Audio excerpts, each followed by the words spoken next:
channel will drag you down, down, down. Living with vultures and naysayers. They're going to take your crown. I know where to go from here.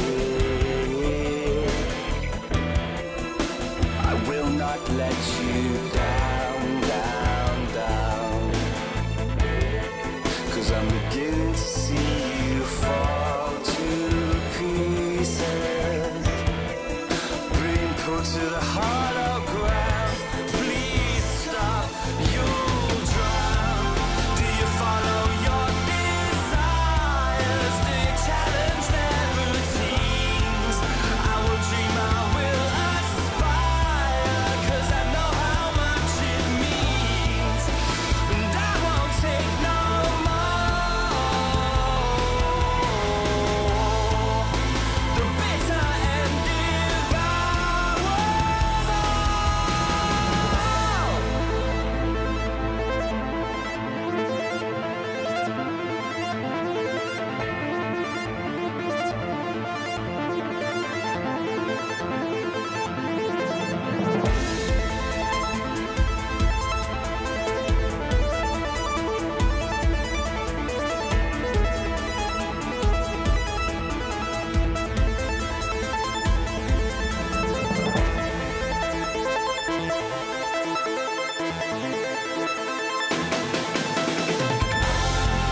Do you follow your desires? Do you challenge their routines? I will dream, I will aspire, 'cause I know how much it means. And I won't take no more. The bitter end devours all. Do you follow your desires? Do you challenge their routines? I will dream, I will aspire, 'cause I know how much it means. And I won't take no more. The bitter end devours all.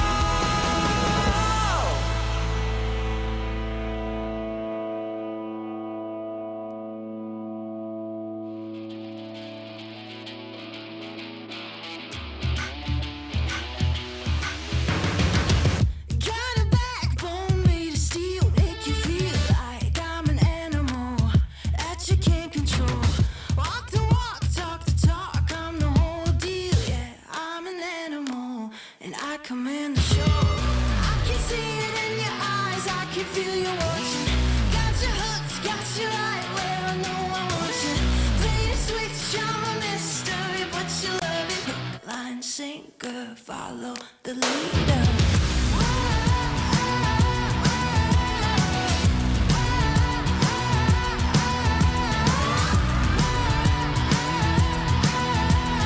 Hook, line, sinker, follow the leader.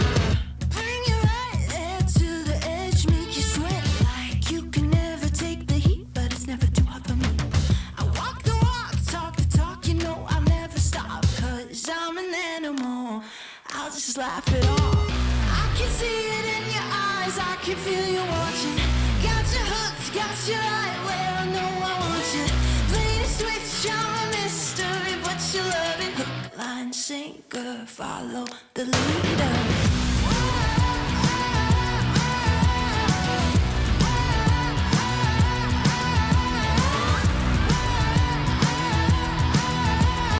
Hook, line, sinker, follow the leader. Got you sitting pretty in the palm of my hand. Got you busy, got you missing me, you can't stand it. Got you desperate, got you wondering where I'm at, and if I'll call you again. Got you sitting pretty in the palm of my hand. Got you busy, got you missing me, you can't stand it. Got you tasting, got you wondering where I'm at. Hook, line, sinker, got that.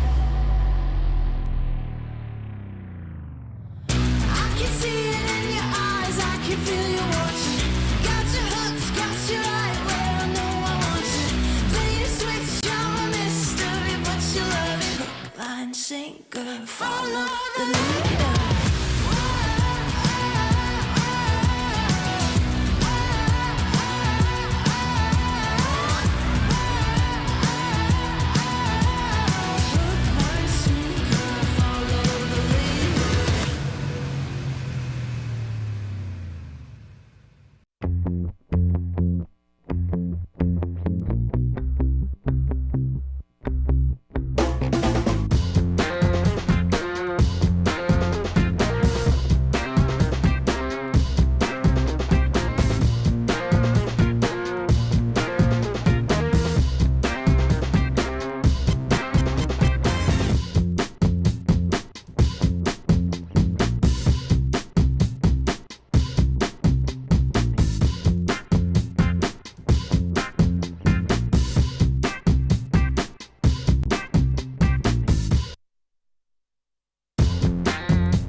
Aton's on my side, drawn the front line.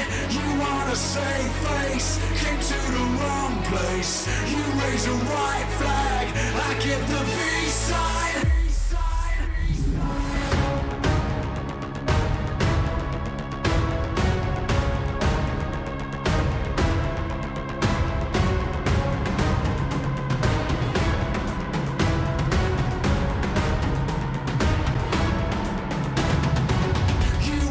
Change me, rewrite our history. Aton's on my side, drawn the front line. You wanna save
There is a place where you can elevate what's hidden inside, where you can reframe yourself. Sonomi means the new you. The you can step into. Because when we know who we really are, we become unstoppable. Enter new dimensions of you. Sonomi.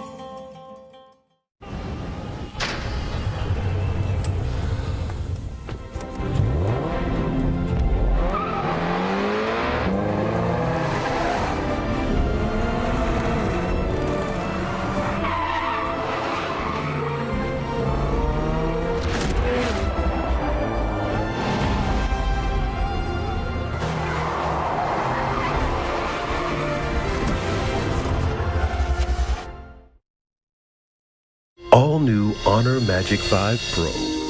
Freeze even fleeting emotions in just milliseconds. Take marvelous night shots with lightning-fast exposure. The display reveals more details in bright areas with an astonishingly long battery life that just keeps going. The latest flagship chipset brings you exceptional performance. Unleash the power of magic. Honor Magic 5 Pro.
Welcome back, everyone, to the second day of the PUBG Mobile World Invitational. It is the All-Star event currently kicking off here, and if you missed out on yesterday, you missed out on Vampire Esports, our reigning champions, taking themselves 2 chicken dinners back-to-back to start off the day and to claim themselves the first place position, but only after the first day. I'm your host, Jason Kaplan, and I cannot do this alone, though I have tried before, and it went horribly.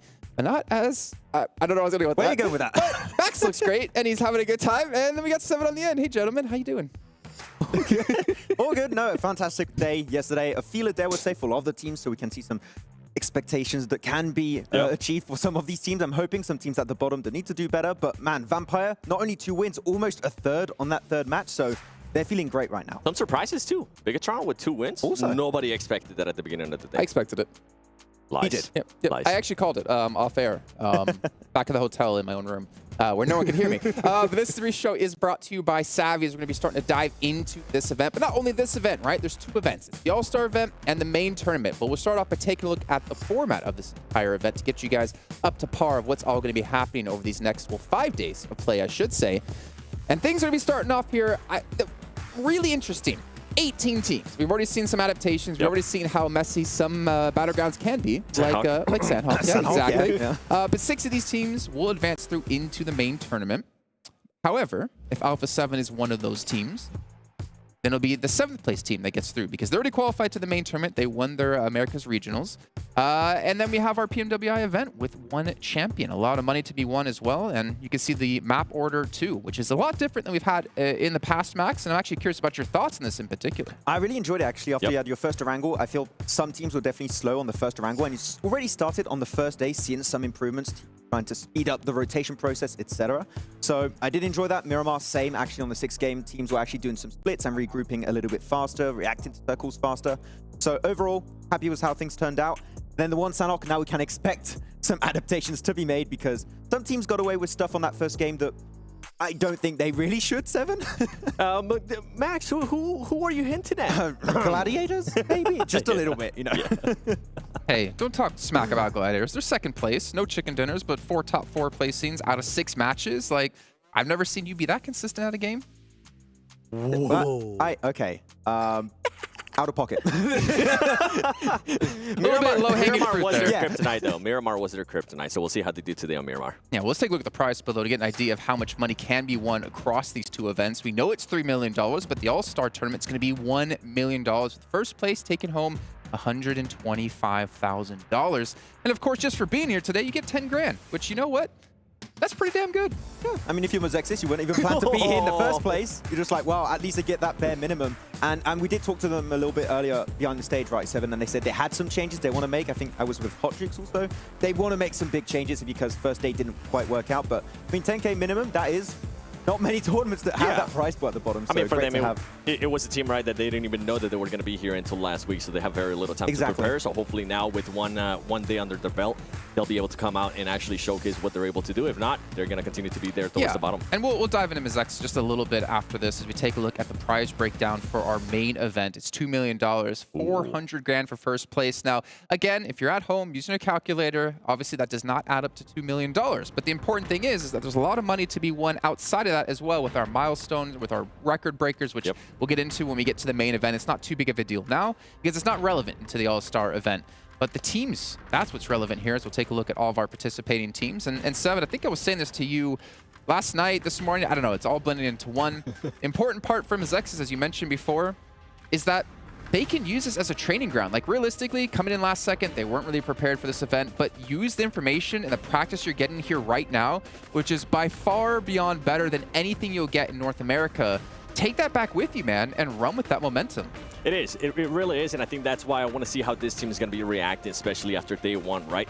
They were able to do some scrimmage, but not as much as they expected to. Actually, we got a chance to talk to Peralta, and he was like, you know what, man, I thought we were going to be able to scrim a little bit more. They didn't get a chance to do that, so maybe now after all those matches, after being able to VOD review, even though their coach is not here, so the players themselves actually have to do a lot of the VOD review, which is going to make it a little bit harder on them. I'm hoping that they're going to be able to adapt in a big, big way today. Yeah, I think we had some good fights from them, actually, on the Erangel. I believe we had like a fight or 2 towards Millie Island and more specifically. So there is potential there. It's just I think they need to just kind of get a strategy to approach and adapt to all of these teams, which, as you said, not a lot of time to prepare.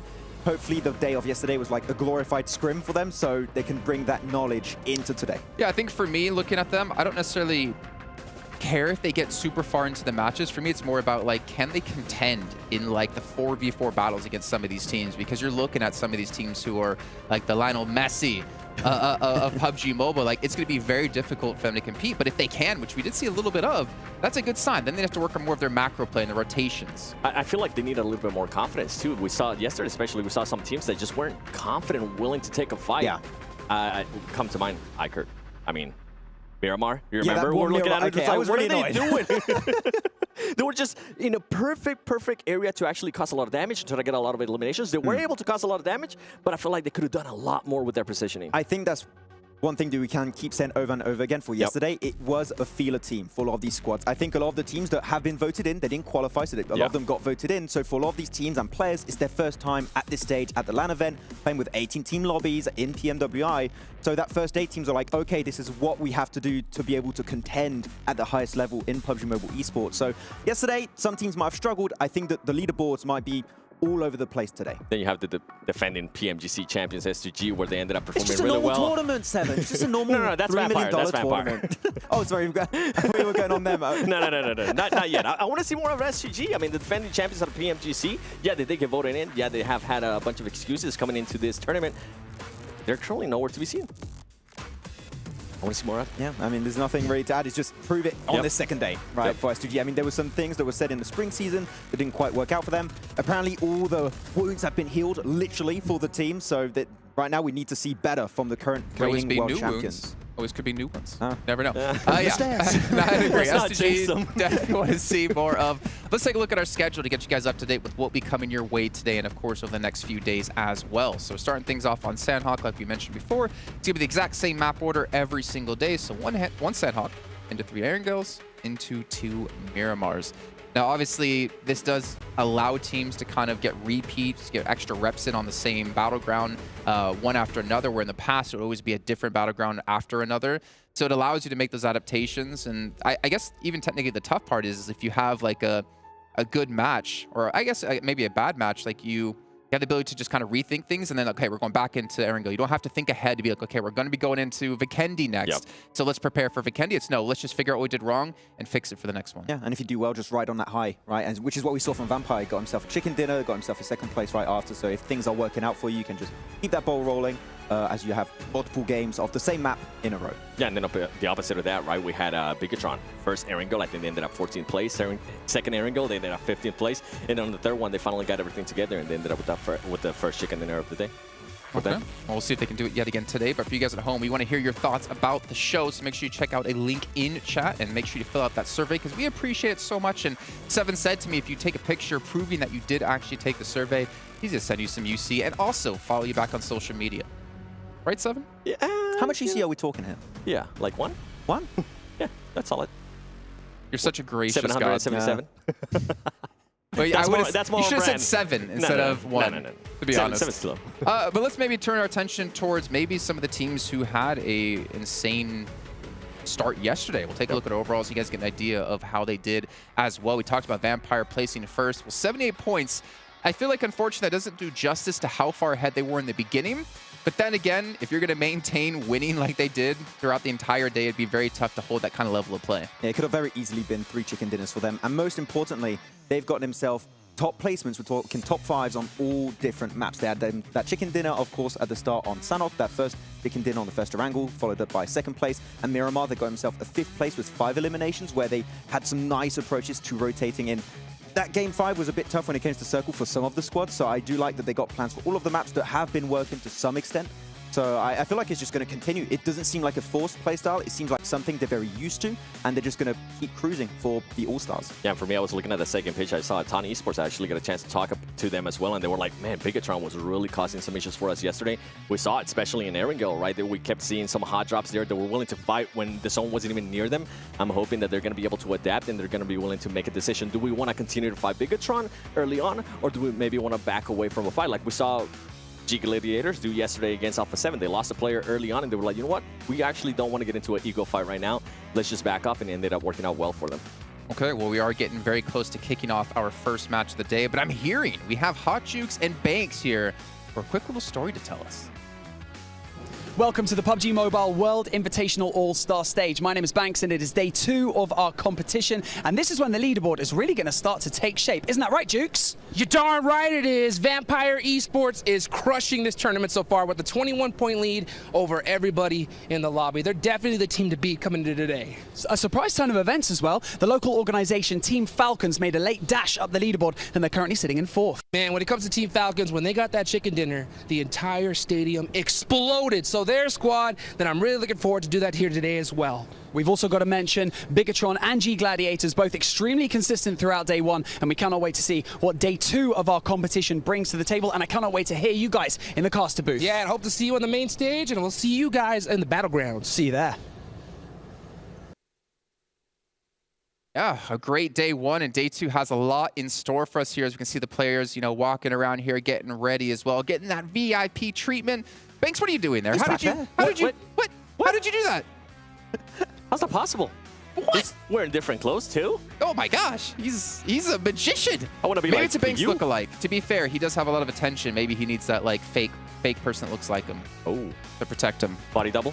Yeah, body double. That's the word I was looking for. Thank you, Seven. I didn't expect you to figure out the word I was looking for there. Hey. Here's Just some- because English is my second language. English is my second language as well. My first language is just no language. I don't know how to speak. We can see some of the shots here from the stage as well. The stage looking fantastic. The players all happy. Choco as well. I mean, I guess he found his way to a seat. It's so nice. His team eventually made it through with them. For his defense, he told me that he was told to go on the first step, so he did just that. He just followed instructions. His team just left him. Hey, we had a good chat with them actually. I mean, I didn't know what you were saying because it was in Spanish, so It's okay. We'll get a chance to talk about it we later will? on. Yeah. Okay, cool. Let's take a look at Vampire Esports though, and the stats for their players, because they were the kings of the event yesterday. They were the kings of the event last year. But can they maintain it? Let's see who's actually been able to stand out for them, because we saw Stone be one of the top performers for their team. But honestly, I feel like everyone really had their own moments, and there was no one really lacking behind. I mean, we saw it from talking with Sertani. He said, we want more fragging power, and he picked up Sertani, picked up Nuzi. Nuzi that we have yet to see play, by the way. I wonder if that's going to come into play at some point in this tournament. But Tony K really just popping off with Schweppes and Stone. They almost got too much fragging power, which it's insane how good this team is as a whole. And Ravenclaw, despite having maybe a little bit lower stats in terms of elims and damage, he is always setting up the team super well with his scouting, his off angles, more specifically that win on Erangel, playing the rooftop angle, negating all of DRS positions in the first place. This team works so well, and I want to see that continue today. Yeah, the chemistry between the team. I mean, when we were able to go back, right, before the show even started, we were able to go and see how quickly they were able to execute those plays.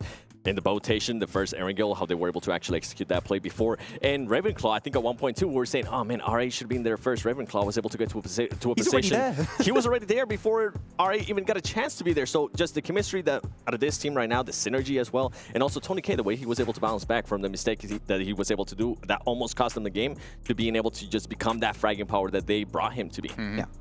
And actually, if I'm not mistaken, I don't know who it was you were talking to on the bus yesterday when we were going back to the hotel, but the player was saying, like, Vampire Esports, they're like on an entirely different level than the rest of the teams here. It's like playing football against Lionel Messi or something. And I mean, I would keep up for a while, but to be fair, look at me, I'm pretty in shape, I'm pretty good at football.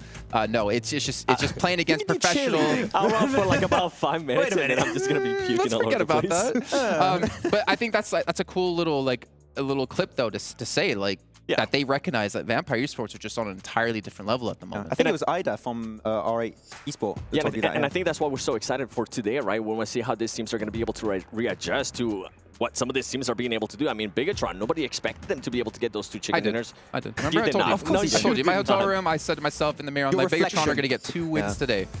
Addy, can we go back to the beginning of yesterday and just remind everybody? Why would they have a camera there? We're having technical issues here. We can't do that, unfortunately.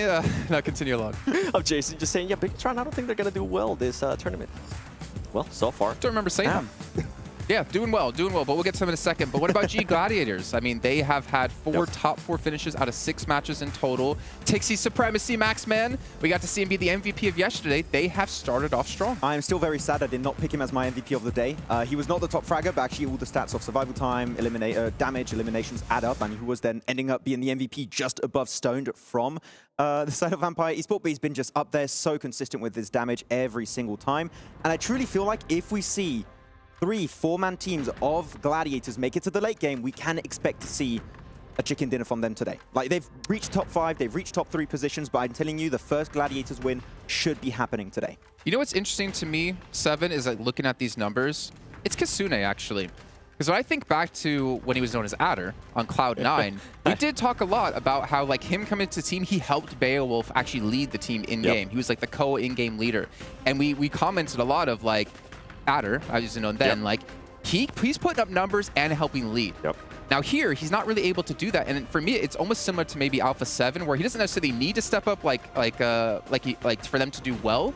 But if he does, in the same instance that if Carrillo does for Alpha7, this can be an unstoppable team. And I think it kind of speaks volumes of the player that Kitsune is, right? If it depends on what the team needs him to do. If they need him to be more of an IGL and not be such a fragging power, I feel like that's currently his role.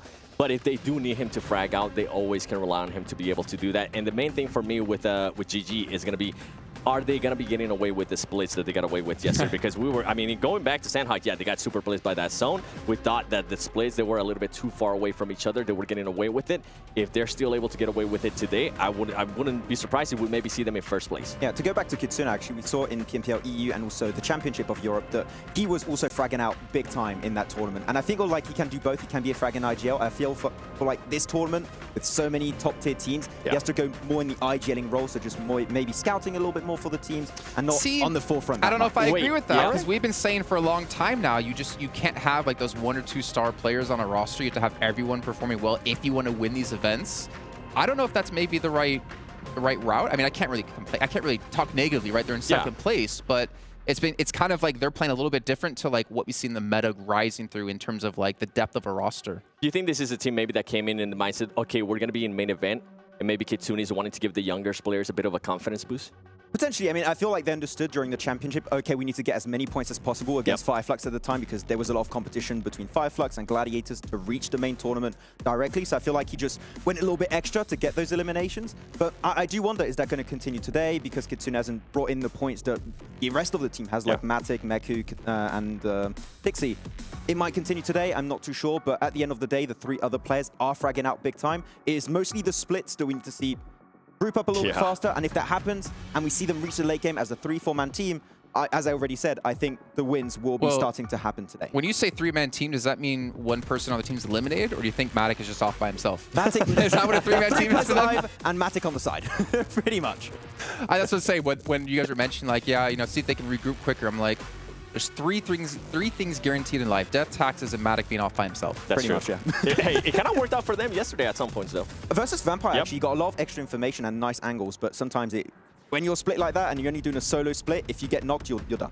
Yeah, and if we're expecting this team to be in the main event, they're not going to be getting away with that with some of the teams that we got coming in. Yeah. Let's take a look at the 2 heavy hitters for the rosters, right? We have TixieS coming in from G Gladiators, and we have Stone coming in from Vampire Esports, and a little head-to-head here. Now, TixieS obviously going to be leading quite a bit in damage, but I feel like the comparison also extends to like Vampire. I think everyone is like putting up damage, putting up the limbs, and then for G Gladiators, obviously we have TixieS kind of behind.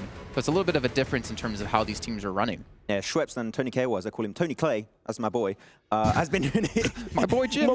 my boy Jim and Tony Clay, looking good. But no, they have been, as a team, looking really good, which is in similar sense what we are seeing from Gladiators is not just one fragger, which clearly would not cut it in a tournament with 18 team lobbies with some of the best teams in the world. So the fact that it is not just 1 but 3 really is helping them reach those top points on the leaderboard. And for me, from Stone, we actually saw a bit of a slowdown yesterday, especially after like game 2. He ended up with, after game 2, he ended up with like 10 elements, if I'm not mistaken. And then we saw a step up, like you were saying, out of Tony K, out of all the other players from Vampire Esports. Now, if we go back to TixieS, is he going to be that player that's going to continue to perform every single match? Is he going to be able to clutch up those moments where the team needs him to clutch up if Kitsune is currently not performing or putting up the numbers that we know that he's capable of? I think an interesting talking point here to actually bring us into Bigetron as well, not just yet though, is that we have a 5th player on Vampire. We have Newsy. We have yet to see him play so far. and yet they've been able to do well. They have that like depth of a roster where they could swap someone in if someone's not playing well that day. You look at Bigetron, yeah, they eventually got 2 chicken dinners on the day, but you still have Ryzen, who's been tried and tested so many times over his career as being a phenomenal player that could come in.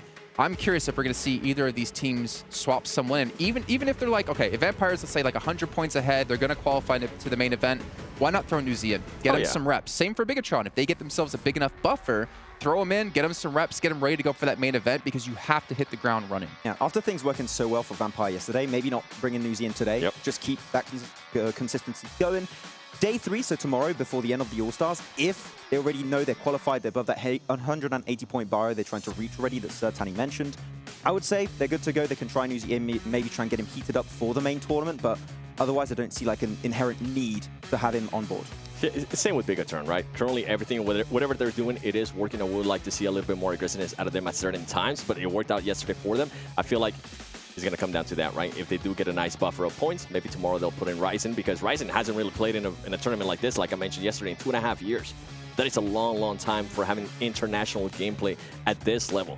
And if you're looking now into going into the main event, for being a world champion for multiple years running as well, right? Yeah, and if you're looking to going into the main event too, you can't. I don't think you want to put a player like Ryzen without any warm-up into the main event. So more than likely tomorrow it might happen. Especially with the spring season not going really their way. So I feel like putting him on PMWI might be a little bit rough. So yeah, we'll see. Yeah. All right, well, we are talking about Bigetron here. Let's dive into their player stats here from day 1. And there actually are some things that I will say is quite surprising. We talked a lot about Genfos. We talked a lot about Yuhai. But look at that, Lapar coming in with the most damage. Yeah, Arcade also had some really good fragging moments at some point. He actually was able to, there you go, actually top fragger with Genfos for the side of BTR. So yeah, I mean, all the names are doing well. Honestly, this blows my mind because we never mention anyone but Yuhai and Genfos with individual like clutch plays, right? And yet the other 2 players have been able to be under the radar and keep up and still propel the team forward.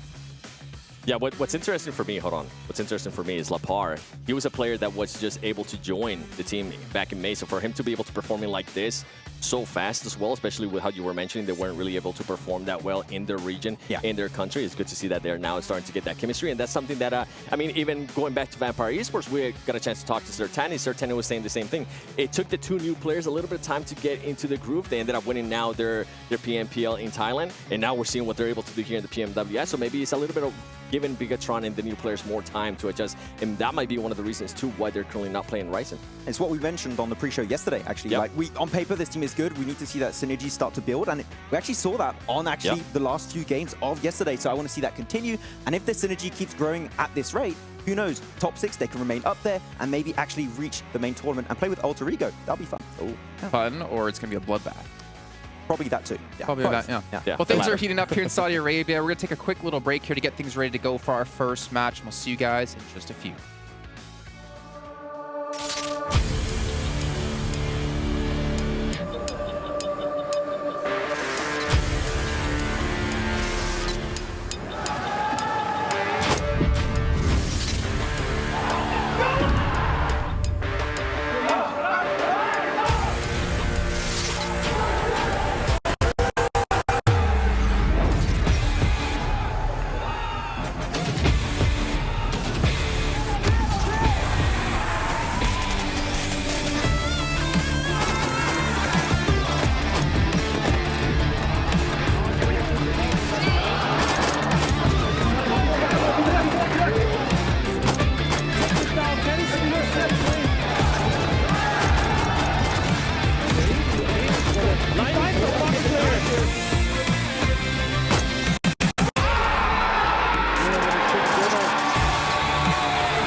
A lot on the line here for all of these teams. Not only PMWI, but it's potentially PMGC down the line as well. A lot to play for here in this year as it becomes more and more intense, the competition around the world. But gentlemen, as we get closer to our first match here of day 2, it's time to take our attention towards maybe a player to watch. Maybe someone we're really going to focus on here to see what they can and can't do for their team. And I think the player we decided to choose was someone who's kind of like a catalyst for the roster. Kind of like your Nate, the Panthers. If you guys didn't watch PMPLNA, that's fine. But we're looking at someone who can really be that spark for the team. And who is it? Rebel, Alpha7, because that's exactly what he was yesterday for his team. Whenever his team was filling off short, especially at the start, Sanhok, I mean, they needed him to be able to step up. He was able to get him 4 eliminations when they were just going to be eliminated with just 1 point. I feel like it was such a great step up from him. And then even though Alpha7 didn't really have one of the best performances yesterday, I feel like most of the other players did start performing pretty good. Everybody, for the most part, they weren't really winning the main engagements, right? They weren't really winning the most 4v4s. But they were putting up numbers. I mean, you can see Rebel right here. Total eliminations for yesterday, he ended up with 9. But then if we compare it to what some of the other players were able to do, I mean, Senatexa was able to get 5. Mafioso was able to get 7. And a big surprise for me was Carrillo was actually starting to put up numbers yesterday, which ended up with 7 eliminations as well. So it's good to see that this team now, okay, the fragging power is there. We know that they can get those eliminations. Can they actually tie it together? Can they put themselves in a great spot at the end game to make those skills, to make that fragging power happen? Can we finally see that transition in this second day? If so, Alpha7 need to start climbing up right now to catch up in the top 6, because this is a short All-Star stage. We have now 2 days left. So we need to see some results coming in, some consistency coming in, and if so, maybe able to be in the top 6, but even though they're already qualified, but it's still extra prize pool. I mean, it's 120, 125, $100,000. Yeah, I want a piece of that. Yeah. Yeah, I think for Alpha7, like, they don't have that pressure of trying to qualify for the main event, but like, they don't strike me as a team that's ever going to just relax and be like, whatever, we'll just play and we know we're in the main event. Like, they're a team, I feel like, who doesn't even matter if they're the best team in the world, they will continually try to improve and continually try to prove to the world that they are the best team, even if they're winning big events. And I feel like they have a drive that maybe a lot of other teams don't have, or at least I don't see it. Yeah, I mean, I saw it yesterday, especially out of Alpha7. You saw they just didn't look happy with their performance. They looked like they wanted to come back today and improve them. You saw it other players. I was like, Red, you did good today. He's like, yeah, but it's not good enough. Yeah. I need to be able to do better. We need to be able to be at the top of the leaderboard, because even though we mentioned, yeah, they are going to be going to the main event, they are pretty much qualified through, they want to make that first place back-to-back, like Vampire Esports was able to do that last year. They want to be able to do that. And you can see the numbers right here. I mean, Rebel, as I was mentioning, 9 elims. That is good. Considering of their performance, they were still able to get a bunch of good eliminations. Yeah, I mean, we saw it during PMGC last year. We saw it during the championships. Like, even if they have a bad day, this is a team that is willing and ready to go back to the drawing board, make these big changes, iterations to the core of their game plan, really, which not every team has the capabilities of doing and achieving successfully, and they've been able to do it so well, event after event after event. So the fact that now we see Carrillo starting to do better as we initially wanted, they're on a good path to success and potentially to start improving their results overall. Well, another team that's starting to have a good path to success as well is the team hailing from Korea. D+ have been able to really rise up towards the end of the last day. I feel like they've been not necessarily under the radar, but they've been quite consistent at getting some decent placements. And we're going to take a look at their player stats as well here to get an idea of who's been able to do that within the roster. I feel like they've been kind of similar to DRS, getting to the late stages of the game, but I feel like they've been going out maybe a little bit earlier than DRS.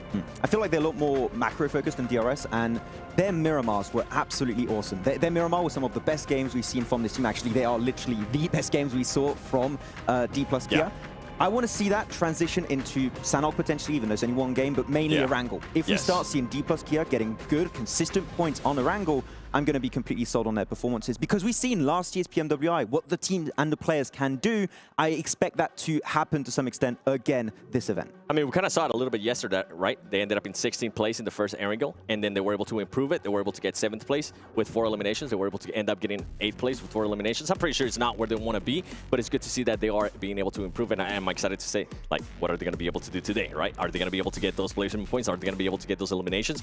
And if they can do exactly what they did yesterday in Miramar, that's going to be impressive too. This is actually pretty impressive too. I mean, pretty equal damage across the board. Limbs pretty equal as well. And this is, again, what I was saying when you look at like G Gladiators, right? They have 3 players able to do that. Well, all the teams we've been looking at, it's been all 4 players able to maintain that kind of level of play. So that's actually kind of interesting to see that maybe it's off the back of Tixi right now that they've been able to, at least in G Gladiators' case, be up this high. But, D+, I'm happy to see them. I talked about, for me, one of the most improved regions is going to be Korea and Japan, and I think we're seeing it yet again. Yeah, and I think one of the first teams who started to build the DBS meta last year. They were like, oh, they're playing the DBS, this is original, and then everyone started playing the DBS, so they kind of set like the march for the teams and like the meta shift. But Forest in particular, one of my favorite players of the region, doing a little bit slow right now, but that's fine. I expect him to do better. He had some great moments at the end of yesterday on Miramar, as we already stated. So Forest is going to keep doing better. Seidan had some great clutch individual moments. So yeah, D plus Kia, I feel like they went back to make some iterations for Erangel more specifically. And today we can hope to see even better and stronger results. Okay, well, what about DRS? We just kind of compared them and D plus a bit. Was it you or was it someone else when they got on the bus yesterday to head back to the hotel? Someone was saying, like, get more eliminations or something like that to them. I don't think it was me. I don't think it was that you, Seven? You're smiling right now. Is that you? It might have been. It might have been. I mean, just because it was one of those teams that we wanted to see more eliminations out of them. They ended up with the second place finish going into the first Erangel, but it was only 4 eliminations. And yeah, it's only 4, but we know that they were able to maybe do more. I mean, remember, Sem9. They decided to back off from Sem9 when they would have been able to commit because Vampire Esports was starting to third-party Sem9. They decided not to do that. They decided to back off. He ended up, they ended up giving them the second place finish, but they could have ended up with maybe 4 more eliminations, bringing up that tally. I think they're still trying to find their footing. They went for very macro-focused play that we mentioned quite a few times yesterday, right, Seven? And at the end of the day, they were trying to be more elimination-focused. They were going for breaches, trying to defend their compounds from time to time. I want to see if that's going to be transitioning once again today. If they can find that perfect marriage of elimination points and of course of placement points, that could be looking really strong. It could be indeed. It's gonna be interesting for them because I feel like they're kind of similar to G Gladiators where they get to the late stages, but then they just can't back it up with eliminations. And we saw there, right? Just one player able to really rise up and get the double digits. And this is kind of what I was hinting at with Alpha7. If they can just get to that end game, if they can just stop dying so early on, because we saw the average survival time for all the Alpha7 players, and it was about the same time. It was about 18 minutes and 40-something seconds, which was quite different to what we saw from G Gladiators, right? It was all over the place with the players and their average survival time. If they can keep their playstyle of playing super passive early game and just trying to maneuver their way through all the teams, all the different compounds that are occupied, and then when you get to that late game and you have to start taking fights, that is the tipping point I want to see from DRS. I mean, you mentioned it on Sem9. If we just see them go for that push and they beat Sem9, I think they win the entire game. So if we start seeing them being more aggressive at the late stage, they can get some wins. They need to have that confidence. Exactly, yeah. Okay, well, gentlemen, thank you so much for your inputs here as we did start off the show. Brought to you by Savvy for our pre-show. But we are going to be heading to our break, and I promise you that when we get back, we're going to have our sweet opening ceremony, see all the teams come onto the stage. We'll be kicking off our first match of the day. And if I'm wrong, Max will shave his eyebrows. See you soon. No. Nice.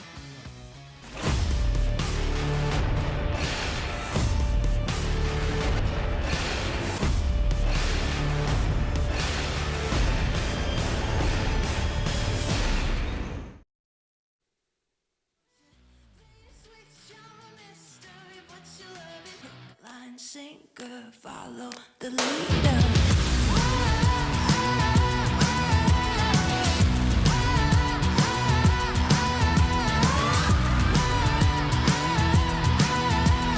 Hook, line, sinker, follow the leader. Bring you right there to the edge, make you sweat like you can never take the heat, but it's never too hot for me. I walk the walk, talk the talk, you know I'll never stop, 'cause I'm an animal. I'll just laugh it off.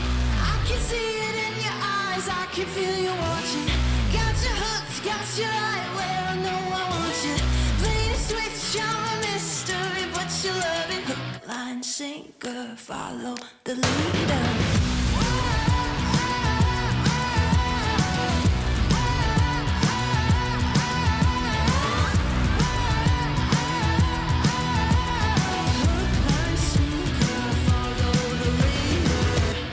Sitting pretty in the palm of my hand. Got you busy, got you missing me, you can't stand it. Got you desperate, got you wondering where I'm at. If I'll call you again. Got you sitting pretty in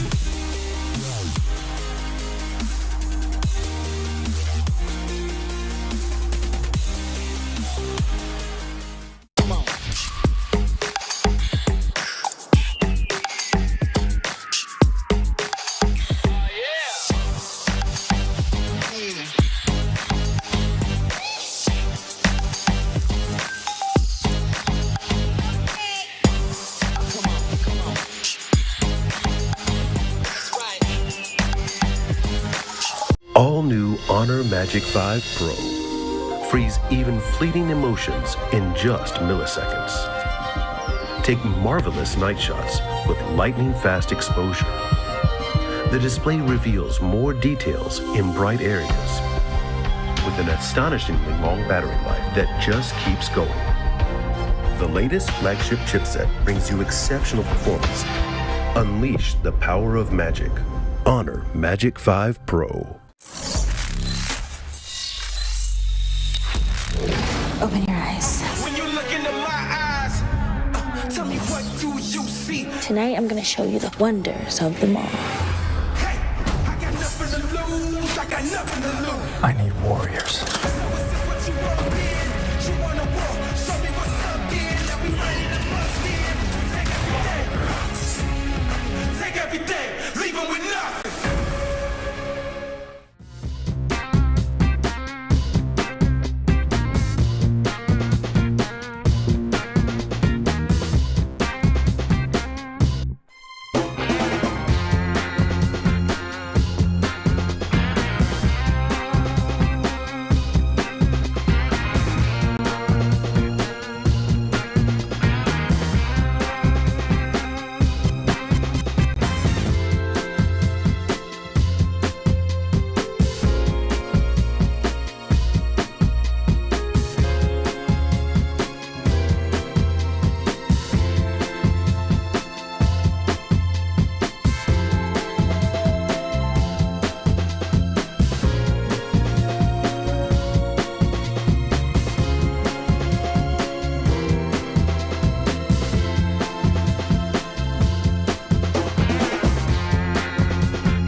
Welcome to the main stage where I am joined by a very familiar face. It's Tani, the coach of Vampire Esports. Very quickly, just wanted to ask you, very successful day yesterday. How are the team feeling going into day 2?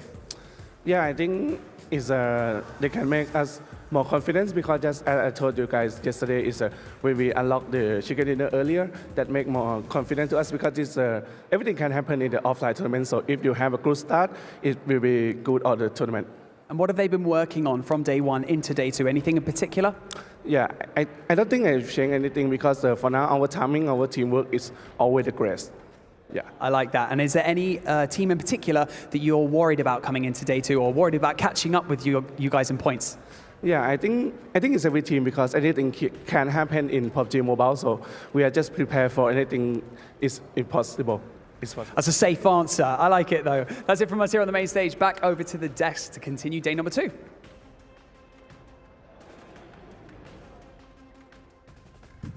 That you could tell he's media trained. He's lying.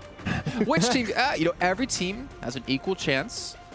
It's PUBG Mobile. Everyone can play well. We can play bad. So every team. No. Come on, Sir Tani. Be a little bit more confident than that. We know you are. At least he's not saying, which is your biggest rivals? Ourselves. At least he doesn't go that direction. At least he has saying that there are some opponents on the battlegrounds. What's your biggest weakness? Just losing. Just dying early. Just not getting points. Yeah. Okay, well, as you can see, Max Spence still has his eyebrows now. But we do have some trimmers here in the studio. And Max Spence, for the sake of entertainment, Which one do you want to go for, right or left? None. Wait, can we do a line? Yes. Can we do a line in it? Like the notch? Yeah. Negotiable. if Alpha7 gets a win today. No, that's your team. No. Okay, which team? I've never heard him say no so fast. No. Which team? Which team? He's the same as X. I have never been more of a Mazexis fanboy than I am right now. Mazexis, you got 6 matches today to do it. And if you do, A notch in the eyebrow. I'm about to go coach them. Okay. I'll be right back. Okay, we want them to do well, 7, so maybe you shouldn't. I'll actually do it. As you can see, we got about 8 seconds left until we head onto the stage to kick off our day. It's day 2 of the All-Star event here at PMWI live from Saudi Arabia, and let's get things going.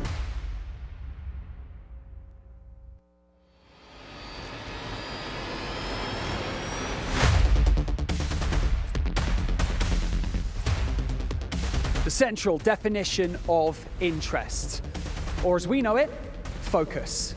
Whether it's innate or learned, focus is an integral part of competition in esports.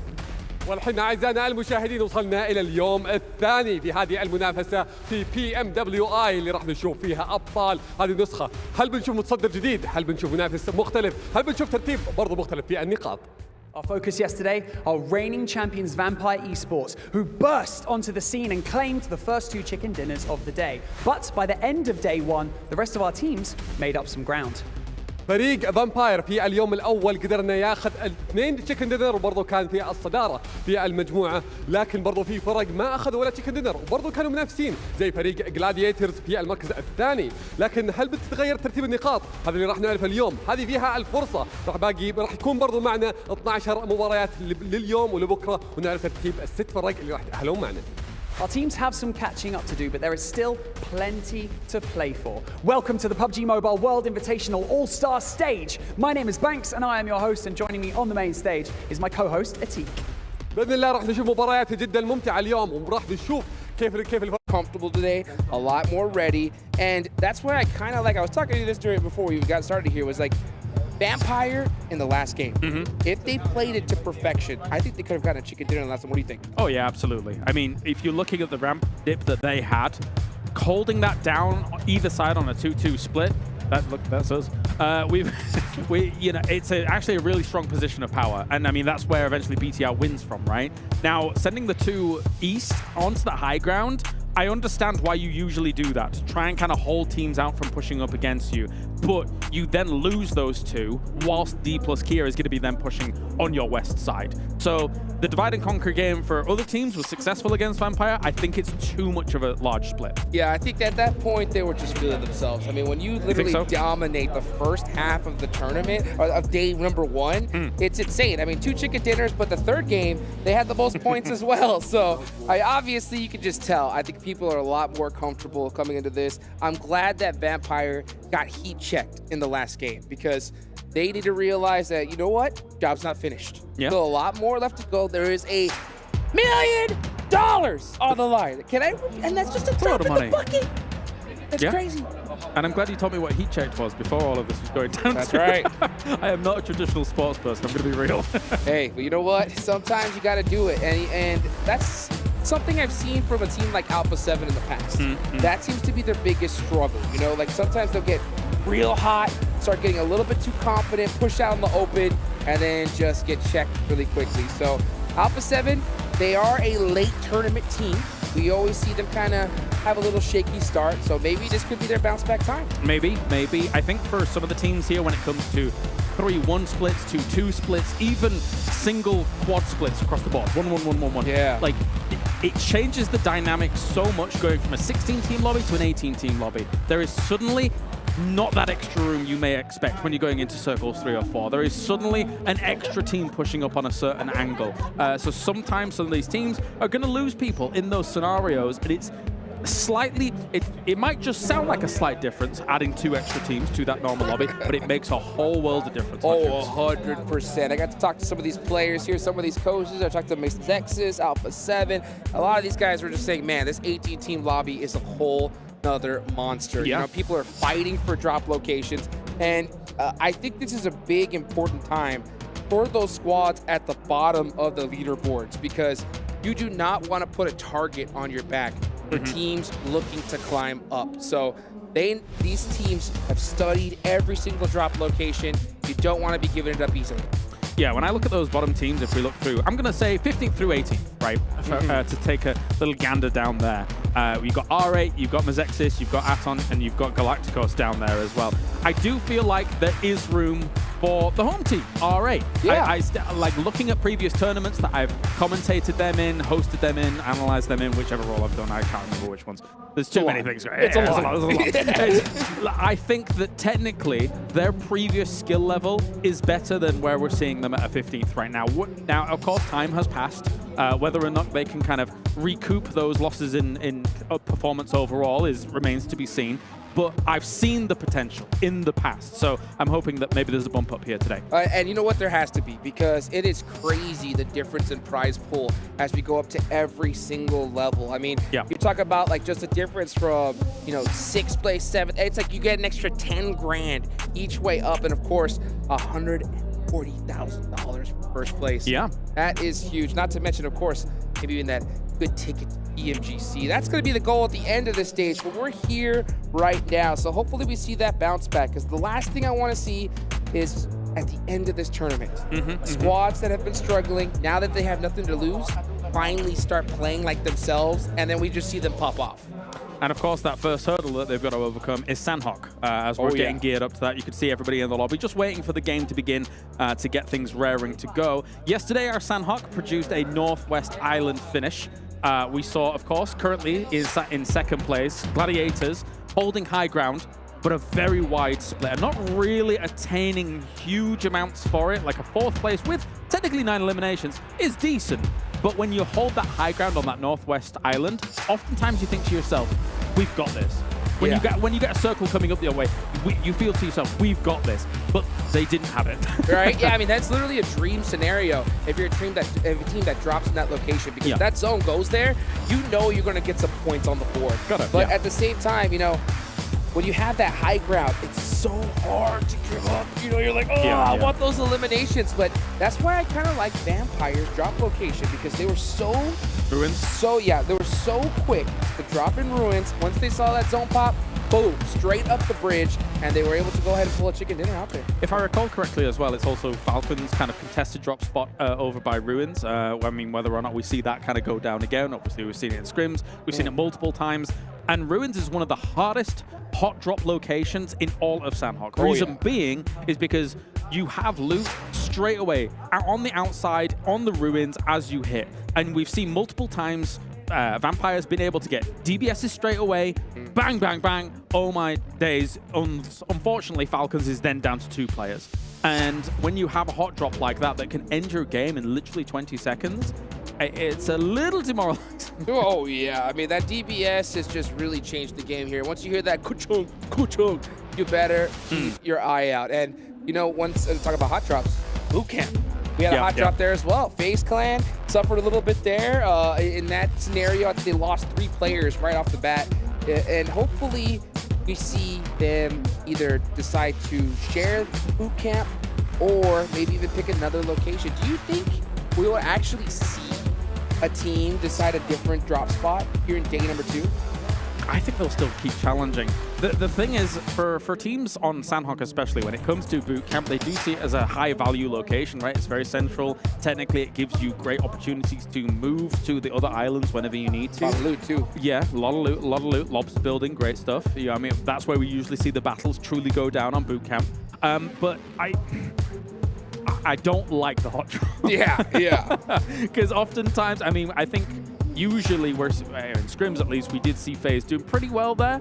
But with an 18-team lobby in Sanhok, which, by the way, 18 teams on Sanhok is oppressive. It's almost a suffocating feeling. Teams will hear that fight pretty swiftly and then come over and get you for the eliminations. We saw that a lot of times, teams just constantly rolling into boot camp. So you've got to, if you're going to take a fight in boot camp, you better finish it quick and then Scarpa, get out of there. Absolutely. You got to have that internal timer just instantly get off, because after just that, once that, you know, it's about 45 seconds, that third party's coming in hot. Oh, yeah. So that's definitely something to consider. And honestly, let's talk about this, right? What do you feel are the advantages for Vampire coming into today with such a lead? You know, I think one of them I'm going to say off the rip is that when you do have that lead, you want to avoid those hot drops. You don't want to lose people earlier on. But sometimes when you're the top team in the lobby, a lot of teams are like, hey, let's not hot drop these guys because these guys are crushing it right now. We don't want to lose players earlier on. And that could help them in the long run of this tournament. So without knowing the full internal dynamic, I think that the way in which Ravenclaw is probably passing on information to the rest at present is very strong. Looking at how he's moving and looking at kind of the angles he's taking in order to be able to feed that down.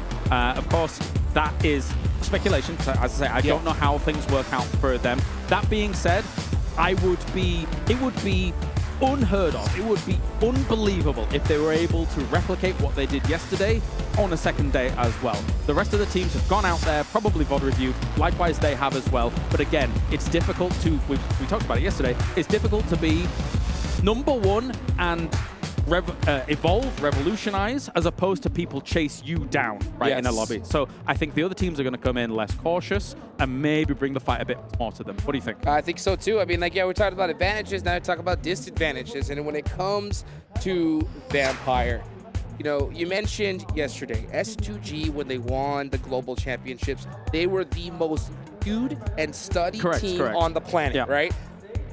That changed as of yesterday, right? Vampire. For a day. Yeah, for a day. Right, for a day, Vampire is that squad. So a lot of homework has been done for these teams. And, man, Vampire, gonna possibly have to make some changes. Yeah, maybe. I think when you're Vampire coming in from day number 1 to day 2, the rest of the lobby was playing, well, the majority of the lobby, I'm not going to say the rest, the majority of the lobby was playing a little bit more cautious on that day 1. Generally, that changes pretty rapidly at a tournament like this. So, Vampire, in turn, what I would expect to see is maybe them just having a little tighter a ball, because I think when you look at the Miramar that we were referring to in the last game, if they'd have done that, they might have had 3 chicken dinners on the day. Absolutely. That would have been huge. 100%. It would have been massive. And I'll tell you what, with this kind of prize pool, every point counts. And your legendary career in esports, right? How many times have you seen teams' dreams crushed by just 1 point? Not enough. Right? Oh my gosh. No, truly, actually, I've seen tiebreakers decide whether you're going through or not to other rounds, right? Wow. And even that alone, it doesn't have to be 1 point. It can be down to wire as tiebreakers. We could even see, you know, from 6 to 7 tiebreakers to try and get onto the main event, actually crush stream. And you can't linger on it. Is very important in esports. Like it will destroy you mentally. It's gonna hurt. But I'll tell you what, you know, we're hopefully looking forward to see some teams really make it happen today. And of course, speaking of making it happen, why don't we go ahead and throw it on over to the desk with a special guest. Come on, Hot Chicks. You know we always make it happen here on the desk. Welcome back, everyone, to the analysis desk. Let's get from my eyebrows, the desk man. is what I'll call it. We got a special man here on the end joining us, looking dapper, looking fantastic. It's John L. Oh no, that's Blink. I forgot what you look like. I haven't seen you on camera in a while. Yeah, I don't feel all that special. I'll tell you that right now. He does exist. He is really here. I am real. Yeah, they're not at home. They're actually here.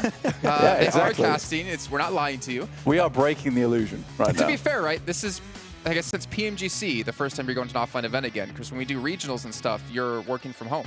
Yeah. I'm working from my little office at home. It's chill. It's pretty fun, you know.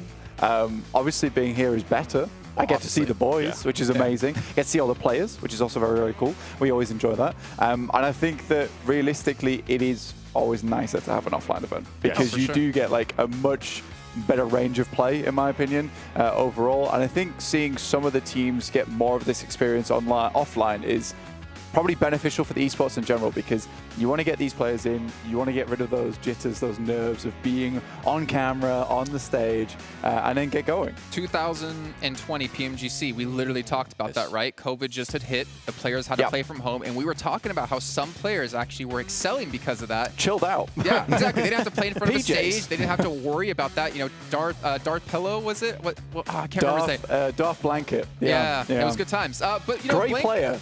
Even better Blanket. We haven't gotten to kind of hear your recap on the day. I know you're probably saving it later on for when you and John Allen take over the casting desk. But, you know, what was your take on day 1? I think my take on day 1 is that Vampires did way better than I thought they were going to do, honestly. And Tony K in particular did way better than I thought he was going to do. I thought he was going to come into the team and he was going to be a great addition.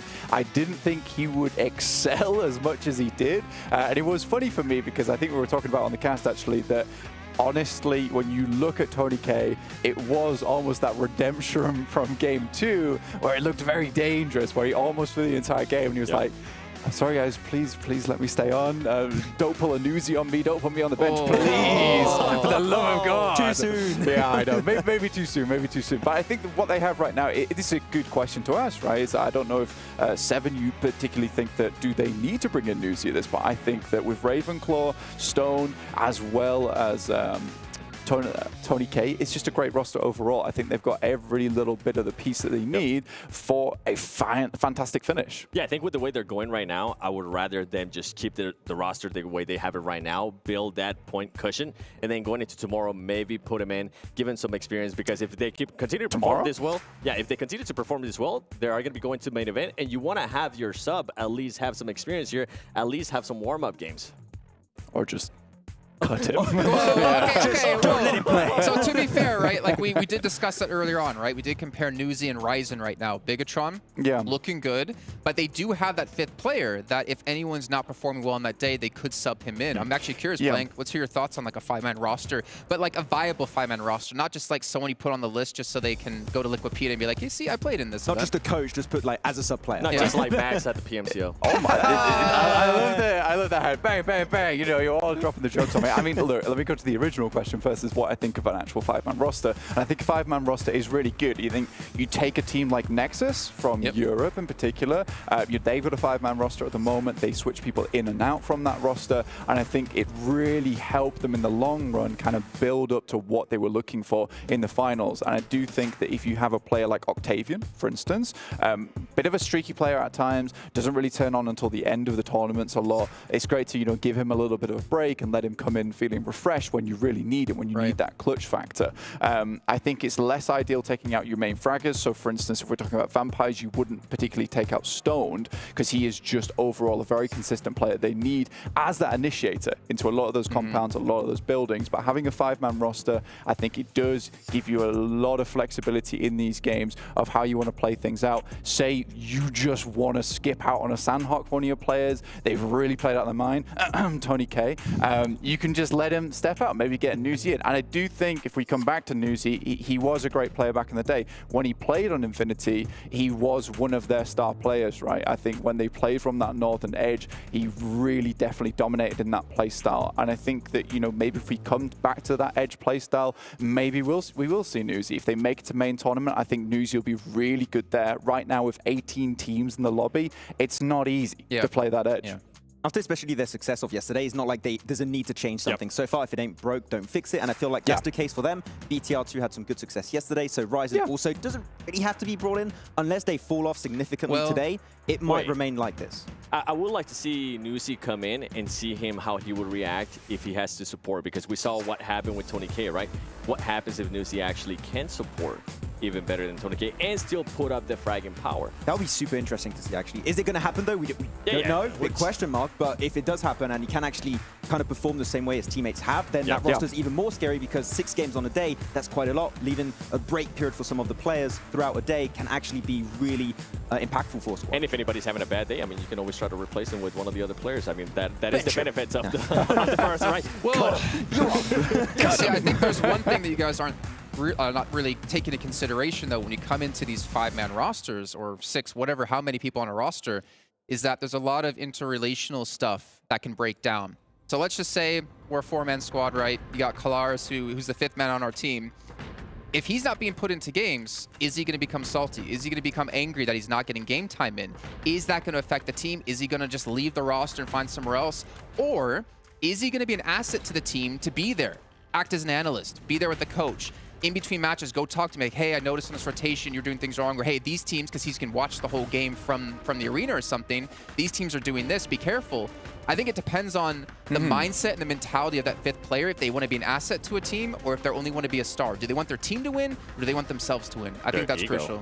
Comes down to their ego too. Yeah, for sure, man. I think, having that 5th player who's actually able to be an asset to the team, as you said, it's a great way to place it, right? They can actually come in, help out behind the scenes. And I think that if you're on a team, sorry I keep coming back to Vampire, but it's just because they are doing so well in this tournament. It's a lot easier to have that mindset when you're absolutely murdering over on the tournament, right? That's the big thing, Jason. And I think that if you're lower down, having a 5th-man roster, it's not so easy to be that guy. You probably do want to try and play because maybe you can do better.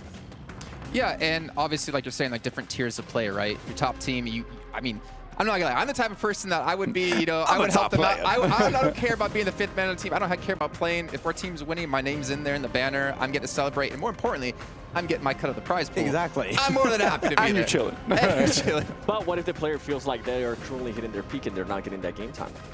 And the one I'm referring to is maybe Ryzen. Ryzen comes back after 2.5 years. He's now not getting game time. He's like, okay, maybe I start looking at some of the other teams. Yeah. You know what? Luxy and Suxy in that new team, they just won that PMPL Indonesia. Do I maybe want to go reunite with them? Yeah. Do I want to try to something out? It's funny you say that as well, because I do think that right now, although BTR are doing quite well, I think they are missing a star player on the team. Yes. I think Gemfos has done a really, really good job to make himself seem like the star player on the team, but he never was playing that role in the first place. He was always playing a very good support backstop role. The fact that he can look so good in BTR right now is a real testament to how good he is as a player, but I think he still needs someone to support. I think Luxy and Zuxi maybe last year, they were a little bit wild to even try and support in the first place. Gemfos was really pulled very thin. Yep. It just stretch Armstrong between both those players, trying to figure out who he wanted to support in which case. But I think if you've got Ryzen, he's a very easy player to follow. So I do wonder if BTR will pull him back onto the stage, because I think it will be quite important. Yeah, apparently there's some discussions with the coach. Apparently it's been a topic that has been discussed, so I wonder if that's going to be changing eventually. I hope so. But Ryzen, as you said, very easy player to follow, so there's a lot of question marks. We don't really know what's happening inside the mind of the coach, because he's the one for BTR that makes the decisions, but no talking for you. It's Max time right now. Well, you're talking about star player in BTR, and I feel like the one that everybody's expected to is not even Genfos, is actually Yuhai with the performance he was able to put up last year, right? Yeah. Being able to come back to the team, but he's truly not showing that star power just yet, so I wonder if maybe by the end of this tournament, he will be the deciding factor, be like, okay, you know what, Yuhai, maybe we're going to start building up that team around you and bringing you what you want to have. And then that's when Ryzen, that's when Ryzen ends up maybe end up leaving. Yuhai was on Secret, right? If I'm not mistaken. Yeah, back on Team Secret. And then he went to BTR. Yep, went to BTR. We looked at BTR back then. We're like, wow, they picked up like a really heavy fragger, but he didn't really. I don't know if he was allowed to play that role or if he had to like switch things up, but he. Go ahead. Well, you're ready. You know, it's actually really interesting for instance, because I kind of wanted to get into that topic as well, is that he got brought onto the tier, and I think it was a very, very turbulent time for BTR. Yeah. They were struggling when it came to tournaments, and I think the reason you don't see Yuhai performing maybe his highest right now is that guy must be so burnt out from last year. He must be so burnt out from last year. There's time and time again where Yuhai was really carrying the show for BTR. And I think you come into this PMWI, finally there's been some roster changes, and I think he's most likely happy about this because there's going to be a rebuild. And I think that Gemfos and both Yuhai man now, because he's the man of the lobby, they're a great foundation. They're a really, really good foundation. I think they can only build up from here. The Flame is a really, really good coach, and I'm sure he can do good things in the future for them. Ever since Michael Boy left, BTR has been like, they had a little bit of a rough time to really get that roster, and now that Yuhai has got this entirely new roster, he's been able to shine a lot more, especially alongside Genfos. There's been more of like a back support player, so this roster's been working out great so far. Everyone is bringing somewhat of the heat, and so far I would say this is the strongest iteration we've had of a BTR roster in a long, long time, actually. And you gotta remember, I mean, with Yuhai, he was part of the Geek Fam, right? He was loaned out to Geek Fam. He was able to perform really, really well. And then when they decided to actually bring him in, that's when the Twins were like, you know what? I think it's time to move. And now Yuhai is currently in that place. And not only have they actually had those switches within just the roster, they have actually ended up switching the coach. LaFlame is actually no longer in BTR. He's now with Luxy and Suxy. So I feel like it's just the team now starting to readjust. And I'm hoping that at some point here, Yuhai steps up to the plate. Yuhai steps up and actually shows what he is capable of. And the reason why they brought him back, the reason why they were like, everybody at Geek Fam was like, wow, how did Bigetron allow him to go to another team when they weren't really performing the way they needed them to? The amount of times we like saw a roster change in BTR and we're like, that's it. BTR, they're going to be back to the old power. Every single time they have roster changes, it seems to be like the mindset we go to, which to be fair, you kind of expected. But I do wonder like who will become the star. Lepar, we didn't really talk about it much. We didn't talk about individual clutches yesterday. He was actually up there on highest damage, up on eliminations. There was like 7 and 8 between all the players.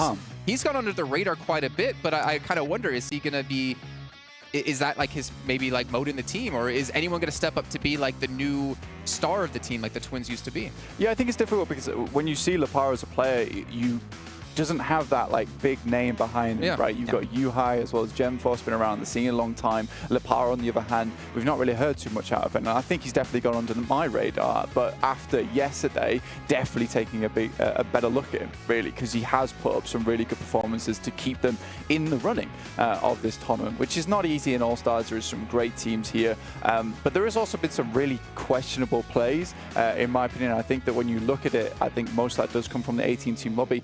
But I am finding a lot more often that I think a lot of these coaches and a lot of these analysts have the same idea. We're seeing very similar rotations from a lot of teams, all trying to sneak in behind a lot of these other squads through the blue. And we had massive traffic jams yesterday. So I think if you're an analyst, you were kind of scrambling. After yesterday's games, you were looking, how can we switch up some of these rotations? How can we figure out to get to a different side of the map? I think Alpha7 did it really well, but their execution in the late game was very poor. But I will say that they definitely had some of the better early game rotations. If you looked back on yesterday, you know, from minute 1 to minute 15, you'd be like, Alpha7's a great team, guys. Let's just ignore the rest of those other 15 minutes because they really were making some of these standout rotations and no one else was really doing that. I think people could definitely learn from Alpha7 despite them maybe not having that scoring to back it up. Well, that's why you put Revo as a player to watch, right? Like, we talk about you know, sparks within a team, who can really rise up the roster and get them going, and we saw Revo as being one of those players. We did, and I mean, not only Revo, I was impressed at what Korea was able to do, something that you and I have been keeping an eye on for the longest time, especially after Americas. We're like, this is not the Korea we expect to see. The Korea in Loops was like, he was like the stone. I don't know what you want to call him. Like, he was the star player in that roster, and he was you say like dragging him down. But he was the guy to like. He was the stand-up player to be when I first worked with Loops or like first did PMPLNA, and I've not seen that version of him since Loops disbanded. Well, that team disbanded. I think he's got with the roster now with just so many star players that it's kind of hard to stand out a lot more, and you have these other players that kind of had. They wanted to improve a lot more compared to Carrillo that already had that big name that's been mentioned a few times for some of the players like on BTR, and he kind of fell out of relevancy for the team, but he's getting back there, especially with today. All right, well, Blank, thank you so much for joining us here on the desk. Ladies and gentlemen, it is finally time to hop into our first match of the day. Kalaris and Hot Jukes, take us in. And so we begin. Let's get it going, everybody. It is Sanhok, the PUBG Mobile World Invitational All-Star Group Stage. Day number 2 has begun. Players have hopped out the plane. Of course, we're seeing Gladiators go to the Camp Alpha side of the island. And my eyes are locked onto boot camp right now. It looks like we got a little hot trap situation. Surprise, surprise. Let's see how it goes down here. As for a lot of teams, for teams that drop on a boot camp here, when the hot drop goes down, generally you want to be close to Lobster or in Lobster when this fight occurs. This is obviously a very hot topic here. You get that loot fast, get those DBSs on the board, and go smoothing. Oh, it's going to be an all-out war right now. You can see Bigetron right there below them. And I'll tell you what, if this fight goes on for just a little too long, they're going to come and hit that third party real quick. I mean, Galacticos as well is in a great spot to potentially kind of assault that location. You're kind of scrap looting, so it's not exactly the easiest position too, but I mean, even a Pioneer team like Aton, for example, who is going to be hunting points today, is on it, but it's going to be D plus Kia taking the first losses here as Fabian's already down. Oh, and that's going to be a clean elimination for them. So FaZe is going to have the man advantage. Let's see how D plus Kia is going to handle this situation. They got to keep calm, collected, and they really need an initial knock things here to even it out. And from their position, it's going to be really hard to get. Definitely so. Definitely here. A few nades in hand mean that a hot drop situation like this gets a little bit precarious.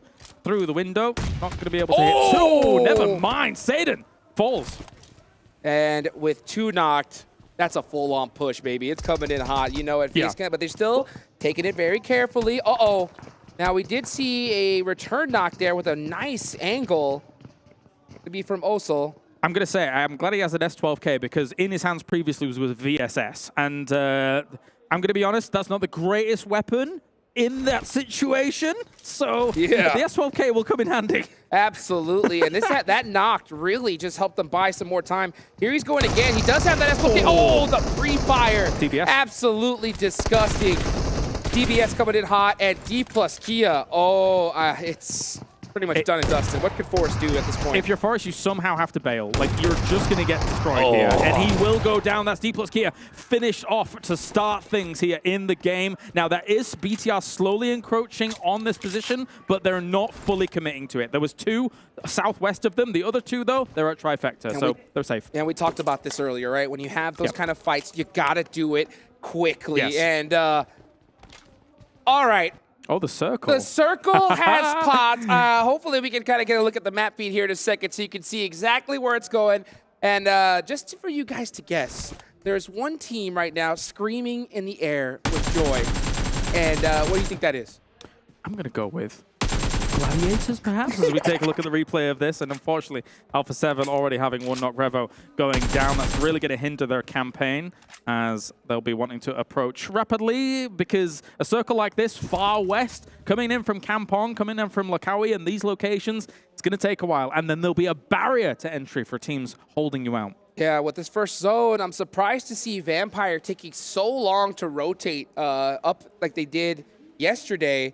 And I know you guys can't see it, but Yangon Galacticos seem to have got a little bit of ahead of them and might just beat them to their spot. So that's going to be interesting to take a look at here. And we're starting to see teams already swim. They want to get to that island as fast as possible. I mean, Galacticos was blitzing north of Vampire. I mean, they had that quarry split. You can see them here. Now you can see Vampires moving towards the bridge quite quickly, and Galacticos has had to pitch up in some of the compounds. There's also iKURD in this area as well, trying to kind of zoom on past all of this. But you got to be very careful when you make these moves, as Galacticos is going to go for the spray, but will be knocked. What a shot there. iKURD Esports still with their full team up, playing it very tight right now, looking to take advantage of Yangon. The problem with all of that is that knock was by Ravenclaw from Vampires. So it was multiple people looking at the Galacticos where they are. They've kind of got themselves in a bit of a bind here position-wise, because the bridge gives you kind of overlook over this. That's why they're still on the bridge looking at it, as you can see here on the right-hand side. Now they're moving away. They think, okay, that knock's enough. We know another team is there. We don't want to be the third-party victim. You could definitely tell that these teams did their homework last night. I mean, we see so many squads so fast on the rotation. They realize position is everything, and we're going to see Trick not able to make it out of the water. So even though they're moving quickly, it's not an easy task, that's for sure. Slight adaptation from Gladiators on this Northwest Island as well is Kitsune has been in Camp Alpha for a little bit longer than our previous Sanhok. So I could only assume maybe looking for a few more supplies than they had in the previous game, because we all know from the previous Sanhok, they were running out of ammo swiftly by the end of it. And my question, and what I'm really wondering, and you guys in the chat, what do you guys think about this? Because, you know, they like to take that high ground position, but we still saw them hold that DBS, right? It was taking a lot of space in their bags, but they didn't even get a chance to really use it. So do you think that they're supposed to still pick that up just in case a team pushes on them? I was talking about this with the other boys yesterday at the end of the day, but I feel like 2 at the bottom, south side of this hill, can hold DBSs, because that's the most likely place to be having a breach happen when it comes to this hill. 2 at the top, maybe kind of forego it a little bit, try and kind of prioritize some more long-range stuff, because usually it's very rare you would see a breach from the north side of this hill. It's so open, so difficult to make happen. Yeah, even a UMP would be disgusting at this point, because even though it's a little bit tough to get those long shots, that bullet speed being a little bit slower, but they're also silent. So even if you're able to hit a couple players, they're not going to really know which direction it came from. Definitely, as we have to take stock of what's going on here. Alpha7 coming in late. They're up against Sem9 at the moment, who have kind of found them on rotation a little bit. They're currently just north of cave location. So, and, oh dear me, Silas, why you knocked yourself, mate? Maybe he didn't have his mountain climbing shoes on. Well, it's gotta something. hurt. Fell out of a car, maybe? Perhaps. Who knows? Yeah, popped out just a little bit too quick. And you know what? Speaking of hop out, you can see, or hop on, Sem9 looks like they're on the mopeds, on a couple bikes as well, looking to get this rotation going. And right on time, because Alpha7 was right behind them. And as we see FaZe throwing a nade at a teammate. What do you think about that? They bold strategy. Yeah, very. I'm not sure what happened. Obviously, we've not checked in with them, but they're still over by boot camp. This is quite a slow move here. As we take a look at the circle, take stock of where these teams are.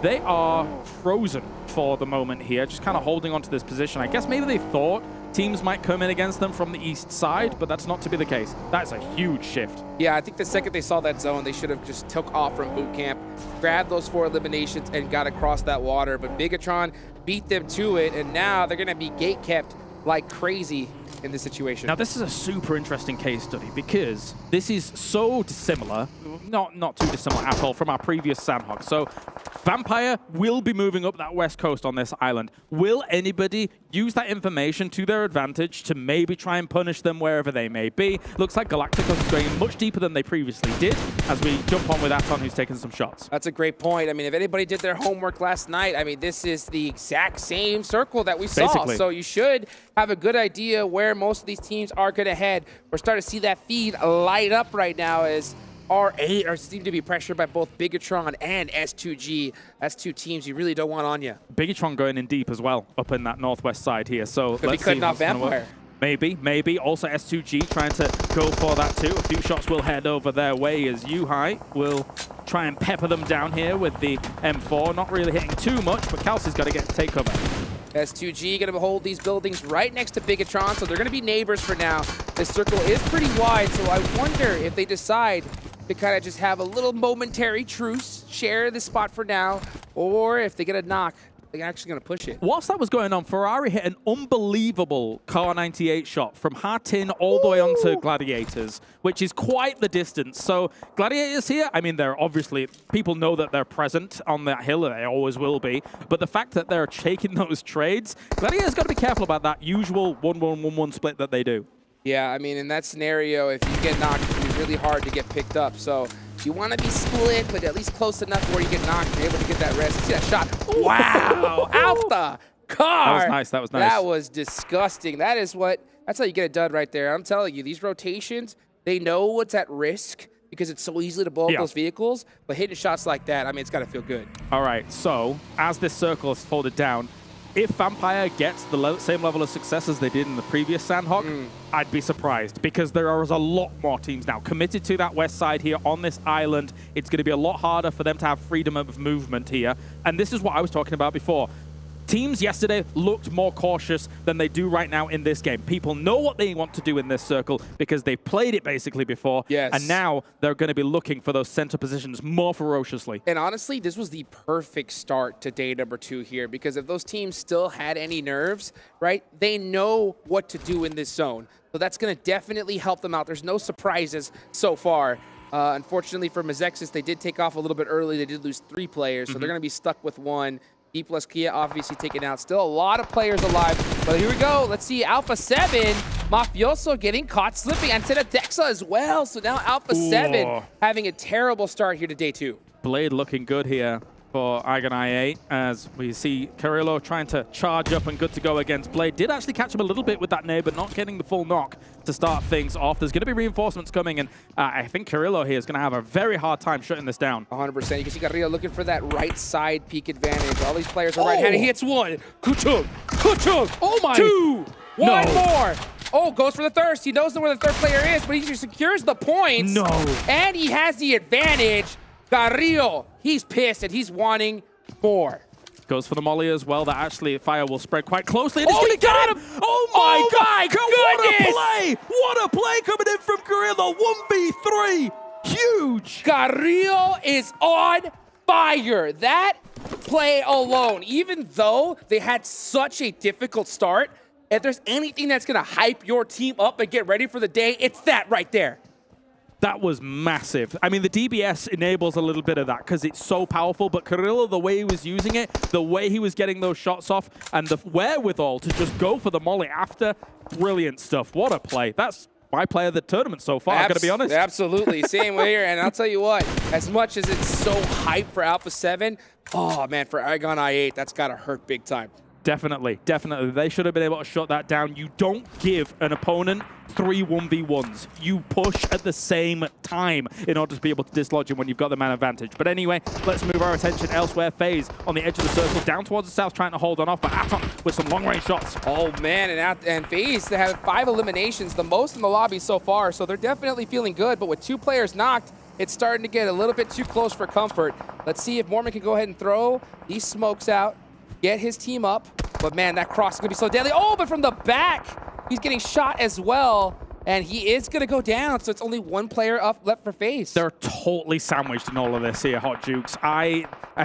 Likewise, I said, I don't know how you get out of that, but FaZe, I really don't know how you get out of this one. This one's tough. Then Auras, hey, got to hit those. That's the only way. And then he gets hit. And then he gets hit, yeah. So FaZe Clan out early here in match number 2. Let's see it again. Yeah, of course. Oh, one more.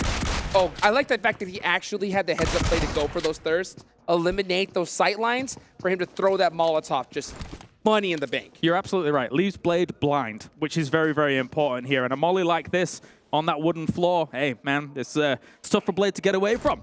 Oh, man, that one is gonna hurt. Well, hopefully we can see them bounce back later on. But there's still a lot of action here, and that is gonna be Carrillo finally out there. But hey, you're gonna go out, that's how you do it. It's style. Yep. Brilliant stuff. Almost 500 damage off the back of that here. Really kind of saving a few points here for Alpha7's Bacon. It was a salvage mission, all things considered. Now we're getting on board with Kitsune, who has, look at that, ammo count. Oh my gosh. 350 shots for the M4 here. Still rocking the DBS, but this is way more supplies that they're going to be working with compared to that game one earlier. This is what I love to see. I love to see teams adapt, right? Just see that this didn't work too good before, but they made some changes early on. Let's take a look here as this next circle is about to pop. You know that Gladiators are hoping that it centers right on top of them. And it's going to be a quick battle here for Vampire because they are right on the edge. All right, now the question is what does Gladiators do with their split? Because this is way too much against way too many teams on a hill like this. It's a great position of power, yes. However, you're going to have crunch down soon in this game. How are you going to adapt to that? Absolutely, and which hill, which mountain do you decide to take? There's so many different angles. We'll see how Gladiators decides to handle this out as we see a lot of teams going out to Papa Blue. There's only 30 seconds left on the clock. They're going to have to get moving quickly. I love to see Vampire hugging that zone, going all the way to the south side, but there's DRS, iKURD waiting for them. They're playing it very patiently, but again, they're going to be unfortunately hurt by the fact that there are so many teams that also made those adaptations heading towards that west side. Tony K looking for a bit of information here. They're very huddled. We can see them a little bit closer compared to previous games. They know that coming into day 2 here, these teams have been able to kind of crunch the numbers a little bit and make it harder for them to make these moves. Oh, let's take a look to see how Vampire, they're having a difficult go at it with this rotation. Oh, picks his teammate up and brings them inside the building. That is a really nice play right there. And they are on the edge of the circle, so they are going to have a little bit more time as well. Looking at the center of the zone, Gladiators, looks like Tixie is going to meet up with Matic all the way at the north side because they know there's people coming that way. Killer getting the shots. And when you're riding the bike around here on Sanhok, sometimes it do be that way. Do be like that. Do be like that. That is a fact. Let's take a look here at the rest of the teams and squads here. iKURD, right, looking to make a big bounce back today. They want to put those points on the board. They're in 13th place right now, and this is a really important time for those teams in the center of the leaderboard. Rays going down as we see Yokohama Donuts in full-on snake mode. Yep, tough for them. Likewise, a few other players here trying to go for the snake. Ragnarok is very split from SK Tom, for example, here for R8. So he's kind of mixed himself up in all of that hillside, trying to just play things out. But Aton will go down, unfortunately, for them in 13th place.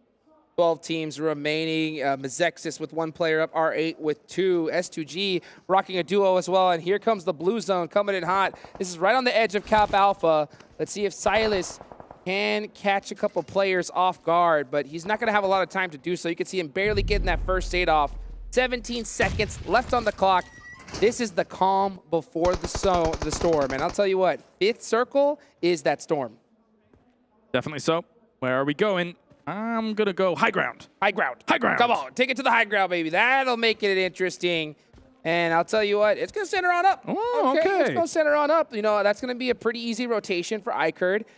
DRS is right there as well, though. That's going to make things interesting. And for Vampire, they have actually a wide open valley to be able to get to their next spot. So they should utilize it pretty quickly. As quickly as they can here. But sending it through some of these teams will be very, very difficult. BTR as well as Infinity kind of caught in a turmoil here down in these compounds. Very close range. Not too many DBSs on action here. It's going to be umps versus umps. And already the trade going up against BTR. Infinity able to shut it down. But here comes the S12K to try and shut the rest of all of this down. Trying to peek on around. You need to go for the pre-fire here. Tries to go for it as he's coming around the corner, but not able to get the confirm just yet. Bensu getting it done at the last second, and that is going to be Bigetron Red Villains out in 11th place. Huge heads-up play there from Bensu. A very important place to win Aton here, but now they're kind of wounded. It's going to be Galacticos maybe trying to encroach on this territory eventually. This needs to be a point where you either decide, okay, are we going to try and scale the mountain here, or are we going to stay in the low ground? They're crashing in. They're coming on in here a little bit later than I think they would have liked, but we could definitely see a play come out if Loki is able to get Bensu. Can he do it? Oh, now here comes the nades. The utility coming in hot. He has to breach. He gets one. He gets two. No. Bensu on fire. An absolute disaster for Galacticos, and it doesn't help the fact that Vampire was also shooting down from the high ground here to be able to help that out. If you're going to make that crash happen, you need to get into the buildings fast and cause the problems quickly, but it's not to be the case. Players dropping like crazy. Half the lobby is gone just in a snap like that. 6 teams still remaining, and it is all about the high ground here. You can see Meku watching over everybody, looking to sneak some eliminations. Yeah, Meku and Kitsune are trying to create the hot gates here for Falcons to try and get up through, and I don't know whether or not Falcons are going to be able to do it. At the same time, Ravenclaw dropped and kind of caught a little bit here by DRS on just a tree alone. Still surviving, though. I'm surprised he even survived actually peeking that with a Molotov, but he did buy some time. He got a crate, and that is perfect timing for him. Going to pick up that level 3 gear, but it is him all by himself. Very important. Shifts down towards iKURD here. There's an opportunity here for them to be able to rise up the ranks swiftly. Shots come in here from the back of this crate. There's not much cover at all. Pika's advantage very much going to Rules, as he will be able to take that out. That's him shutting it down. Vampires are gone. DRS, yeah, clutching it up right there. So now their backs are pretty clear for the time being as they try to scale this hillside. We do have a southern circle here. That's going to definitely make things interesting. Gladiators, 5 eliminations so far. This is their zone. This is what they hope for, right? They need to rack up as many points as they possibly can right now. DRS can try and encroach on this territory. Throwing some mollies as well as throwables up there. Kind of haphazardly, though, almost. They have a lot of value in the late game. So to throw them up there, hoping it's going to kind of hit something without too much information, not the biggest fan of it. That's that game sense, baby. That's that game sense. You just got to have that little paranoia, just saying, hey, you know what? Maybe, but you're right. They are much more valuable in that late game. So we'll see, right? If it's towards that end, he's going to wishing he still held on to it. As we're going to see Delta throw a Molotov right on top of Ali. He's burning and barely able to make it out of there. And that's the information you need. When you have line of sight of something, you can be more sure about it connecting the way you want it to. It's on 1 HP. Can we please be cautious? Not a first aid in sight, and that is going to hurt. Perfectly cooked nade there from Delta. He's got that DBS ready.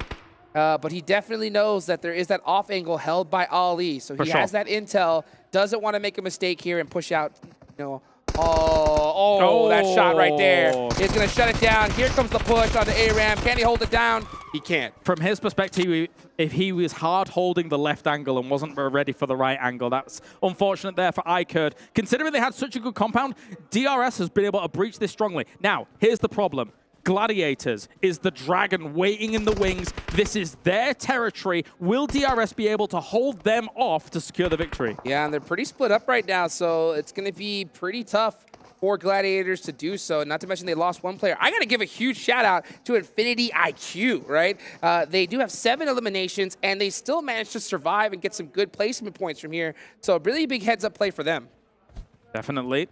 Nades go forwards here from Tixie. He's not working with a huge amount of util, just 1 smoke and 1 molly left.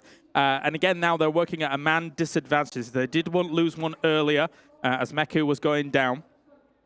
Rules OG on that off angle, that is going to be huge for his squad. You can see he's trying to get that intel, those sight lines. But, you know, looking over here, we see Tixie with that high ground. The next zone does pop, and it is dead center on a DRS. Also, unfortunately for Gladiators, the 1 snake remaining. He's on the low ground, but he is on their side of the circle. You can see him crawling at the bottom there, just at the very edge. But yes, you identified it perfectly, Hot Jukes. The off angle from Rules. Right now, Gladiators is anticipating only the compound being taken. Also, Killer's spot is like a landmine. It's like a trap set for them whilst they push up into this area. He might have seen his head just then. Uh-oh. Yes, he spotted him. I think he might have seen him. Yep. Killer YT all the way up front here. Tixie with his last grenade. The bounce! No! The bank is open, baby! And Killer YT going down here is going to make things that much more interesting. The fight has even. Tixie pushing it with the DBS. The jump down from Delta finally hits the shot right when it needs to happen. Very important here, however, he's given up a little bit of that high ground. Now Gladiators might try and strike here through the smoke to use the high ground. It's going to apply a little bit of time, but it's not going to be enough here. Kitsune also goes down. That's going to be DRS here, looking to sweep in, finish off Matic, and get themselves the victory. Gante pushing up Matic. The man advantage is too strong, and Gladiators go out. Infinity IQ, second place, just like that.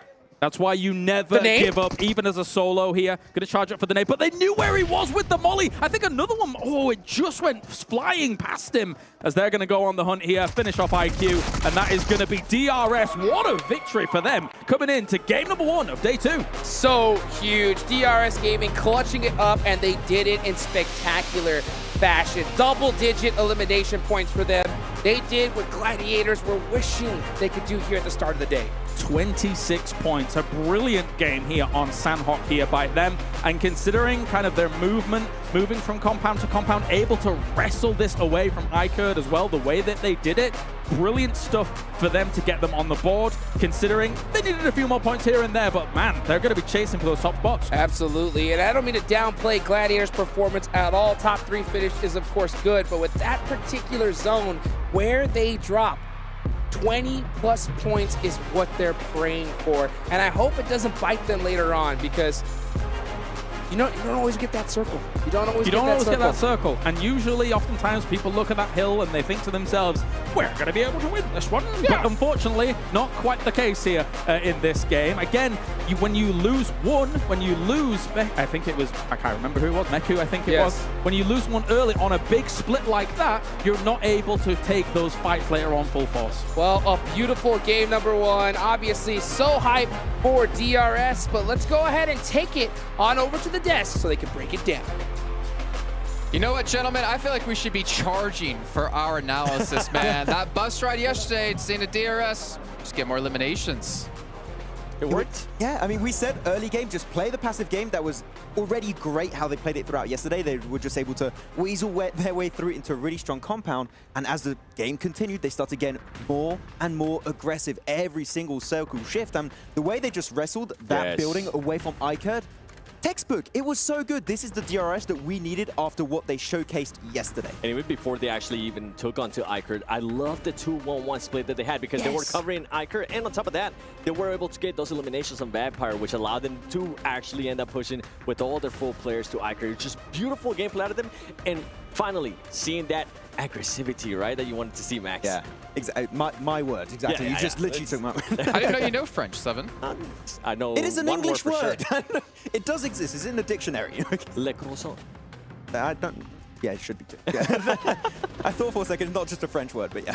In Gitun, that's 3. Not sure if that one is. No? He's trying to take a look at the match rankings here, get an idea of how many points all the teams did get as DRS sweeping the lobby, doing a phenomenal job. And fun enough, and I'm not going to jump into it too much, kind of outshining another star play we had early on in that match. We can see here 26 points here for the team from Nepal. A fantastic job by them as we look down the rest of the list. Infinity IQ at 13, Gladiators at 12, iKURD at 5, Falcons at 5, 4 at Vampire, 2 for R8, 4 for Donuts Pharaoh, and 2 for AGONxI8. So there's a big discrepancy in points, which could help DRS push even further into the rankings. And I think we're in agreement here, Seven. We were looking at this game. A lot of the teams that we criticized as being slow on the first game yesterday on Sanhok, I think did some really clear VOD review and were able to catch up and speed up their process. One of them are even here. Even though they didn't get the placement points that they needed to, I do need to give some props to Bigetron Red Villains, because they ended up actually being a little bit faster, and they were willing to take on those engagements that previously they didn't want to take on. I mean, ultimately, right, they didn't end up getting the placement points, but it's good to see that they're now starting to readjust that as well. And yesterday, it hindered them in regards to what they were able to do. Today, they were at least able to get on some early on elims. Yeah, not just them, actually. AGONxI8, a team that we haven't talked about too much, I believe actually, throughout this tournament. Actually, I got to do that to them. Actually did outspeed Vampire, which is hard to do on their rotation from the southern western island of Ruins into Camp Alpha, at least one of the compounds around Camp Alpha. So AGONxI8, if they do a DRS and start being more aggressive in the late game, could also see them start to slowly rank up higher on the rankings. And I think that's why we saw Vampire actually not have one of the best games here and not being prepared to take on to DRS towards the end, because Bigetron as well, they took that one of the spots that that Vampire Esports was able to take on yesterday. So you can see now, after one day, all these teams were doing their homework. Everybody was doing that VOD review, and Vampire Esports been bringing something different today. Yeah, you see those changes. Yep. It's kind of a godsend to actually see almost the exact same phase 1 zone kick off right off the bat, because you can kind of, as you said, look at the analysis yesterday and predict how teams are going to rotate. I mean, we did see some teams rotate a lot earlier than we saw before. I think Bigetron was one of them, as we mentioned, we're watching.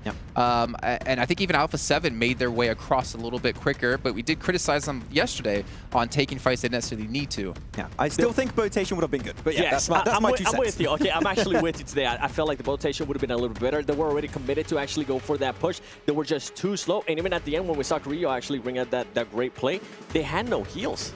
He had no heals. I'm glad that he was able to clutch up that 3v1, but it was sketchy. This is why Don't on jump Sanhok, into that yet. Yeah. Not that. Not that one. No, Okay. This is why on Sanhok you hold on to mollies more than anything, because wooden floors in most of the buildings you can just Thanks, Max. I just said don't jump into it, and he continues to jump into it. Let's take a look back at DRS though, at their stats here across the team, and see who was really standing out across the roster. And Delta, the damage actually wasn't as high as I was expecting, to be fair. It seems like they were just getting some clean eliminations and picking up some third parties. But this kind of goes with what we were saying yesterday. If you see the chance to actually get a fight and you can actually clean them up very quickly, go for it. And I feel like that's exactly what they were doing here today, being precise with the fights that they were willing to take. Yeah, if we saw the DRS from yesterday, they die crossing the bridge. Yeah. I think not being aggressive enough. But here they just actually zone teams away, get control of a really strong compound, and wrestle away from iKURD, which that is the game-winning play. If they don't do that and are too passive, they go potentially a top 5, maybe a podium if they're lucky, but they don't win the game. This is the changes we expected from them, and if this continues throughout today, maybe they can catch up to Vampire. It's not going to be easy, but it is possible. Nepal #1? I can for this game, yes. I think Imperium. I think Imperium's actually like calling me right now. It's like, yes, they are. I agree. I can't do it in his voice, obviously. But let's take a look at another team, though. In particular, we talked about Alpha7 a bit at the start of the show. We talked about Revo as being our player to watch. However, we might have to actually change that. Let's take a look at their player stats and you can get exactly what I mean. Because Carrillo, that 1v3, I'm calling it now. It's the Chrono Clutch of the day, for sure. It has to be. Yeah, I mean, I don't know what's going to be able to top that. I got flashbacks. We were talking earlier about Loops and the Carrillo, and then we heard Blank, too, being able to talk about how he's usually known for being that star player. I mean, look at the damage. Yeah, the other players did end up getting eliminated early on. But this is what we expect, right? We want Carrillo to be able to step up when his team needs him to step up. That's what we had Revo, I mean, early on in regards to the players to watch, because he's able to do that. Now it's good to know that they're also able to rely on Carrillo to be able to do that, too. And what was so impressive, even though I mentioned it earlier, I'm going to mention it again, it's just no heals. He needed to hit those shots, and he was able to hit those shots. He pretty much had a timer. Well, like, if you don't do the clutch fast enough, you're done. Let's be fair, though. When the esports server gets updated, that won't be happening anymore. That first shot he got long range with the DBS should not exist anymore. You should not be able to get a knock from that. Yeah, the range is going to be reduced on the damage. That shot should never have been actually able to work. But because we are on an older patch, it does. But the fact is, he keeps this cool. And it's flashbacks to the Loops Carrillo, the star player that we've been able to see. And I'm glad that he went for those confirms. Usually we see those players, you know what, let me actually finish off the last player. He was like, you know what, I don't know what's going to happen. I have no heals. Let me just confirm those points for our team because they really need it. And then he went with a great play of throwing that molly on the wood floor. Yeah, when I'm playing my games, I just always keep a few mollies. It's just always so good. If you know a team is in a compound, clear it. Max, okay, let's be honest. You keep the mollies, how often do you actually get to use them? Do you forget that you have them? I shall not answer this question. What is your average survival time? I don't look at my stats because I'm a little bit scared that I'll be disappointed in myself. Okay. Yeah, that's what bad players say. Okay, I didn't ask for this. Hey, no, you should have said was, I don't have the worst survival time overall in all the players of PUBG Mobile. That's what I would have did. Infinity IQ, though, Max, you actually wanted to talk about them a bit over towards the top of the show here, but maybe you can get your chance now and bring your points up. Yeah, I mean, Bensu, of course, him as a player, we have to talk about him. He's just an absolute mad clutch master. I think he clutched it versus BTR. Then Yangon Galacticos pushing in from Camp Alpha, so he's been able to just play around with the DBS extremely efficiently. I think he also had himself some molly plays at some point, which is really efficient. But yesterday, towards the end of the day, Infinity IQ, their splits, the way they regroup, and their understanding of Miramar really impressed me. I want to see if that can potentially translate into Erangel a bit more, because they have been silent, but I think the potential is there that they could be a dark horse team in this event. Okay, well, I mean, obviously, as we said before, like Erangel, it's got to be your bread and butter for any team out there. And the fact is, you kind of maybe forget that when we have them spread out, the battleground spread out, you know, like doing a Sanhok, Erangel, Miramar, Erangel, something like that, you forget that it's the most played. But here, 3 Erangels back to back.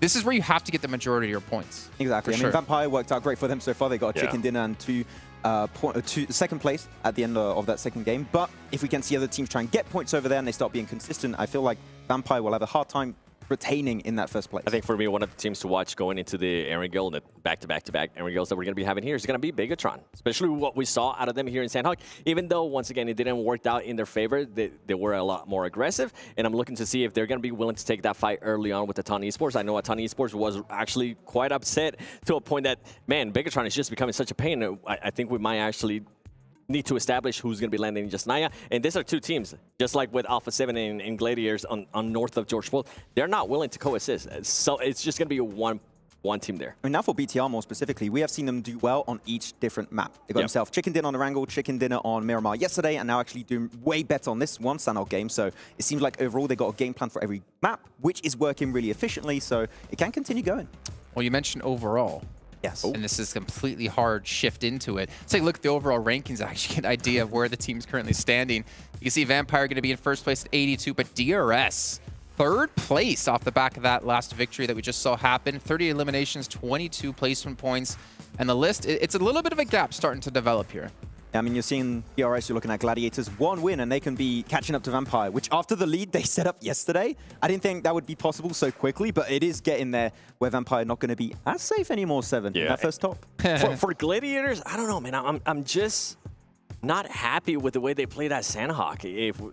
Even though they did end up getting a top 3. There was a 1-1-1-1 split that you were really unhappy with, I remember. It was. They should have been covering our Team Falcons. I think at one point we were talking about actually Kitsune. I remember who it was. Kitsune was by himself, and the other players, Matic, was still covering an area where there was absolutely nobody. He had the zone to his back. I'm not sure what was going on there. I wish they would have just fall back. I wish they would have been able to cover a lot more ground because they would have been able to stop DRS. They would have been able to stop iKURD, and they would have ended up with a lot more elims than they ended up with. This team is just too slow recovering, regrouping for me. It feels like sometimes they get in their own head. They're thinking, oh, a team could still be out in the blue up north. We have to hold on to the split. Otherwise, if a team backstab us, we're pretty much dead. But that would have been the case maybe last year where the circles would do less damage on Sanhok. But here, you can't really do those long rotations around the cliffside. You would be eliminated pretty much instantly. So I'd like to see, we mentioned it yesterday. It's still the case here. Regroup a bit quicker. They still had a really good game. We expect Gladiators to do well on Northern Western Island finishes, but it could have potentially been a win. Like, I want to be even more crucial or critical to them, to be honest, because it's like the same zone, 2 Sanhoks in a row without a win. You watched. Okay. I don't have like for sure know that they watched the match yesterday, but you should know what you did wrong yesterday, and to not come out into this game and get, I think, a higher placing or a better. I mean, there's not much higher placing you can get, but like a better result. I don't know, man. That leaves me with a bad taste in my mouth. It doesn't. I mean, that's kind of why I bring them up, because we see them do the exact same thing. Yeah, it is a top 3. Congratulations to them. But come on, like, you got to be able to adjust. You got to be able to regroup your players a little bit faster. You got to be able to take advantage. Yeah, you were able to get some elims. I feel like there could be more, and they're just living it out there. I feel like this is because they have a game plan they have set in mind for a long time now for Sanhok, and they're not willing to move away from it. Which, no, they got some points. So I can't argue. Okay, sure, it's not chicken dinner. We'd like to see it. But for them, this is a game plan that works for them. They're very comfortable with it, and they're just going to keep going with it. I don't expect a change at this point, because if they would have made a change, I think it would have happened here, because it's literally almost the exact same circle. So I think they're just going to maintain this playstyle, split early, and hopefully try and maintain as many players alive at the late game. I mean, go ahead. I was going to say, luckily for them, Sanhok, we're only playing it 1 time, right? Every single day. It's not like Erangel that we play it 3 times or Miramar that we play it twice. But I want to see how that's going to be affecting them when we actually go to Erangel and they don't get favored by the zone. They do great rotations, but just like Blank was saying, I want to know what happens when they actually have a full roster towards the end. I mean, I look at it as any other team. If you see Northwestern Island, you know you could just hard crash on someone potentially, because you know they're gonna be out of position, right? You know they split so much and stay split for so long that, you know what, that high ground that Gladiators have could become your high ground. I mean, Falcons almost did that at some point. They got really close to Kitsune, and I feel like Kitsune was not able to regroup, and DRS kind of helped out that whole situation from unfolding itself, because if they don't crash it, I don't feel Kitsune is ever able to make that regroup. So Regrouping before the teams start to push up on you is good, but teams might see that throughout tomorrow, maybe also in the main tournament if they do end up qualifying, that is a very clear weakness. We can try and abuse it to get control of the high ground. And if you're in the high ground and you're playing together, chances are you're going to get that win. Yep. And I feel bad we're so critical of Gladiators, but we know what they can do. We know how good of a team they can be. But you know who also can be good? Our commentators. Hot Jukes and Klaris taking us into our second match of the day. Oh, you're darn right we're good. That's right. Let's get it going here. Match number 2 about to get started. And here we go. On to Erangel. Nice little southern plane path heading up north. It's going to be a pretty good one here for these teams. Good for a lot of teams to be able to reach where they want. Maybe sometimes North George and George is going to be a bit of a stretch. They'll have to take the cars up there as things do go on. But because of that, and the way in which S2G splits across Ruins, Sunken, Rozhok, and things like that, they might be a little bit more cautious about how they go through that drop, whilst teams might be scrambling for cars around them. So I might be looking for that for the moment, but we'll see how things go down. Yeah, that's always the most annoying thing too, especially with 18 teams. Those 2 extra squads could definitely make it more hectic. With a circle like this, if you want to go there, you find that vehicle, and if you land on another team, it is tough. I wonder to see what Alpha7 is going to do, because they normally like to land that North George spot, and this is going to be a stretch for them, but they do have that secondary location of Lipovka. So and it looks like that might just be where they're headed. Down at the bottom, we're seeing it looks like Magexis is actually a little bit closer to some threats that they may not have perceived before. I mean, they will see the drops going down. Straight away, we'll take a car and drive away. So very important to not lose someone early. Let's see where the Sir Sone's going to go. Okay. This southern circle. What do you feel about this one, Yao? I'm going to predict northeast of Quarry will be our finish. I mean, quite far northeast. Between kind of Gatka Quarry, but I mean, it could have gone anywhere. So it's a stab in the dark. Okay. All right. You know what? I'll go with Chopsticks. Right? Yeah, I'll go with Chopsticks. That'd be a cool finish to see here. Let's see what Vampire's up to. They like to go to that Primorsk area, but it looks like they got a boat. Yeah, they got on a boat. And yeah, it looks like they landed Ferry Pier. Got on a boat and are headed straight to Primorsk. Interesting. Yeah, you don't want to be lingering around Ferry Pier too long with that split of Gladiators. So get that vehicle and get out of dodge, as Primorsk is actually a great launching point to be able to play this circle from. You've got checkpoints. So we're going to see Vampire loot out Primorsk, probably head up towards Quarry, and from there, use a little bit of that high ground to scout things out along with the hill to the east side of it. It provides you a decent overlook across some of the circle. One thing I love about Vampire is they never blind rotate. They're always just checking up to the closest hill, send a couple players, scout it out, and then just move little by little. But they have the entire field open for them here, so they could pretty much pick any secure place they want to be in this zone. As you can see them on the run as they storm the beaches of Primorsk. That's right. Of course, there's PMWI crates that you guys need to be interested in between July the 15th and August the 15th as well, so make sure to check that out on in-game. And also, you can check out the Esports Center that's giving you some limited time rewards as well, as that one didn't come up already, but I'm anticipating it.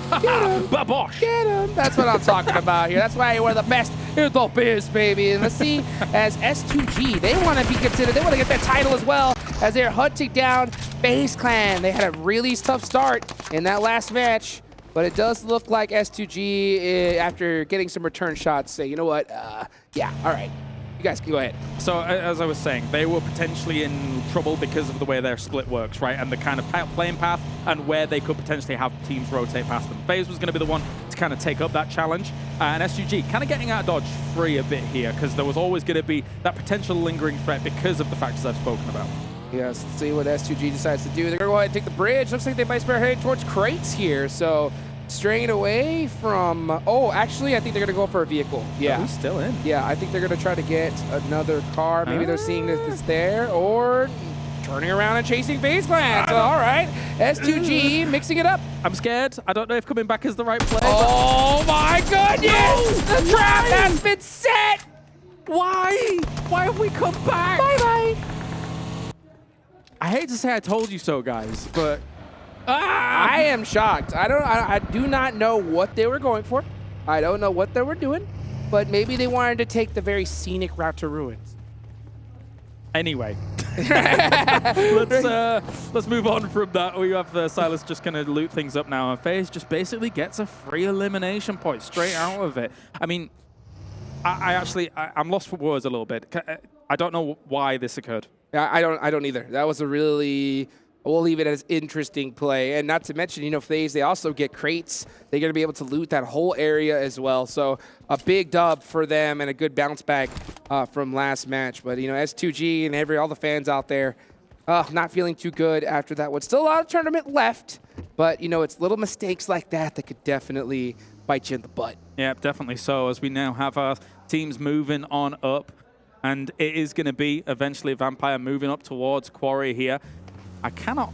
Still can't believe. But anyway, Donut's going to be trying to go for the rotate here, all the way past what we're seeing from Gladiators, who have got a pretty decent lockdown on the position that they're at right now. They're not the kind of team that would bridge camp, even though they know that there are some teams across in military eventually wanting to come over. So, I mean, let's see what they do. Yeah, Kitsune needs to dip, and he realizes that. I mean, he's all by himself up there. Yeah, he was able to scare off a player away from that location, but they realize that it's just one. He knows that they're coming for him. So I think he's going to go run down, try to get that vehicle, and head on over to his team.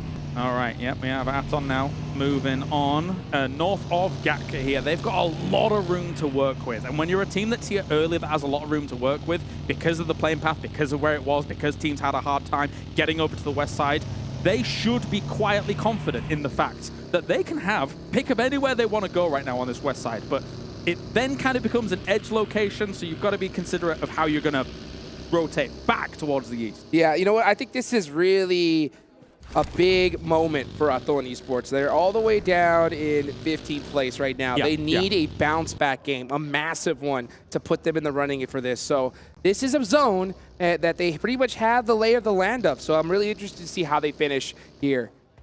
Definitely so. Mazexis looking over towards what is usually quite an important compound on a entry or exit location here for military, but they're playing things out slow. I'm surprised to a degree that we've stalemated here because it's very unlikely we have that second shift heading down towards military for the moment.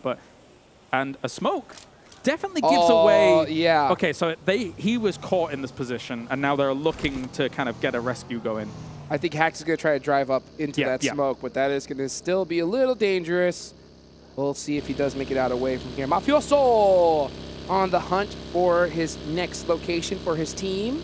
And this is always interesting. I don't talk about it a lot, but you know what? By driving, one of the most underrated skills in PUBG Mobile. Oh, yeah. I mean, being able to rotate perfectly, the distance each vehicle is from each other, so important. If you're too far apart and that person gets into a fight, you're not going to be able to get to them on time. Too close together, and your whole squad can get wiped out. So something to think about. Quite honestly, it's cool that you bring it up because it is actually like one of my favorite mini games in PUBG Mobile, which is actually just driving around. The mechanics are great. They feel really fluid and really fun to do. So, but yeah, you're right. If you're setting up a convoy and things like that, it's important to not be too far away from one another so you can rendezvous with each other, etc. But yeah, for now, everybody is doing that good old driving thing here and trying to get themselves to the circle. Yeah, everybody's trying to pick up all the rides they can because this is a very interesting circle. There's a lot of places it can go, none unfamiliar to these teams, but they want to have those vehicles just in case they want to set up a car wall or something like that. Let's see where the zone decides to go. Will we see the most toxic shift ever and it go to the military?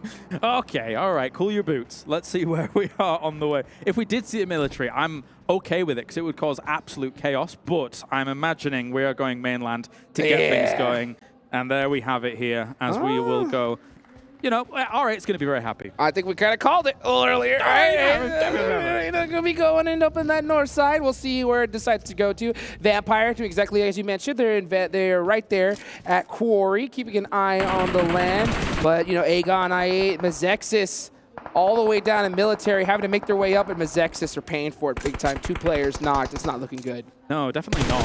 Again, when it comes to these kind of transitions that you have to make, brilliant little sprays coming in through the fields here to try and make it work. And yeah, Mazexis just cannot catch a break. They are unfortunately going to be going down pretty soon if they're not careful. Yeah, this is another level of tournament right here. And you can see them on the hunt. Bigetron Red Villains on the move. They had a great end to yesterday. Let's see, where do they decide to go? Because there are so many teams in this area. Exactly. That's the big point. A bit of an adaptation from yesterday. Obviously, Erangel is very important when it comes to this tournament. It's 50% of the games. So we're seeing huge swaths of teams moving into the center. far quicker than we were seeing yesterday here, as those changes have to be made here quickly. Now we're going to see everybody really kind of trying to take that center spot between that Quarry and Gatka, kind of equidistant from one another, and it's going to get spicy. 100%. You can see 7-9 taking this little spot right here. It's a good one. And they are surrounded by squads. So this next zone is going to really decide who's going to have that huge advantage for the rest of the match. Alpha7 all the way up in the north, right next to S2G, hugging the edge of the circle. But at the end of the day, Alpha7, they love that edge style play. Yeah. But is it going to work out for them? I'm not too sure, because we're seeing these center teams really able to make it to the late game. It's tough as an edge spot, right, in this kind of circle, because you've got the fields of Gatka, very open, hard to rotate through. The south of that, yes, some hills, but then south of that, what have you got? The fields north of Long Forest, as well as kind of east of that quarry location. So when you're playing edge, wherever these circles go, unless you've got central positions like those hills a lot of people were sending for, making those transitions later on is very difficult because of how flat it is. Yes, yeah, it is a complete open range in that area, and you can see 7-9. I mean, everyone is just, almost every rock, every tree is taken up here at this point. We could just see Infinity IQ deciding to take up this shack right here in the middle of the zone. That's going to be interesting to see. And looking at Gladiators. Gladiators, obviously coming off that Sanhok match. They got the zone that they were dreaming of. Third place finish, but you could tell Tixie's hungry for more as he takes a shot on the Rules. Rules was down to 1 HP. Where are we going? As the big question here for all of these teams. There's some teams still in the blue, still scrambling for an opportunity to try and get themselves in. There's not too many barrier teams because, again, I think the edge play on the circle is scary. Oh my. Okay.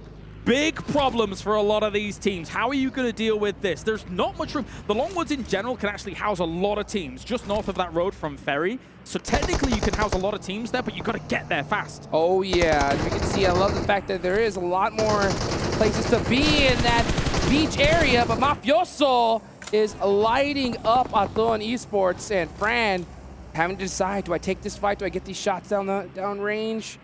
Or do I take off? It looks like he is trying to help out his teammates, but it's just a little too late. It's a wild spray and not really connecting with much there, as Mafioso is going to lie down. He knows where Fran is, but for Fran, I mean, there's too many targets. They're actually driving up. They're going to aggress onto this here, as they know that they already have the man advantage. One down. Fran's going to have to back off here. I mean, he's got actually quite a few nades still left, but this, I don't know how much is going to get done. Let's see. You can see Rebo out there trying to get a nade. They do have the band advantage, and they're trying to get revenge for their teammate, Carrillo. Okay, some shots onto Zohan. Zohan forced to get out the vehicle, and he is stuck out in the open. So Aton Esports gonna have to make a crazy play if they want to survive. All right, well, big spray still coming in, but not really been able to connect with much. Both teams here. Some smokes to kind of cloud the vision of any further onlookers. And yeah, this is, it's a slow fight, but, you know, it really happens. Run over. Okay, yeah. Yeah, Senatex running over Fran, and now Zohan is on the run. You got to get out and play for placement. You can't take this fight. Try to get some points, but that's the thing about this point system, right? It's so heavily in favor of eliminations. If you try to get any points at all, it's only going to be a couple. Yep, yeah. Got to salvage, got to salvage. Pick it up with the pan, nice. We've got ourselves Revo good to go here with the Pumpy as well, of all things. So maybe the potential for breaches down the line, as Infinity has a good farm compound here, technically, with the transitions that they were able to make, but it's very edge. So eventually they're going to have to dip from that as we take a look at the replay. And nice nades by Tixie. Yeah, you're going to have to dip from this farm compound and get into those woods eventually. Yeah, let's see where these teams opt to end with this zone and where it's going to go, because, I mean, this hard shift south definitely made things interesting. One team in particular we haven't talked about so far, Team Falcons. They're in 6th place right now. They're all the way to the east side of this match, so they're going to have to push through quite a few teams if they want to center up. A great team looking to advance on through that west side, and that's the cool thing. You can actually slow play the woods in this circle as well and try and dislodge teams as you go, and it's actually a really good location for a team that likes sweeping, likes fights, likes to come in from the edges. Not so much the fields, though. They're not great. Yeah, you definitely want to be in that woodland area, and it's all about timing when you're right there. You're hoping to catch a fight, maybe third party, a nice little ferry pier finish, And we're going to see a lot of movement here from these squads. And actually, Team Falcons are looking to make a push right now. Looking to make the push, as well as a lot of teams going to try and crash onto this beach area at the moment. But iKURD kind of locked in position here by Revo. They need to move away from this and kind of rendezvous elsewhere, because taking this fight on this side, okay, cool, you might get yourself some elimination points, but you need to find a position quickly for a circle like this. And here comes Team Falcons making the very risky rotation, pushing on past into the beach. This is a complete blind rotation, and they are getting picked apart. Yeah, those trench areas, difficult to actually push onto when they've got him on lockdown. One unlocked, obviously, but wild shots into the distance here for a Vampire to try and shut down iKURD, who would eventually try and push on against them. Looks like that is the place where Vampire decides to hang out. They're going to be on the beach here. It's a beach party in match number 2. Vampire Esports looking to have some success here. Obviously, it's Sanhok with a repeat circle. They weren't able to have that same success.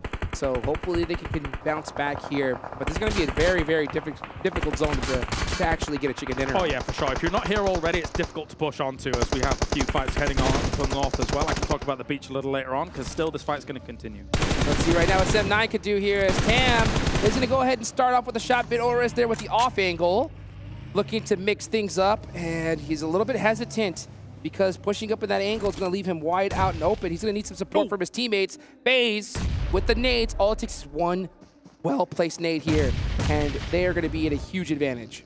They're just soaring over at the moment. They hear the driving across as well, and unfortunately doesn't get quite the hint of where that boogie's going, only the visual cue of it. So throws the molly over towards it just in case somebody was being picked up, but not to be the case. Going to be moving away here. Meanwhile, in the middle of the beach, which, by the way, is slightly deceptive. It's a beach, yes, but it's not as flat as it used to be. There's trenches, there's down vehicles there. There's a lot of little dips that you can play in this beach, and it can house a lot of teams. Oh, man, ever since this 2.0 update came out, it has made a party of things. And FaZe tried to get away from that fight, only to run into Bigetron Red Villains. And now it's just down to 2 players with a very blind rotation, trying to head towards the beach, but they have to know that almost everything is taken up already. Yeah, it's really difficult. You just have to pitch up again in the woods here and try and play from there, and hope the circle's going to come your way. But Moment is actually kind of locked down here by multiple angles. It's not only Gladiators looking at him, it's also S2G that are looking at him from the beach. It's very open lines of sight.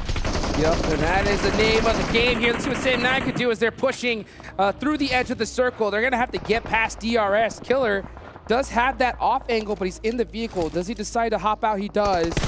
And Delta, making some shots onto the bug. He gets one. And Tam is going to try to find a way in to the rest of his team. Yep, Sem9 here, kind of dragging the wheels a little bit. It's kind of slow going here for them. They're going to try and maybe send Tam forwards, realizing it's difficult for them to all stay in that location and kind of weather the storm. They might be looking for an off angle here to try and deal with what's going on. Tam does secure a position into this next circle as it does center up. So it is going to be right on that beach woods area. AGONxI8 are holding it down right now. Wow, jumped out, gets popped in the meantime. And this angle here from Naoto, putting in some work on AGONxI8. And with one knocked here and the position they have, I wouldn't be surprised if we see a push. For here are a lot of buildings, a lot of ones to try and take cover against. So the pre-fires throughout, I should say pre-fires, just trying to spray through the smoke, hoping that he's going to be able to clip something. Not hugely successful, but still putting pressure on against his opponents as well. You know, you can crawl in front if you want. Fine. Here comes the nades. Naoto trying to pop one off. Throwing a pretty blind one right there. Not going to be able to get the connection. Blade's going to hold it as well. He knows where those smokes are. Yeah, and then finally, Missile throwing one right towards AGONxI8. Does connect. And it is really just up to Blade here on this off angle to try to make something happen for his team. It feels like it's up to Blade a lot for this team when you're kind of seeing out these moments, but I mean, this is very difficult to deal with. He actually catches Naoto, though, during all of that. The rest of Donuts here for the moment is going to move back, trying to find maybe an angle, but he's using this corner really effectively whilst healing to try and negate the angles that his opponents are looking for. iKURD forced with that crazy rotation. They get beat up in the process, but they do survive for now as the Ali, the last straggler, trying to make it towards his team, but all his tires got shot out. Yeah, Nowhere to go. Rough, man. Some parts of it are still flat, let's be real. So that's why that's going to be so easy here for them to be able to take those brilliant shots coming in as Vampire trying to solidify themselves on this side. But they do have one down, just get him up, good to go. And they should be okay for the moment, but they want to look at dealing with Infinity IQ and Galacticos in the middle. 100%, not to mention you got Gladiators right there on the edge of this circle, just waiting to get into the thick of it. Bigetron now deciding we got to make this push. Here they go, starting to apply that pressure. They use those smokes to be able to push up on the R8 for free. And now here comes all the utility, but one nade could spell disaster for Bigetron. They have to be careful here. Yeah, I'm glad that they found out around the building because they were giving R8 just one single angle to focus on there for. So this is really important to kind of keep your opponents guessing. Ragnarok, looks like he had that VSS holding that one down. Oh, he spots one player. There goes the second knock. Full send here for Bigetron as they climb up. And shots going back and forth. R8 about to get picked apart. Only one player left. Can D7 do it? Can they? Versus DBS's. I've seen this go usually towards the DBS's way, as he is going to look for an opportunity to come around this corner, just give it the big blast. Oh! D plus Kia is driving on the it. molly! He got caught by the molly during all. The distraction causes him absolute devastation. It's up to Yuhai. Yuhai has to make some serious plays here. He does get up. I don't think he has time to go for this res, but he's going for it anyway. And now here comes Forrest. D plus Kia. There's no way they get this off, right? There's no way they get the res off. Here he goes. Comes up. Yuhai finds one. He misses every shot. That has gotta hurt as D plus Kia pick up the points. D7 finally comes down. Misses some as well. Oh, these players want these shots back so bad. Looking for that fight here and will be able to take out R8 as well. D plus Kia is patient about their movement. They're playing this edge-heavy style really well and rocking up on fights that are just completely in the midpoint of the fight and just cleaning things up after. 6 eliminations, 1 player down for them, but they do have the north side of the zone. But there's still so much action happening. That's going to be DRS Gaming eliminated. 9 teams still remaining here. The zone shifting up north into this forest area. So many trees, but not a lot of cover at all. Teams are going to have to fight their way to victory here. The person in the middle of the circle at the moment is HamCG. If S2G is able to make a meal of this game after losing the first person of the game as well, that would be absolutely fantastic. They've got one knocked on that right-hand side, though. They need to get him up. But all these teams on the beach now are having to make the scramble against these bunkered areas, and it's difficult to make that transition. Aton Galacticos still all the way at the southern side of this circle. They're going to have to go against Infinity IQ if they want to go for this chicken dinner. Here comes the utility. They got to throw it all right now. Time is of the essence. There's still 2 minutes on the clock here. And here comes the push. Guiga looking to hold on this angle. Gets caught in the process, and Aton Galacticos are taking advantage of it. It was a decently timed push, but that off angle's hurting them a lot. Vampires is blasting them here from that west side. At the same time, though, Vampire has to be cautious. Gladiators is just north of them, so they need to use this ridgeline to the full extent, but they are going up against a so fortified area of Gladiators. The smokes are all important to close the gap. Yes, Vampire Esports throwing those offensive smokes, eliminating those slight lines from Gladiators. That's going to force them to push back a little bit as Vampire is heavying the storm. And you can see right now, Gladiators, they have a good idea that this is Vampire Esports, considering the elimination feed popping off and the shots going off right next to them. The direction that this team's coming in from as well, but you can see Kitsune sees S2G in the middle of the circle. They know dislodging them is kind of important here, but at the same time, you've got to respect this threat that Vampire poses right on your doorstep. That is the exact thing that they have to do. You can't get focused on splitting different teams. You have to be on one team at a time, and Vampire is the greatest threat to Gladiators right now. 58 seconds left on the clock. Next zone about to pop on here. Aton Galacticos are barely outside of it here. And they do have one good UAS, but at the second they get in it, they're getting popped out of it. Falcons crawling. Only one left alive here to try and get them some points on the board. Sem9 has been completely caught by D plus Kia. Some good off angles here for them as well. Really negating the very limited cover they have of a tree alone. Forrest with 7 eliminations for D plus Kia. This guy is popping off for his team, and that is going to definitely get them going here. Let's see what else is going to do. Yeah, it's only one player on Sem9. He has a DBS, but oh my gosh. He got a couple players hurt. Forrest forced to throw out that smoke here. Oh, gets caught in the process. But D plus Kia, 9 eliminations. You got to pick up Force at this point. This guy has been crushing it. Yeah, this has been excellent from them. Should be able to get Back it this up. res off as well. Just Back back it on up. Yep, that's right. As for S2G, oh my, that circle shift. S2G is praising the circle gods here at the moment, as a lot of the teams, apart from D plus Kia, are probably going to fight off against each other before they even become a threat to S2G. S2G needs to take advantage of this. I mean, getting 2 games in a row where you're getting the favorable circle, you can't ask for much more. So you have to put up some serious points while you have the chance. Young Galacticos might just get caught up by Ravenclaw here as he's got that nade. Oh, it busts off, but he gets knocked in the process by Romeo Boy. Yep. Not too bad, but look at how little room they have to play with. S2G can even see them down in the south as well, and are punishing them hard. For Romeo Boy, I feel like this is kind of donezo for him. I'm not sure how he gets out of there, but then S2G, once they're only 3 and then somebody survives from this, I think they should be really concerned about D plus Kia's position. D plus Kia going to be definitely the threat for them at this point because Gladiators have to go wide out in the open if they want to get into this next circle. So S2G is just literally licking their chops right now, waiting for him. These are the easy pickings that S2G is getting down at the south, but all 3 guns are trained on the south. As we take a look at a replay here, Forest is able to get so much done in this game. Oh S12K. Absolutely insane. 5 eliminations make that 6 for him. This guy has been popping off, and they do pick him up, so he is ready here. They do have the angles. And Vampire is stuck out in the open here. They're going to have to hit some crazy shots if they want a chance at winning this game. Smart move to destroy the car next to you there. And they do have a little bit of a cheeky angle on S2G at the moment from this south side, realizing that maybe that is also a bit of a problem with a shack like this. Vampire is fortified here in that little, and then it looks like they're going to be making the move to try and get in nade range of S2G. Yes, D plus Kia very, very close, and now S2G is just focusing on those easy pickings across the road, but D plus Kia is coming right behind him. Here goes Vampire, the zone's closing. They're forced to run out wide in the open as Meku does start off with a nice knock on the Schweppes. And the smoke wall that they used across that road was super important to try and make that transition happen. This is why you save your utility for when it's most important. Forest from D plus Kia picking up another player from Vampire. I mean, no matter how good you are, there's not much you can do in this situation. The teams in the south can't catch a break when it comes to these circles, though. They're going to be up against it once again as the circle goes northeast or east or whatever you want to look at. But here, Calci, S2G, D plus Kia, they have the advantage against these teams, even though the shots are raining in from Tixi.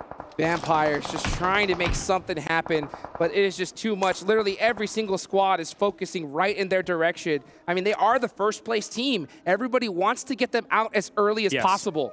But they've been strong about this one. I think their campaign in this game will come to an end pretty soon. They're the ones that are going to have the hardest time with a circle like this. A lot of teams will be looking their way, but you can see how many teams are prone right now, trying to lock it down. HamCG hitting on Tony K. That is going to be him going down quickly. I think every team in this lobby knows that this is Vampire stuck on this rock. And it's like they've all made an agreement, said, you know what, this is the first place team. Let's take them out first, and then we'll worry about each other later on. But man, Schweppes is not going down without a fight. The other teams have decent, well, ish cover, considering how tricky it can be. Silas also hitting Meku. S2G is having to hold the Wolves off at the doors in multiple angles here, and they're doing a great job of it. It's the one proper dip in this circle that has some defense. Schweppes, at this point, I think he's going to go deny the points. Maybe looking to try and pick up a point here and there. Yeah, he's not gonna. That's Vampire out of there. 3 teams remaining.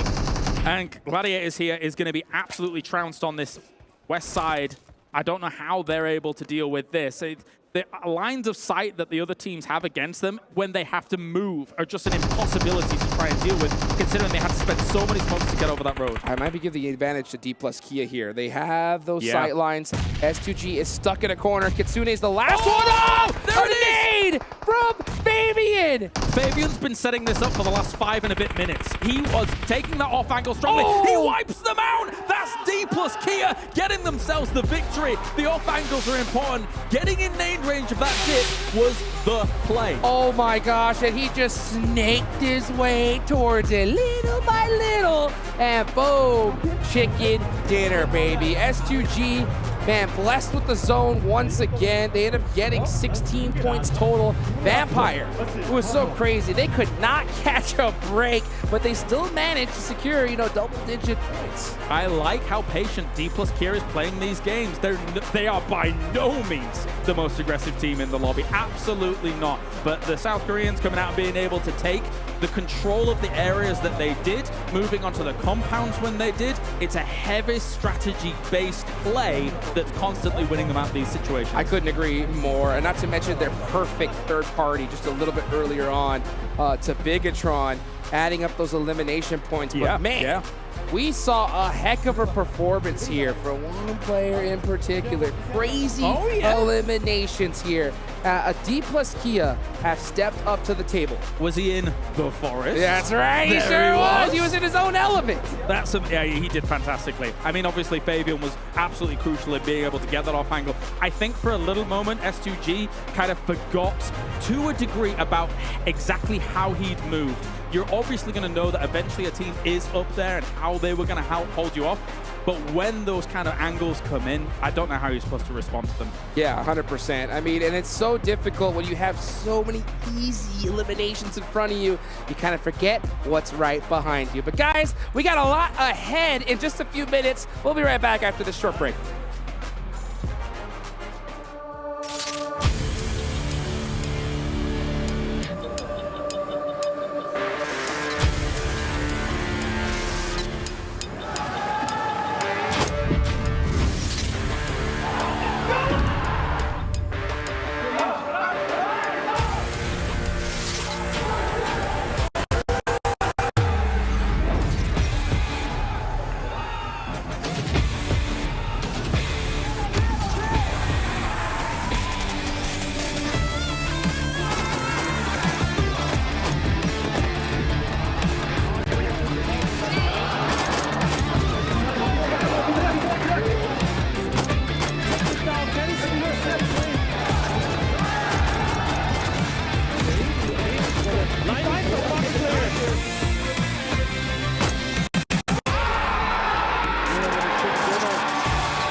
One of the most improved regions over the course of these years. I have said it, Seven. I will say it every time. Damn OnePlus get themselves a big chicken dinner. We get to see the double F crew of Fabian and Forrest able to rise up and get a ton of eliminations behind it.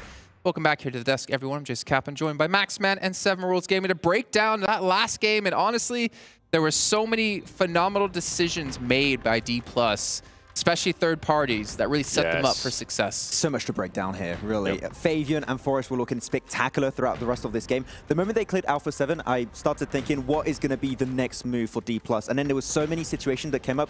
Vampire pushing onto Gladiators. There was the fight between BTR and R8 in the Northern Edge. They saw that fight, instantly sent it, and the moment they clear that fight with Forrest on the SK12, there's very little competition north, and they can just start spreading and start controlling pretty much the rest of the lobby at that point. The timing where they actually decided to send Also, it, and the mollies that they started throwing too, I thought it was perfect. All right, let's take a look at the match rankings so you get an idea of the points that the teams did get for themselves.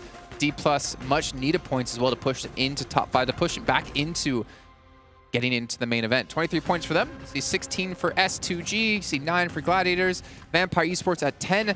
By the way, for Gladiators, this is what, their 6th time out of 8 matches they've been able to get top 4.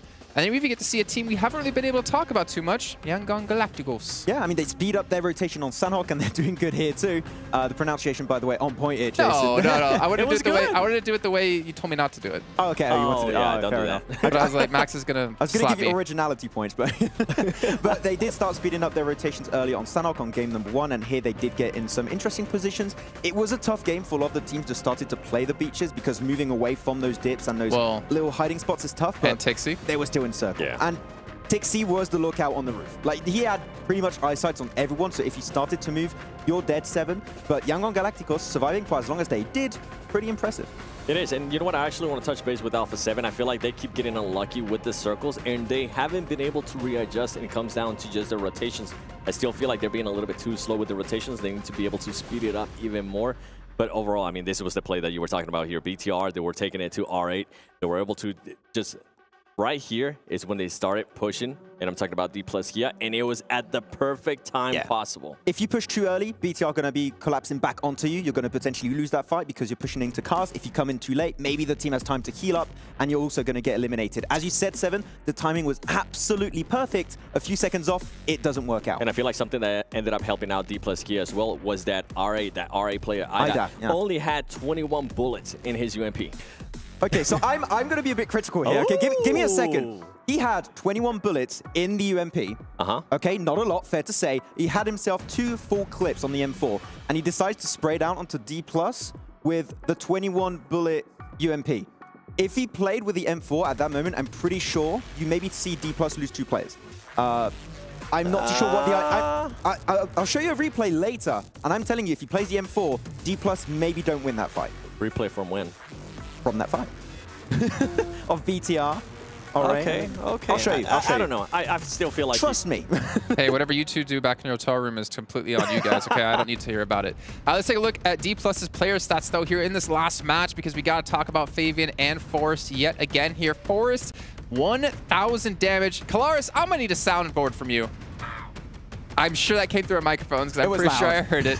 A massive play out of him. And I mean, you see him get 8 eliminations. Obviously, a lot of them coming in when they did go for the third party. But Fabian, the nades to close out the game.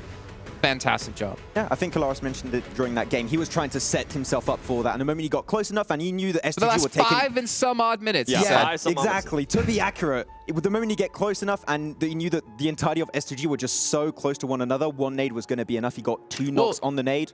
The execution is strong. The funny thing is that, like, we were talking about, oh, S2G position's so good because they're in that little dip, right? They have protection from their backside.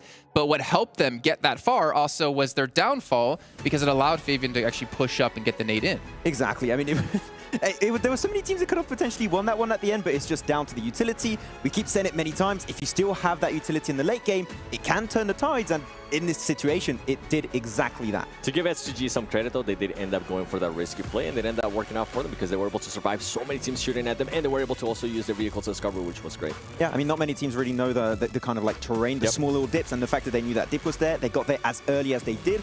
A few second delay maybe on that move, maybe doesn't quite work out. So yeah, SGG, good push, but Nade's pretty strong. Yeah. Well, during that last match as well, when we were watching 7, we noticed a little graphic pop up on the left-hand side, and we're like, ooh, it was Kitsune with 600 damage done. And I know you want to take a look at Gladiators' player stats here, but tell us why. It is because this was a player that we're talking about. When are we going to start seeing, right? We're talking about Tixi, we're talking about Menku, we're talking about Matic. They were being able to put up numbers. So now Kitsune, I don't know if he heard us or what happened, because he was able to put up 600 damage, only being able to convert that into 1 elim. And by the way, you mentioned it too. Tixi, being able to have that roof, being able to overlook everything. I feel like that ended up working out for them. Although, you know what? I do have to play devil's advocate here, because this team had the circle for a very, very long time.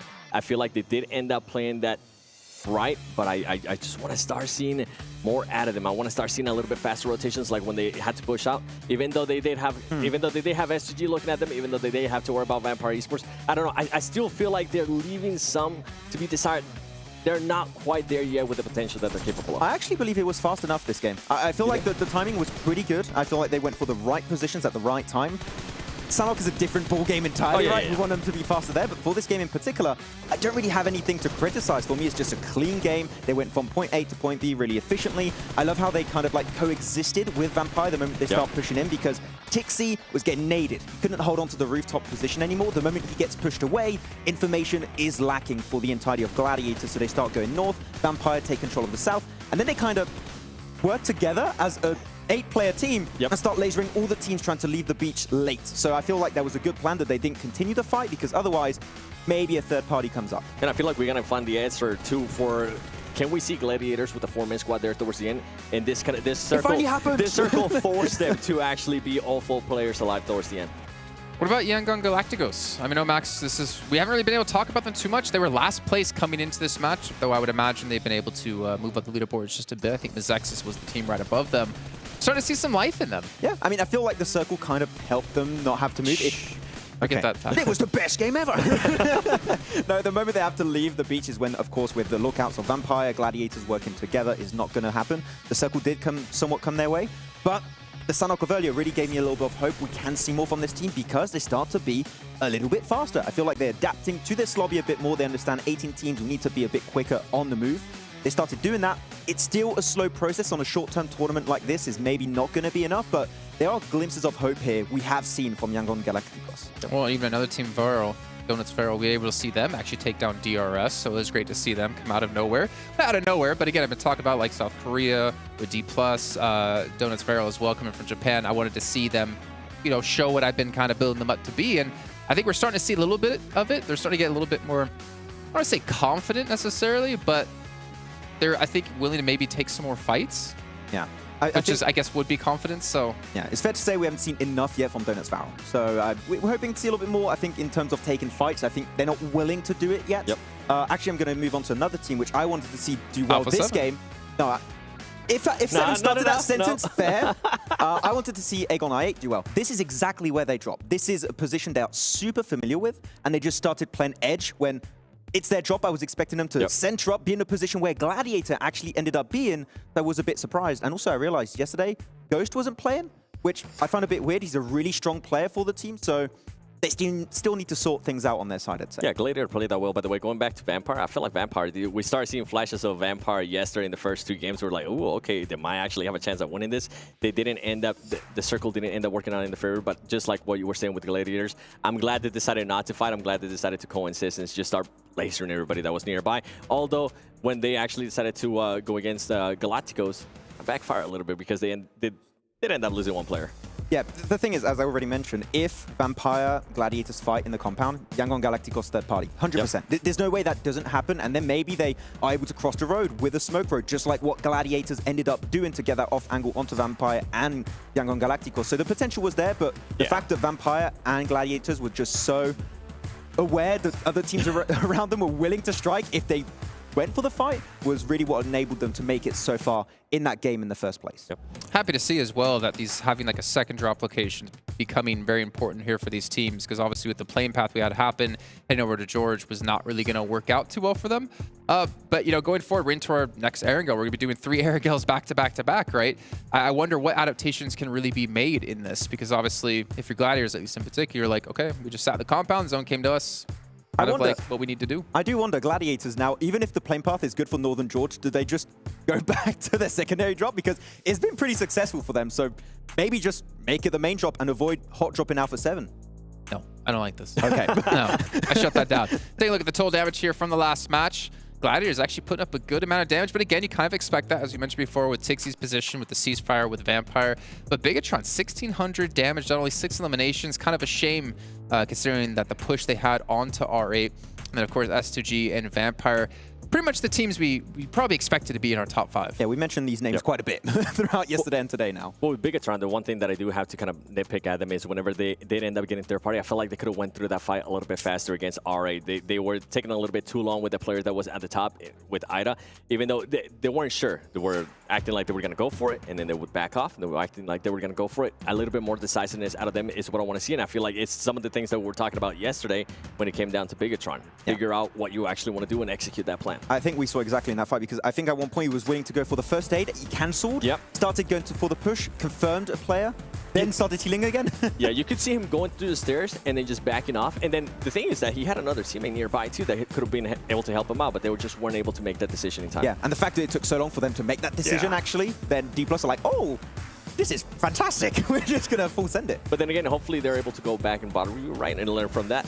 But they've been able to adjust in a big way. I feel like today, so far, we've been seeing great things out of Bigetron. Yeah, exactly. I mean, they improved throughout the entirety of yesterday. Today, I feel like the synergy is definitely a lot more present. They're a lot quicker on their rotations, like we saw on Sanhok. So a lot of teams really have improved significantly. So I'm telling you, the leaderboards might be a little bit all over the place at the end of today. Sorry, a little bit what? All over the place. Okay, just double checking. I mean, you did Bob Ross for us yesterday. But we're actually about 30 seconds away here before we hop into our third match of the day, going back to Erangel once again. We don't normally do predictions here at PMWI, but I'm going to make you do a prediction here, Max. Who's going to take this game? And if you're right, you don't have to shave the eyebrows from the bet earlier. What? No, wait. This is a lot harder for me to achieve now. No, Donuts Varel. I mean, I want to go back to your point, Donuts Varel. I think they're going to win. I want to see you win. It's not I don't think. No. Oh, I want to see who you think's going to win, not who you want to win. Oh, Vampire. I'm going to go Vampire. Okay, great. Yeah, fantastic. That's my prediction. Okay. Mine's Alpha7. I mean, they got to respond here at some point. Now, he really wants to get a notch cut into the eyebrow. Let's head over to our commentators though to kick off our third match of the day. HotJukes and Kalaris, take it away. Let's get it started here. Third match here of the day. We're headed back into Erangel. We see the players are ready. I hope you guys at home are ready. Kalaris, I know you're ready. How are you feeling going into match number 3? You're right. Always ready. Always ready. The Jukington of hotness. We've got ourselves here. The 18 teams looking raring to go as well. A tough playing path for them as well coming into this one if we stick out this lobby because it is quite the north lean. Oh, yes, it is. This playing path is going to keep you guys nice and surprised here in just a few moments. But you know what? We've already had 2 matches here today. We heard a pretty bold prediction from Max. Okay? Yokohama Donuts. What do you think about that? Yeah, I looked over to him and was surprised when he made that prediction. I saw it. Yeah, so far it's not been going the best for them, and it feels to me like they've been just a little bit slow on the uptake for the most part here. I mean, where are they sat right now in the rankings? I can't quite recall. Right now, Yokohama, they're not really in a position I know that they really want to be, but one team in particular that I kind of will put in that same little barrel is the team that Seven mentioned. That's Alpha7, right? Yeah, Alpha7 right now, I think it's really time for them to start turning it up. They've been losing too many players early on, and I think that's really, really hurt them. Yeah, I mean, when you've got situations where you're hoping that Korea is going to clutch on out, I don't know if that's going to be the winning strategy for you. In our previous Erangel, obviously, they lost Revo very early, or maybe that was Sanhok, I can't quite recall. But regardless, I mean, they're losing people early, which is definitely not the winning formula that you want to be seeing on battlegrounds like this. Again, with the kind of level that this lobby is coming in at, and the fact that it's 18 teams compared to 16. So there are just more threats that exist throughout the battleground early on. Yeah, I mean, in that Sanhok, they lost almost everybody early except for Carrillo, and Carrillo pulled off a crazy 1v3. I was hoping that would kind of turn them up, get them on fire, but then in the next match, they lost Carrillo early. So, I mean, it's kind of like a back and forth for them. But hey, back-to-back Erangels, you know, anything that they could have had holding the back should be over with, and they should turn it up now. And when it came to that, they were playing very edge-heavy, and it is difficult to see. But as you can see, not only your little thing, but also I don't even know what the sock things are called. That's called the juke sleeve. The juke sleeve. It looks yes. pretty good. Yes, I saw you handing them out. We've got the plane, so let's get to it, Jukes. Let's get to it right here. This is a northern pain path right here. That's going to make things pretty interesting for these squads. Now, North George is still in effect. I'm wondering if Alpha7 decides to head in that direction, or they're trying to true the Popka drop as well. Vampires out early, as you can see them already heading over towards Zaki, because when you're that far away from your usual drop, you've got to look for a backup. Zaki, for me, is a terrible drop spot, but you've got to look for something. When is it? You know what? I've always been saying this for the longest time. Oh, no, I know what you're going to say. Zaki and Zone is on my bingo card, and it has been left open for far too long. Am I casting with Imperium right now? It's the dream. It's the dream. Zarky finish at Erangel and Cave finish on Sanhok. Oh, no, please. Yes. No. Yes. I mean, you've got the tunnels on Miramar as well that you could potentially go to, and then you've got that situation where somebody's on the top, somebody's on the side, and then it's like, well, okay, I guess we just heal and hope. Right, hope and dreams. No, you know, no. That's what we have here at the start. Some of these teams looking to make their dreams alive. Take a look at their highest damage. Tixie, man, he has really turned things up here. Longest elimination, ARAM, 387 meters. That's far. Yeah, that was very far. I think before, 363. I was looking at the stats earlier. Tony K was able to hit a long one, but now this circle poses problems. There is still the chance it goes to military here, so I think we'll probably see 2/3 of people taking up the kind of mainland area, and then maybe a third moving down towards military. But Actually, maybe less than that, because it's still a lower chance that it's going to go there. But if it does, it's going to cause problems. Oh, absolutely. And if the team that decides to head there early, they're going to be laughing it to the bank if that zone does go in that direction. And plus, that loot, military loot is quite delicious. Now, for this particular circle, you know, Vampire are going to have a heck of a rotation trying to get here. They're going to have to go through, they have to be very careful, sleepfrogging their way to safety. DRS are, they have been pretty off and on so far in this tournament. Where's DRS standing so far on the leaderboards?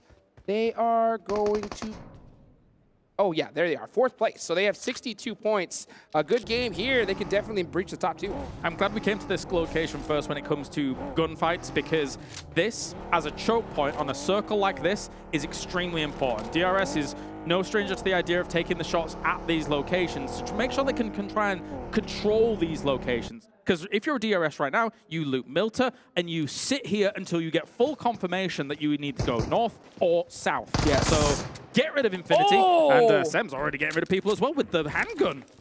Busting out the pistol here, and he is looking for some more unknown. No way. Oh my gosh. There's no way. There's no way he makes this alive. You can't hide. You can't fight. Oh, he got the buggy. Wait. Second thoughts. Oh, he's going to go for the finish? No way. Is he going against the guy with the AK with a handgun? It's the M7, and M7's beating him up bad. The rest of his team is coming, actually both sides of the squad. Here comes Kenny with a Bizone, trying to get some shots on the ARAM. Oh my gosh, unknown. Did he end up getting that knock after all? I believe he did. Yes, he did. And the first. Okay. Yeah, it was kind of back and forth there. It's close. That was a little while. Oh, Gladiators getting taken out by Mizexis. Inactive, getting a nice early elimination for him. Yeah, the barrel will do so much damage in that previous fight, but that was a kind of crazy situation. iKURD still trading off against Sem9, though. The reinforcements coming in. Very, very important, very effective. See right now, AGONxI8 going to take the hill. Trying to catch AGONxI8, slip it. Oh, wow, he actually hit some of those shots. Oh, what? Bison boys. Oh, that is how you do it there. And he's going to go ahead, secure that elim. Yes, get that point. And yeah, AGONxI8, they don't want none of this. They're going to take off. They got nothing, literally nothing. Not surprised, not surprised. I mean, this location in general, it's not really going to be the highest of priorities, so you just want to get out of there with, unfortunately, your tail between your legs as you lose people and then try and fight another day. Going out this early, it's just, it's tough. It's not worth it. It's just pointless. Yeah, I agree. And you know what? This is kind of the result of that playing path. You know, there's such a northern playing path. You have so many teams hunting for vehicles, and not just the northern playing path, but also a southern circle. When you have such that stark difference, you got to go ahead and prioritize that zone. And you know, losing a player in the process is just, hey, the price you pay. Completely agreed. And actually, whilst we were on board here with Gladiators, AGONxI8 is moving and sending their 2 players down to military. They're basically making a gamble play here of, okay, yes, we're wounded already. If we take somewhere quickly on military and it does come down here, we have a slightly higher advantage compared to if we were just on the mainland and surrounded by teams. And we know it's possible. I mean, just in the last game, right, we saw hard shifts down south to Ferry Pier. So maybe... I didn't expect it. Yeah, I didn't expect it either. So, I mean, scarier things and crazier things have happened. But I do like what you mentioned earlier, DRS holding that bridge, you know, to hedge their bets. That is something I want to see from them, but it looks like they've decided to prioritize Milta. Still looting. You know, they've got time here, which is all important. As long as they kind of keep their ears open a little bit. I know you can do that. It's weird. So, you can actually eventually see that. But free play on. Eku getting sprayed on down. These long-range Bison fights, man, they're hitting. They're hitting those right there. The Bizone coming out heavy here in the World Invitational All-Star Stage. Again, everybody, $1 million is on the line here, and it's crazy to say that that is just a drop in the bucket to how much money they're going to make, and not just a few days away, right? True. Also later in the year. I like the way you say it, Bison. The Bison. It's like how Max would say it, Le Bison. Le Bison. You know? Le Bison. Yes, I'll tell you what, man, that is been doing pretty good so far. You know what? It's the tried and true, and it's like that UMP where those shots are so far away. They come out silent. They don't give those audio cues or indicators to the players. They don't know where they're coming from. And it's weird with that bullet delay, those bidon shots. If you just hit that little spray, boom, it's like instant knock. It feels like there's no recoil in it as well, which that's true. Also helps things out, I think. Yeah, I would agree. I would agree. It's pretty good, pretty good. But Vampire here going to be strolling on a long way. They have got a long way to go for these kinds of circles, and they're rocking up alongside Gladiators as well here. So top two teams against one another on the transition. As Gladiators has already lost one person, of course, against Mezexis. So they're not going to be wanting to take fights too early. Yeah, I'm going to be taking a look at Vampire's rotation. We're going to see that all the way up top. Vampire Esports, oh my gosh, cashing Matic, and I think they got one of his tires. They might get it. Let's see if Schweppes goes for another one. It's smoking, it's on fire, and just like that, Matic out of there. You could see as he was holding the spray for as long as he did, you slowly lose control of it there. So, I mean, as much as some of those early shots hit, maybe like just a reset and try and go again. But it's hard to judge in those moments because you've got a really short window of time to make it happen. I'll tell you what, dude. One thing I've been really like seeing is teams, instead of prioritizing just popping people out of the vehicle, a lot of times prioritizing those tires, man. If you get a couple pops, boom, that's a spin out, instant victory. And then that's especially prevalent when we see someone driving a buggy. It's like 3 shots and they're out of here. As we take a look at the plane, look at that, just soaring over Erangel. Beautiful. That was gorgeous. We're going to drop in military and give Igon a opportunity. Southern shift. Do it, Chaos, please. Bring it, come on, take it to the side. Well, you know what? Potato Hill's a lovely place as well. It is, it is. And D plus Kia is hanging out there. They won the last match. So they're very fortunate now here in this situation. Yeah, they're going to be rendezvousing quite quickly here, I think. And holding up Potato Hill, actually there's quite a lot of cover room that you need to hold on Potato Hill. So sometimes it can be a bit deceptively difficult, but you can see the great migration here from all of the teams trying to blast it towards the center of this one. Goodness gracious, so quick. The second that zone popped, they were in those vehicles and they were on the move. Falcon! Team Falcons, we have been waiting to see this squad pop off. I'll never forget that chicken dinner that they got yesterday. Man, this stadium erupted. Yeah. So I would be excited to see them have a great performance. And I know, yeah, like you mentioned, greatest team in the world. They are awesome. I want to see them do a little bit more. 51 points right now, but maybe they can, bump it up a little bit. Come on, come on. Get it done, That's right, that's right. We'll see them, Falcons soar in just a little bit. Oh, beautiful. Yeah, just like that plane. Yes, just like the plane, which actually, where did it drop? Maybe it was a sign. Maybe it was a sign. Maybe. We'll see in just a few moments here. Let's take a look at iKURD. iKURD in 14th place. iKURD's a really interesting team because I think when the play is really obvious, we could see them pop off in certain moments, but I see the little hesitations when they kind of get split decisions. Hopefully they can kind of clean that up here later in the tournament. We've not seen them had the easiest time when it comes to defending breaches, hitting them. We saw that at the start of the day with Sanhok, and I think they just need to lock things down a little bit stronger to be able to get things going. I mean, the position that they've got right now, it's not bad. You can make some transitions from here. Sem9, though, might be looking to challenge them in a little bit, so we'll keep an eye on that.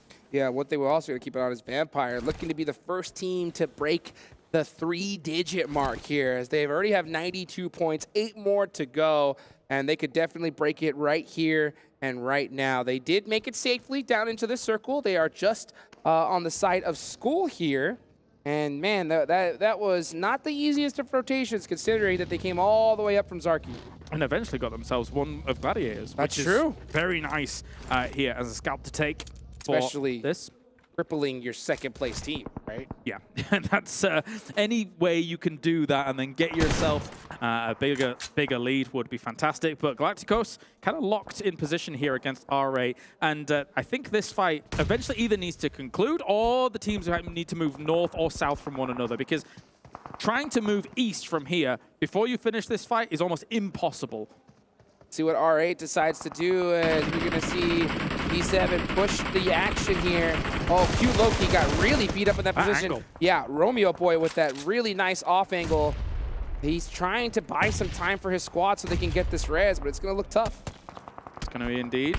More throwables forwards here and move back as I get the smokes up and try and get the cover enough, but The spray into the smoke, delaying this cross as much as possible. He is behind the wall, so technically if he could get that, it'd be great. But now they find him in the smoke, shut him down. That's good from R8. Huge shot there for Prestige to be able to secure that elimination. That is going to be 2 right there for the side of R8.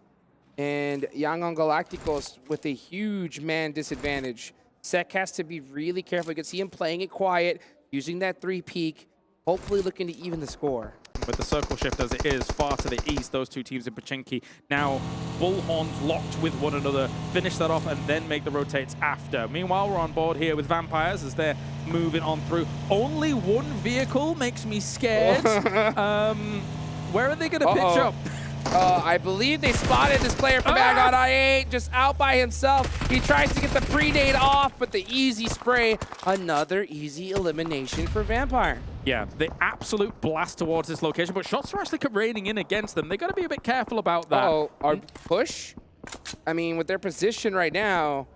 That's a nasty angle. And all them smokes, I mean, any team can push up on them, but I don't think Team Falcons really have that in them to make it. Yeah, you can see them playing it very, very scared. There's like knock-on effects here, right? You're in center of the circle, which is cool, yes, awesome. But because you came here with only one vehicle, it means that you don't have that much cover outside this shack. So if anybody gets in nade range, I think Ravenclaw's already moving for them, actually, to try and find an alternate position. Because if you're all in one shack, one nade, bam, you're dead. Yep, just like that. Done and dusted. Let's see.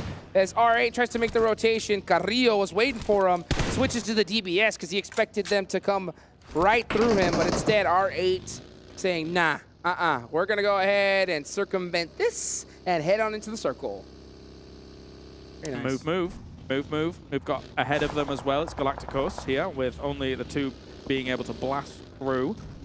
And, well, a bit of a calm before the storm. We actually had a relatively similar circle from our previous Erangel yesterday. That's true. So let's see how these teams are able to deal with it. So far, of all teams, I think Falcons actually had a really good split on this east side across that road, which is of extreme strength.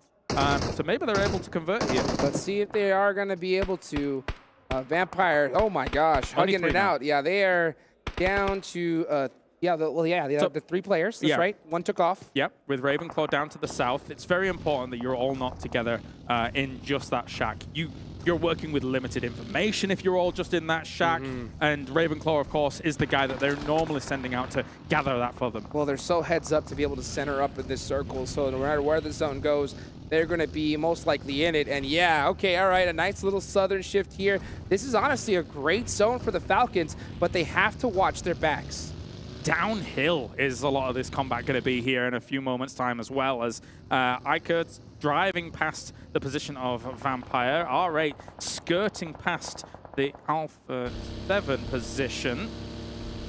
And, well, R8 is sending it, blasting it through to this small building. It's only the one building here, mind you. Right. So Alpha7 taking a nice checkpoint as well. They're going to be set up pretty here with all 4 up. They got their eyes on R8 and on the rest of these teams, possibly looking to catch a straggler on the rotation. Still a lot of teams not in this zone, and they are quite late to the party as everybody instantly took up most of the major checkpoints left in the circle. Definitely. Obviously, D+ Kiera's got a great compound. I mean, we've already seen them have success here in Erangel just before. And this is a team that, I mean, we were talking about it during the break, right? Yes. They've won things like World League East in the past under a previous name, which still, you know, Kiera, obviously, but different sponsors, etc., and or a different configuration of name. But they know how to hold onto locations and kind of lock it down with previous rosters. And I think they could have some success on this compound too. Especially with how they were able to sneak up on S2G a little earlier. It looks like FaZe Clan is a part of that same energy. RayZ still alive here, looking to possibly get a nade off. Oh, okay. A nice drive-by, got a little bit of information for him. RayZ has to pinpoint and hit this all, and it's right between them. Tries to go for it, not successful. Malag will look across as well. Guys, this is a very, very slow-paced fight here. Actually, RayZ gets him. Got him with the nade here. Nice. Okay, opened it up. Here comes Aton Esports on the off angle. Yeah, Falcon realized that, you know what, this is third-party central. I am taking off from here, trying to group up with my squad. They only have one elimination, but like I mentioned, their backs was something they had to cover as the zone shifted. You got to get up together for a position like this, because eventually they're going to have to move off of this. Very likely they're going to have to move off of this road and downhill together against the positions that some of these teams are taking up. S2G still locked with FaZe. Silas losing, they lose Silas in the process, so they're down to 3 players. FaZe Clan do have 1 knocked. They do get the pick up on the Milag. And Ventores trying to get a nade off, but it is going to be Ones that gets it. MCG, this smoke's giving away kind of where he's going to be perched up at. And that nade just kind of able to get Calci, of all people, stuffing. Oh, what a shot! Good, take him down. Jeez. Okay, FaZe is kind of slowly falling apart here against S2G. They're focusing on too many different players. You can see as Milag was focusing right onto Kitsude, trying to pick up the easy point. Does he get it? He does. Okay, but the nade getting popped right onto him from HamZG. That's going to make things a little bit more difficult, but hey, they're still alive here. I'm telling you, FaZe got to be careful. Gladiators going down. Vampire's going to be very happy about that. A double spray coming in here to try and finish that off, but at the same time, a big push-up onto that, and it will be S2G going down thanks to the DBS. Yeah, but FaZe lose almost everybody in the process, so they did get some nice eliminations there, but they won the battle. The war, though, is going to be tough to beat. Yeah, they had to swing out too far right on that lip, on that plateau that they had as a position of strength. They got desperate about shutting down that fight, and then D plus Kia had the angle from the compound all the way to finish off a few of their members. So rough stuff. I think they depended too much on the util right there. I think at a certain point, you got to know you have the man advantage, take those shots. But and with so much on the line, it's hard to take those risks. Let's see what Team Falcons could do. Oh, nice long nades onto Sem9. These bounces are looking pretty good here. Let's see if T can hit the mark onto Tim. He's going to get the confirmation most likely here. Oh, barely misses it. But yeah, it's only a matter of time. I don't think they're going to be able to get the spreads off. Behind he gets behind the tree. He gets behind the rock. Wow. Yeah. Only 1 health on him as well, so he has to back off from that fight. Here comes the reinforcing smokes to shut things down and also cover the vehicle, just because they need that later on for the transition. Beautiful smoke placement right there from Sem9. I don't know if they did see that. Oh, run over Alpha7 with the full send. This is how you do it right here. Here they come in hot onto R8. They do lose 1 player on the process. That's going to be Carrillo going down. Senatexa now here with Revo, gets the knock on a Prestige. Very nicely done here with the S12Ks as well as DBSs, just continuing to push on this situation here. Ragnarok on the west side going to try and solidify the position he's had with a few smokes to cover where he's going. It's all hell breaking loose here for now. Falcons on this northern side, shutting down these teams that are coming in from the high ground, because then that will leave their backs open so they can make transitions. Here come the Falcons here, 1 by 1. They're just taking each player out. Depp, SKR, he is in the deep business right now as the Falcons are right there next to him. Are they going to spot him out? I don't think he's going to take these shots. It's way too risky. If they don't, iKURD might. I mean, he is so sandwiched. Like, it is very rough for him to try and make something happen here. But iKURD is moving ahead of him, trying to leapfrog forwards. And again, Vampire here, they're licking their lips, man. I mean, with Gladiators down, with D plus Kia in 3rd place, 60 points behind them. This is an opportunity for them to extend their lead even further. I'll tell you what, Vampire is so good at securing those center positions early on. It has been proven to be so fruitful. Here comes iKURD from the edge. What did you see? D plus Kia is moving up quite aggressively on the position towards Vampire there. It's Fabian very far up against that. I mean, as we're looking at these fights on the high ground, but I'm scared to see how D plus Kia is going to approach that against Vampire. I think we definitely want to see these teams take that northern side. They want that hill advantage, that high ground. iKURD still in a battle with Team Falcons.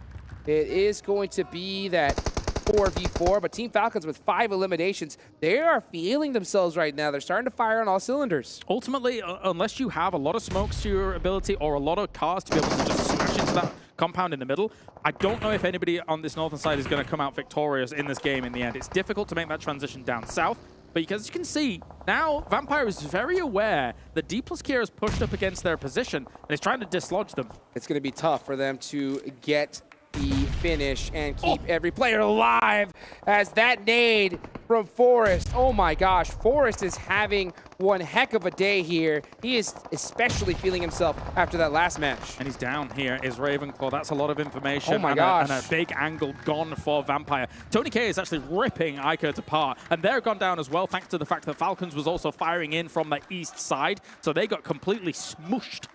Yeah, they sure did. And speaking of smush, they have been smushed in that shack almost all game long. They still have all 3 players up. They have a smoke fortress here, but that will allow teams to get close to them. And if D+Kia gets a little too close, and like you talked about earlier, all it takes is 1 nade. But Team Falcons, 8 eliminations. This is the game they needed. Yes, it is. Now, where are they going to go from here? If I was them, I mean, sending it down this hill is difficult. I mean, maybe you try and go for the eliminations even more and try and wrap around that north side here, taking the fights to, God forbid it, Vampires, all of these big names, first and third up there at the moment. But Falcons is seeming hot. Oh, yes, they are. And they're in 6th place right now, looking to climb the leaderboards here with this game. But Vampire still alive as DRS now applying the pressure to BTR. They're at a huge disadvantage here in these red buildings. They don't have a lot of sight lines. Delta, he knows exactly where he is. The bounce nade, he cooked it, but gets shot from Infinity IQ. Bensu. Yuhai going to try and deal with this here with the ump, and is able to do so very, very nicely. Once again, umps versus DBSs, and somehow these umps are winning things out. Another nade has been cooked. Is it going to be able to connect? No, it will not. Tries to go for the res straight away. That might be deadly, though. Naito on the corner here from Donuts, coming in to be able to get things going. The angles are insane. Yeah. D+Kia picking up those knocks, making it hard. Here comes Team Falcons, full sending it right onto Aton Esports. They want this red building. It was the only major option they had if they wanted to get center of this circle, and now Aton gonna have to try and hold this off. Thankfully for them, Punching King is already down, but you can see Take actually looking for an angle to be able to get in here, rendezvous with his team, get a little bit of scouting information off with the boogie, going all the way around, but Zohan cooking the nade. Falcon Punch getting rezzed here outside, right outside this red building, looking to possibly use their man advantage. Aton Esports Milos has to get this knocks onto TQ to kind of help give him an advantage. He gets shot up big time though. They're both hurt. Zohan getting knocked. It's not looking good for Aton. If they make this play work, it could be the winning move of the game. If they're able to wrestle this away from them, and they're going to be able to do it without casualties by the looks of things. Punching King's down once again. If they can get him on his feet, this could be the fort that they need. TQ with 6 eliminations by himself. Team Falcons are soaring. The plane was a sign, ladies and gentlemen, but it's not over yet. Here comes D+Kia with a huge battle against Vampire. Schweppes in the smoke, trying to get it done. Hits the lay down, but he is out of there. That is 8 so far for D+. Another great game. They're so agonizingly patient about their fights, and it really causes that war of attrition to play out negatively for their opponents. And even Vampires is victim to that. They stared into the sun for too long.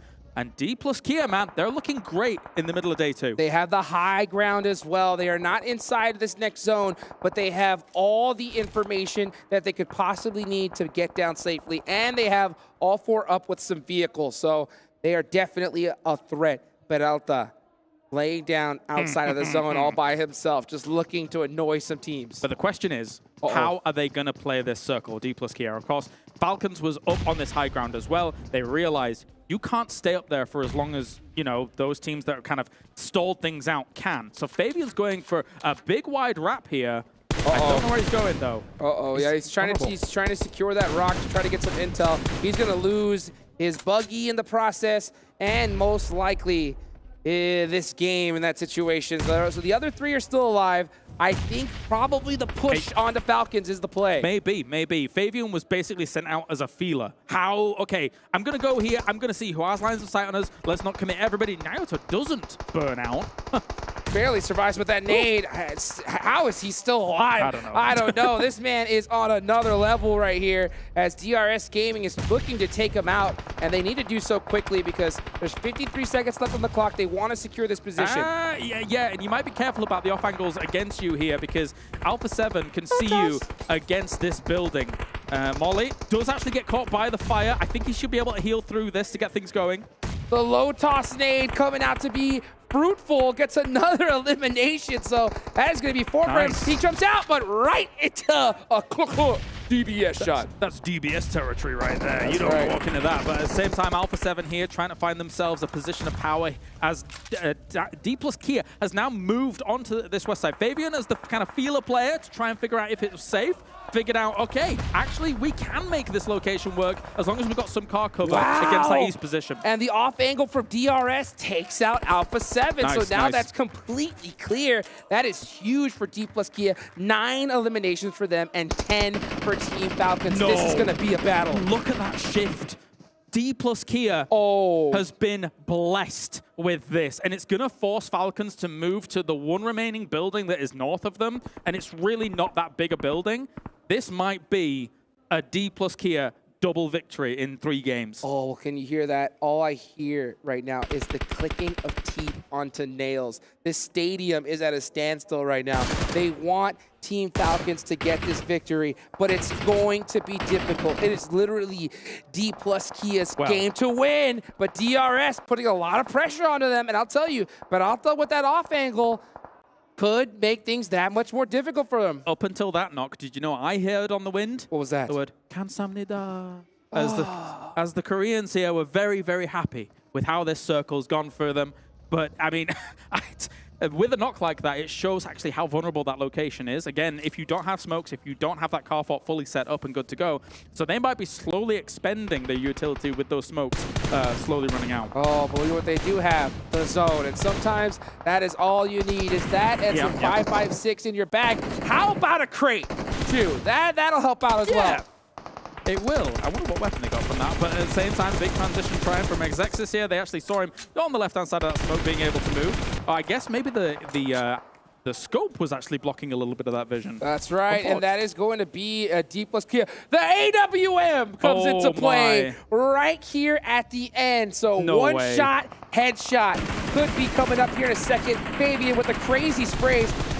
The buggy is still on fire. Wow, D plus Kia are getting picked apart. It was kind of important that Fabian stayed alive there because he is alone and he was their slight off angle compared to the other 3 members. Forrest is at the front, also knocked. Falcon has taken a perfect opportunity at moving out as quickly as they did to try and apply the pressure to their opponents. Oh, nice finish there from DRS. Nice steal. All the pressure is on D plus Kia. Everybody is looking at them. And meanwhile, okay, finally, Team Falcons look to the left. They take down Rules OG. That's going to leave 1 player up left for DRS. Team Falcons looking to take the dub. They moved out at just the right time. That's it was another brilliant stuff. All of the spray's going to come in here, try and deal with this. They have more angles than D plus Kia. This is going to be difficult for the South Koreans to be able to get on out of. Sprays through the smokes. 1 left. 1 player left. It's Forrest. The legend. There they are. Goes down. It's Team Falcons with the victory. The stadium erupts right here. Another chicken dinner for the Falcons. And shutting down a D plus Kia 2 victories in 3. There they are. The fans of Falcons looking great in this game. I said it whilst it was going on. The winning play, you had to crash that compound from the high ground. If you didn't do that, they don't get this victory. And they did it at the perfect time, and they did it quickly too to avoid a third-party situation. That was not an easily won game, especially with that hardship onto D plus Kia, but still, the battle of attrition that we saw from Team Falcons finally outweighing D plus. Yeah, really, really good stuff coming in from them. I mean, even the position that they had along that road on the high ground for such a long time in this game, it's a great spot. It was a great split that they had. So there were multiple levels of when Falcons was moving and how they were moving, which makes them one of the great teams. And you can see them so excited right here, guys. Do not go anywhere. We'll be right back after this break.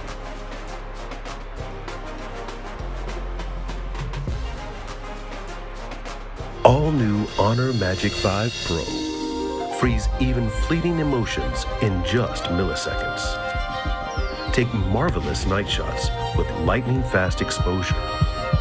The display reveals more details in bright areas with an astonishingly long battery life that just keeps going. The latest flagship chipset brings you exceptional performance. Unleash the power of magic. Honor Magic 5 Pro.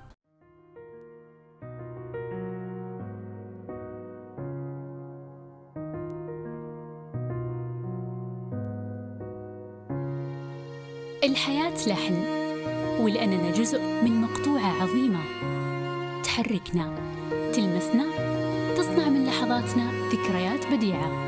لأن الوجبة، التجربة، المغامرة، حياتك بعد جديد في هيلتون الرياض.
The Falcons are flying high after their victory here today. That's now a chicken dinner per day so far, putting themselves up in towards the top of the leaderboards and maybe putting themselves into the main event. Jason Kappen here, joined once again by Maxman and Seven Worlds Gaming to break down this last match. And honestly, start things off, Seven, you could see on the stage how much it meant for them to get that chicken dinner. It meant a lot, and the way they were able to actually play this game, I felt like they played it perfect, playing that edge of the circle right towards the east. Yeah. You were mentioning when we were watching, actually, the circle just kept coming towards them, and then the way they were able to just take on fights, the way they were able to take on a fight pretty much against Aton Esports, They fully sent it. They decided to, you know what, the edge of the circle is actually not going to be working here. Let's just send it towards the middle. It ended up working out, even though there was just 2 players of Aton Esports. It's good that they were able to just fully send it. It worked out for them. And then at the end, you were talking about the 2-1-1 split that they were able to do against D+Kia and I'm actually so impressed that they did as much as they did because they dropped a mill to power and then the circle kept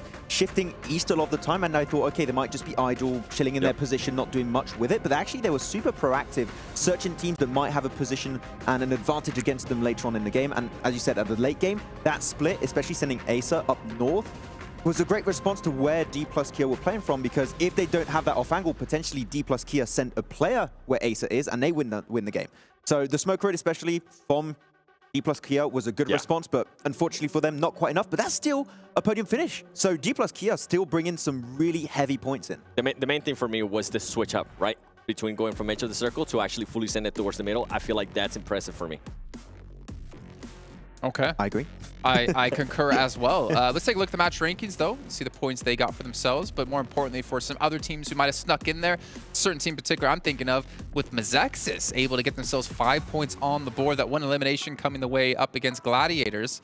But 24 points for Falcons, 17 for Kia, or for D+Kia, and DRS getting up there yet again here, Max. Yeah, so Gladiators actually changing their drop from Northern George into Severny, dropping onto Mazexis, losing Meku right away, understanding, okay, maybe we don't want to commit, we're going to leave. Because the plane path was not able to go to Fairy Pier, so they had to like scramble with another game plan. Roll that back. Yeah, hold on a second. They normally drop George. Yeah. And in the green room, you said something to me in particular. I thought they were going to go to Fairy Pit. I thought they were going to make that their new main drop. I remember hearing someone say, would you rather drop with Alpha7 or would you rather drop against Mazexis? And I mean, that's true. It backfired, though. I would prefer to drop on Mazexis, but it did backfire. I mean, this is a position they're not super familiar with, and they got really surprised. I mean, they went up against a DBS, so maybe the loot had something to do with it, because face-to-face against a DBS, as you just barely finished looting, easy. Fair to say, not the best situation to be in. So it didn't quite go their way. In a way, though, I'm glad they didn't end up getting the circle. I'm glad they kind of had to work for the rotations. It didn't end up going their way, but at least they're going to be prepared for it the next time. They ended up losing the player to Mazexis, and then on the rotation, they also ended up losing a player to Vampire Esports. Overall, I'm glad that they're just not getting blessed with the circles over and over again, because then if you're a team like that, you just get used to it. And then when you actually have to rotate, they don't know what to do. And talking about rotations, I actually enjoyed the rotations from Alpha7. I thought it was a little bit faster. They decided to just go down the southwest and break into the circle. The one thing I didn't like about Alpha7 was the full push that they ended up doing on R8. It cost them 2 players. I thought they could have done that a little bit more smoother. Yeah, I mean, unfortunately, in this kind of circle, there's not a lot of POIs. There's not a lot of strong positions, and a lot of them were already taken, so they had to go for the breach. They were forced to go for an aggressive play. If you don't do it, you're going to be in danger, so they sent it, and it didn't work out. All right, let's hop back to Team Falcons really quickly and take a look at their player stats, because I think it's going to be interesting to see stepping up for. As I keep hitting the wrong button on my little box down here. But you know what? We see Teak at 1,300 damage. You know, Axer, for me, I'm actually still so happy to see him around, considering back in the day he was on Kanina Power, right? And then eventually came onto this team, and Teak as well, just really helping carry his team through. I guess that's where the ooh came from. Pretty much did there. But TQ is mostly the fragger. Ace is the one getting the off angle for the team. M6 is like the survivalist in a sense. If there's a solo player alive, it's always going to be 6. But yeah, TQ and Ace have been able to set up the team so many times in this game, and I want to see more of it, because as you said, a chicken dinner already, Jason, yesterday, another one happening today. Currently they're in a position where they could very comfortably be in the top 6, remain in the top 6 at the end of today, and make it into the main tournament. I mean, we saw it from the audience. They're really pushing for it. Yeah, well, I was actually going to say, we actually do have an interview on stage with Banks, with the player coming in from Team Falcons. Let's head down to there and hear what they have to say. Welcome back to the main stage, where I am joined by TQ of Team Falcons. What an incredible performance that was coming out of that map. You know what, I have to ask you, how does your day-to-day so far compare to day one? We play today fix more individual game, and they play full focus. سألنا اللاعب كيف مقارنة المباراة عن اليوم الأول في اليوم الثاني. قال أن لعبنا بشكل أفضل ولعبنا وركزنا حتى برضو في المباراة، وفعلا قدروا يحققون التشيكن دينر في هذه المباراة. TQ, I want to ask you about your drop zone. So when you first, dive onto the map, how busy is it, or do you have time to play slow? We play match 2 very slow. Play H zone, push, next on push and winner chicken. سألنا اللاعبنا كيف كانت الدروبس حتى برضو او نزولهم من الطياره وايش الاماكن حتى برضو اللي ياخذونها، هل يروحون يطبون برضو في الاماكن اللي يكون فيها زحمه، لكن قال انه يلعبونها فعلا بشكل ذكي اكثر، وحتى برضو انهم يحاولون يضغطون فيها الخصوم، وهذا اللي شفناه منهم فعلا لعب مثالي قدموه لنا فريق فالكونز. And TQ, before I let you go, I just wanted to ask, how does it feel competing here on the main stage? Is it scary? Are you nervous? Yes, inshallah number one. Fair enough. سألنا اللاعب انه كيف شعورك وانت هنا في المباراة؟ هل تحس بالتوتر تلعب ضد الجمهور وعلى الستيج؟ وقال انه باذن الله راح يكون فيها في المركز الاول، فالف مبروك الفريق فالكونز تحقيقهم اللقب. اعزائي المشاهدين، اعزائي الحضور، اعطونا تحية لفريق فالكونز على الفوز. Thank you so much for joining us here on the main stage. I really appreciate you trying to, do this interview in English. It's been absolutely fantastic, I promise you. Back to the studio. والحين اعزائي المشاهدين راح ننتقل الى الاستوديو التحليلي بعدين نرجع لكم بالمباراة اللي بعدها. All right, good to hear from him. You can see he's not nervous to do interviews in English. I wish all of our players weren't so nervous to do interviews in English, because we would love to be able to talk to players much more than we've been able to. What's up, Seven? I love the way that he was able to break that down. You know what? Just play edge to the circle and then push and then chicken dinner. Yeah, he took our entire death segment and just cut it down to just a few seconds, pretty much. Which, hey, that's a good game plan. Meanwhile, we're over here like, yeah, they just decided to wait it out, and then they decided to push into Aton Esports, and then a 2-2 split. And then just push. From now on, just push. Yes. It's a great, effective strat. I love it. Want to see more of it. Do you though, Max? Yes. I can't push. No, what? I get pushed. No, I asked you, do you want to see more of it? Oh yeah, I want to see more of it. Good. So do I. I want to see that, definitely. But obviously this game, I mean, it is like the halfway point here of our day, but more importantly, it's the halfway point of All-Stars, which means you only have, well, half of 18 is 9. I'm happy you didn't ask me. I really struggled on that one, which means we're running out of time here for some of these teams to break through the top 6. We legitimately need to start talking about teams in the top 6 and any sort of bubble that's being created and which teams can still look to strike and gain ground there. But before we get into that, let's actually take a look, I believe, at D+'s team stats here as well, their player stats, because again, another match back-to-back, they've had a really good result. They're starting to really pick up some steam here, and they're really proving to be a formidable force. And the most important part about this for me is they came back after day 1 and they didn't falter. Like, they've just been playing at the same kind of level that we saw at the end of the first day. Yeah, and mostly what I'm happy about is that they've proven themselves on the map outside of Miramar. I wanted to see Erangel, can they bring the results? They've done it back-to-back right now, so they've got that consistency factor going for them. And especially this Game 7, they've barely moved, I would say, from the central position. They sent it on phase 1, and then they stayed there for like 5-6 phases in a row, and they just kept lasering down teams around them. Of course, they had to be a bit careful because they were not able to loot up teams they took down, so they had to make sure that they were just not throwing everything out of the window right away, but they made the most out of that position, and then they just sent it at the end to try and get the win, but Ace's angle once again was just way too strong. The thing that you mentioned, though, we weren't really have to nitpick at them because they were actually being aggressive, even though the circle kept coming towards them. So that's what we want to see out of that team. And something that you mentioned as well, too. The big question mark for them was going to be, can they actually start performing in Erangel? Back-to-back good performances.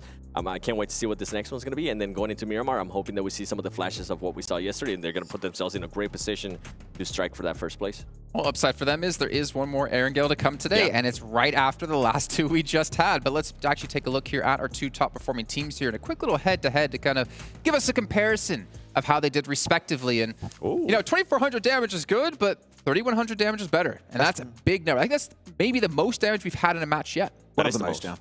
Is it the most? I think it is the most. We got a few teams There was close. one where I was hoping that it was going to be 3,000, and then you price right me, and then you said 2,800. Got him! But it did work out. But some teams got close, but Falcons with a game like that. The push-push strat working out pretty decently, but damage taken by D+ Kia, of course, a little bit lower because they were just bunkering down on that one compound and didn't really have too many threats around them. Also because that compound is hard to push, it's on top of a hill. So if you start pushing, you're going to be seen from really far away. You're going to get shot at. Nades are very easy to connect, so we'll have to see. Yep. Then you'd have to be running up that hill to...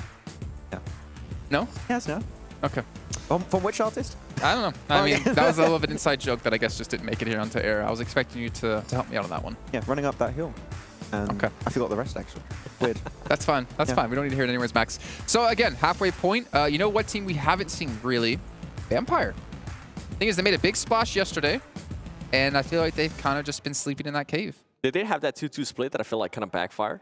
Yeah, actually. They ended up losing a player, and then after that, they just completely disappear. I thought they were going to be a little bit stronger if they regrouped themselves, but they decided to hold that 2-2 split for way too long. I haven't seen any real big changes from them. Of course, that 2-2 split is maybe a bit of an outlier, but is that all the other teams that we've already mentioned today, like Yangon Galacticos, Infinity IQ, you're seeing faster rotations from Alpha7 slowly, BTR2, like so many teams have been significantly changing, adapting from yesterday to now today, that I don't think is like Vampire getting worse, is the lobby becoming so much stronger over the course of 24 hours, and it's tough to keep up with 17 other teams making changes. Just looking at Sanhok alone, they were slower to rotate, but I think that was because of a certain team, right? Yeah, I mean, they were the first yesterday on Sanhok to rotate across the bridge. This game, they were third. Two other teams were actually ahead of them on that rotation, especially Yangon Galacticos.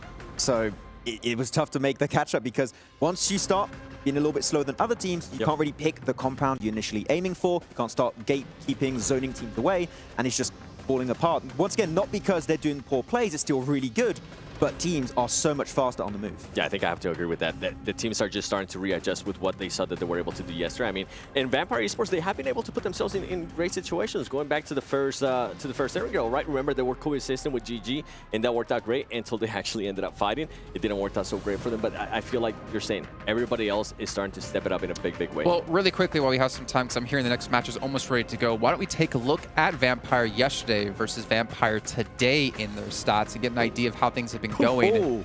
I mean, we're only halfway through the day, but that still is, well, that's not half the amount of damage they did.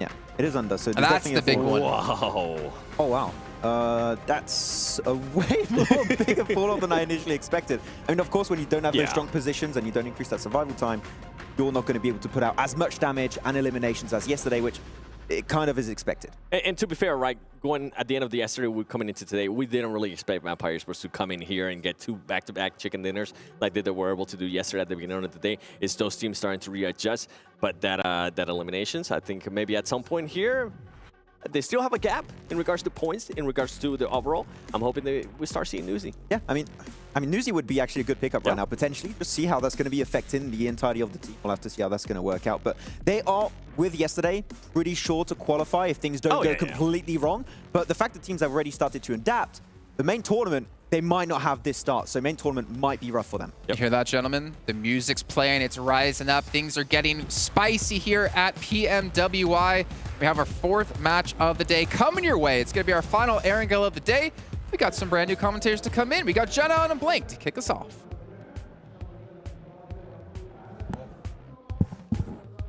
Get into the game. Okay, there we go. Can hear myself now. Milta over towards Quarry is the playing path that we'll be seeing on the cards. This is kind of the opposite, really, of the side of the map that we saw from the previous gameplay.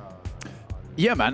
Last match was a little bit crazy considering we were right across that top side of the map there. A lot of teams had to go for some alternate drop spots. Didn't really work out for some people, I think. Realistically, you look at Gladiators as well as Vampire, who are currently in the lead.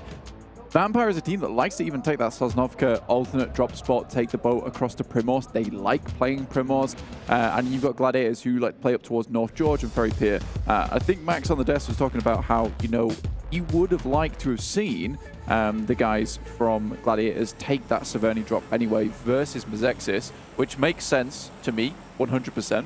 But I do think that regardless of that, John, Mezexis was the easier task, and they just weren't able to get it done. South side of the island now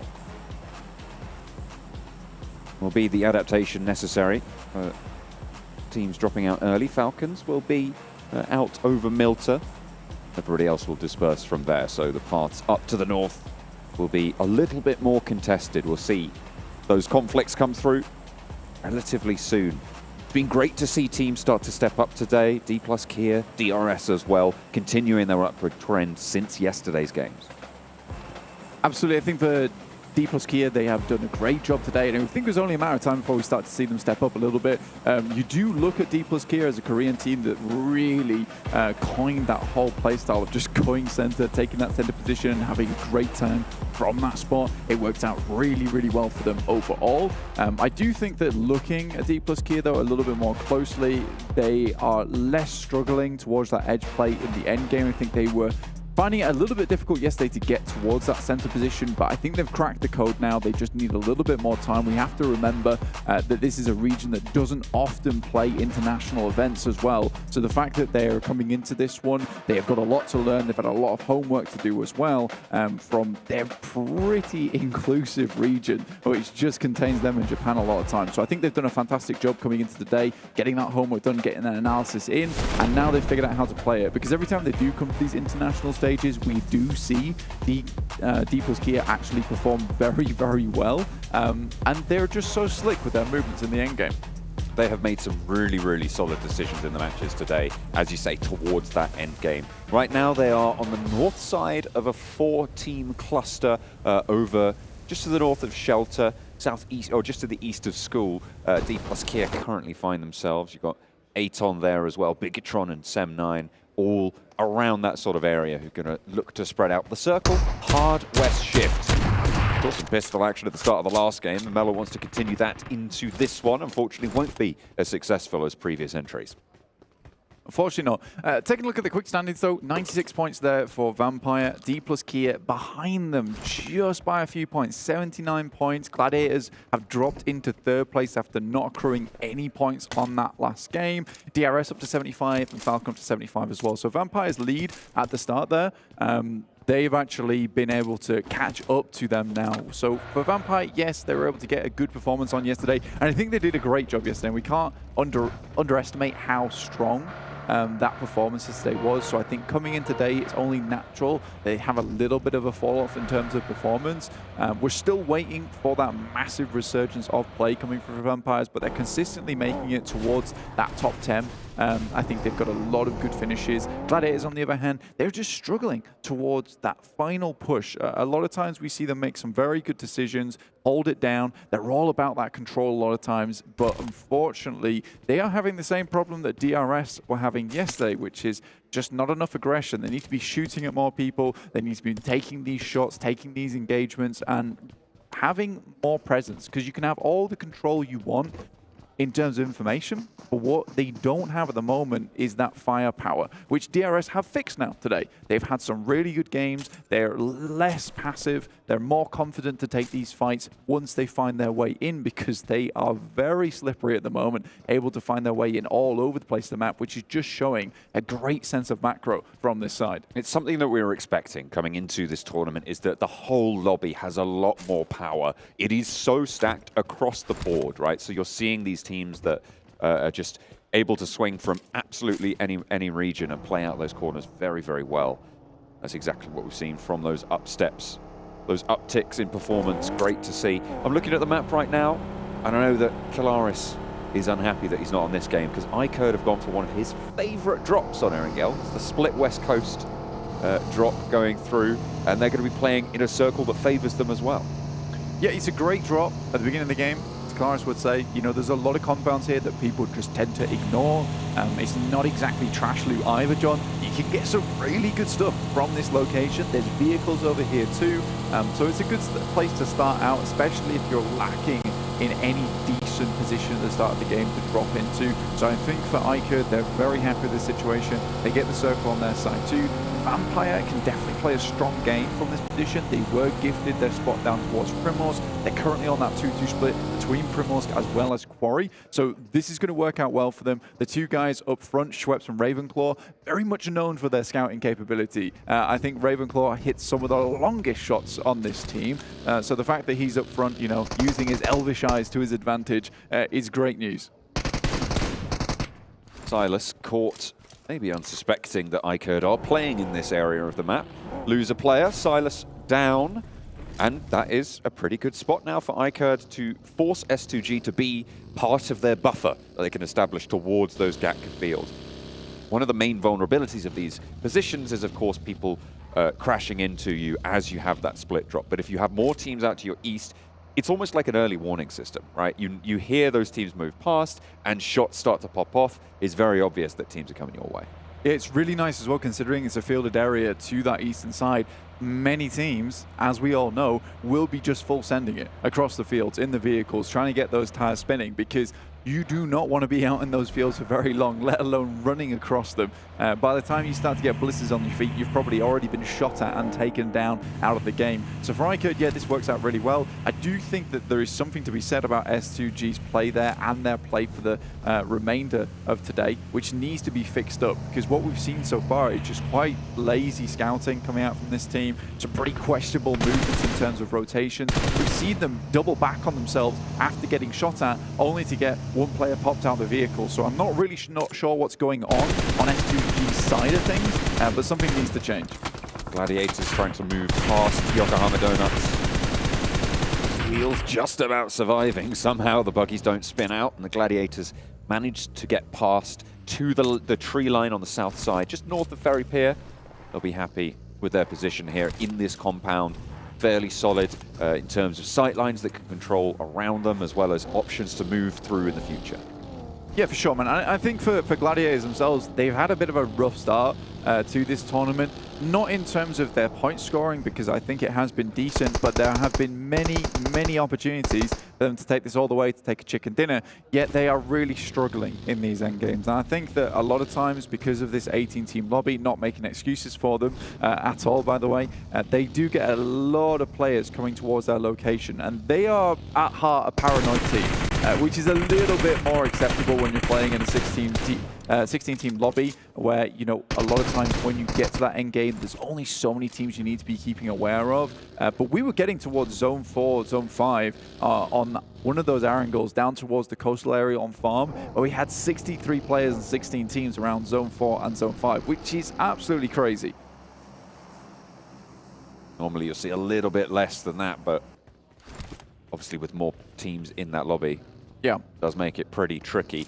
Players starting to move south. You've got Aton moving on the north side of Gatka. They did drop over towards the mansion prison shelter area, so they have swung all the way out through that north side, and they're close to iKURD now on their split rotation. FaZe are playing all the way on that west coast, and that is a very big west shift. Good news for FaZe, good news for iKURD if they can regroup. Yeah, pretty awkward spot to be playing around, honestly. I am not a huge fan of this position, especially when I'm playing in my own games, just purely because a lot of the time it's rolling hills up the coastal side, and you sort of want to be able to shunt yourself over towards the coast, towards the beachhead for that cover. But there is going to be several fights taking place on the line on this coast, where these rolling hills will eliminate sightlines. And so it's just going to be third party after third party as each team concludes one and will be on to another. It's very difficult to play in, and it takes some real brains to be able to control that area, as well as a lot of force behind you too, which certainly some of these teams currently have. Everyone is grouping up very quickly as we already head into Stage 2. Galacticos having to fend off the roll-up for SEM9, and it's going quite well, but unfortunately they've already lost two. Depp is down, took the dip there, but Romeo traded off for it. Just cute Loki left standing at the top of the hill to face off against two.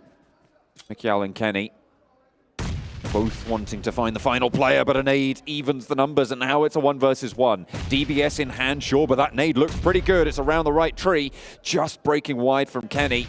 Means that he will dodge the majority of that damage there. Sends another one going a little bit longer that time. Didn't cook that nade too long, but cute Loki yet to really find the value for it. A lot of damage poured into Mikial to stay alive. Looks for the res, can't quite tap it on fully, and there we go. The spray and the knock. Waiting for the heal, and a really nice 1-2 tap there from cute Loki to keep Yangon Galacticos in the running. Yeah, the one smoke comes down, and Loki wraps the illusion, rounds the eyes of his opponents, and they just can't see where he's coming from. Really, really well played there. The initial nade into the ducking and dodging behind that smoke to make it happen will keep his team nice and healthy, which was quite a terrifying situation. But already a lot of action pumped out at the start of the gates here. We have at least 6 teams right now, all losing players, with SEM9 completely out of the game already. But a lot of teams already in this circle. There's only a few teams that are outside in the blue. As Teak said over on the Falcons on the stage, you know, we stay out on the edge, we're going to push, push, push, and then chicken dinner. They do that a lot. They're still in the blue right now, one of the few teams to still be out there alongside Mazexis and i8, who are moving in. The Infinity did head down towards Sosnovka, but are being held out right now by Mazexis. An odd move, move. Not one that I would be thinking would be happening right now, but a lot of teams are more focused towards this edge of the map on the western side. We'll see where this next circle does hit up and what kind of things it will bring with it. Quarry as well is such a major factor in exacerbating the issues of linearizing this western coast, right? Because it forces teams coming in from the southeast quadrant of this circle to go underneath it or to try and send right into the side. Most teams are going to look to go south. You could see Gladiators have done so. AGONxI8 are looking to do that as well. We'll have to wait and see where the Remnants of Mezexus and Infinity IQ both go because they are trying to fight one another on the way, but you imagine that they're also going to be looking to that south side, and that just pushes in the south of the circle to be such a dangerous area. Yeah, you really don't want to be coming in through that north side because you're just heading through the swamped area, you're heading through that fielded grass. It's a little bit open, you can be spotted out. D plus Kia, though, were in a fairly close spot, so they've been instantly headed up towards these compounds that iKURD have actually held control over earlier on. Gladiators, though, I don't mind this position over on the south side. It does give you the opportunity of third partying. And again, this is what we wanted to see from Gladiators themselves, or just a little bit of more ferocity from their side. And I think that this particular play really does require that bite behind it. See if they're able to bear the fangs appropriately. Kitsune goes very, very low, but has backup from Tixi, top fragger in the tournament. Doing a lot of work for the team, but does go down there in an unfortunate trade with Missile. The team will roll straight on through to try and trade, but Matic falls as well. He's going to get flushed out, and Missile just about goes away there. And Meku now the last standing. The Gladiators under threat. How has that happened? 2 players from Yokohama Donuts take them down. That is disaster striking for the Gladiators, but Vampire looking to try and play another story, play another tune as Prestige takes them out on the staircase. Last player standing for R8, trying to trade off with the DBS in hand. It's doable, but it's not going to happen in the face of Schweppes. Cannot stand up. What a horrible spot to be in there. And this is just the problem with the DBS right now, is that you get one player with it. A lot of these situations where the 1v4s just weren't possible have now been opened up. So the DBS, problematic in that sense. If you're going up against it with an M4, it looked like Vampire were trying to institute there, because they are playing off in an area where they really would like to get some long sight lines. So you can understand why they would go for the double ARs. It is interesting. So I think for them, going up against that DBS, not ideal, because they're going to have to pump the bullets in, whereas just one shot from that DBS will take you down. So a little bit difficult. I'm glad they didn't face one by one. They all went down the stairs together, made sure that they were able to refrag off the back of one another. So yes, they lost a player, but it was salvaged in the end. 3 players, not ideal, but it'll do. Apparently it's enough to take down the Gladiators, though, as we saw just then. It was 3v4 coming through from the Yokohama Donuts Varel squad. And that's just not something you can afford to happen. That's where we saw 1v1s being given, right? That's exactly what you said Vampire didn't do. We saw Gladiators go for instead. They tried to go for these plays. Tixi went out a little bit too early. The instant refrag wasn't there. They didn't have those sightlines to control. They pushed around, stepped in, and great performance by Missile, to be sure, but you can't be giving them those opportunities. And they go down for it. Yeah, it's a real sloppy start. There's no smokes. There's just the surprise factor coming through. And I think for Gladiators there, they realize that this play is a pretty desperate one at that point in time. They just want to get into the circle, get into the zone where they can start to play out, get some scouting done, realize where the players are in front of them, because you know with this circle, you want to be as close to the action as possible so you can start to have a little bit of influence around the lobby. Already, though, we got BTR coming up towards D plus Kia, see if they can keep going on their streak, and from behind the door, Forest will take down one, looks for another. Call him the Lumberjack. The Forest taking everyone down.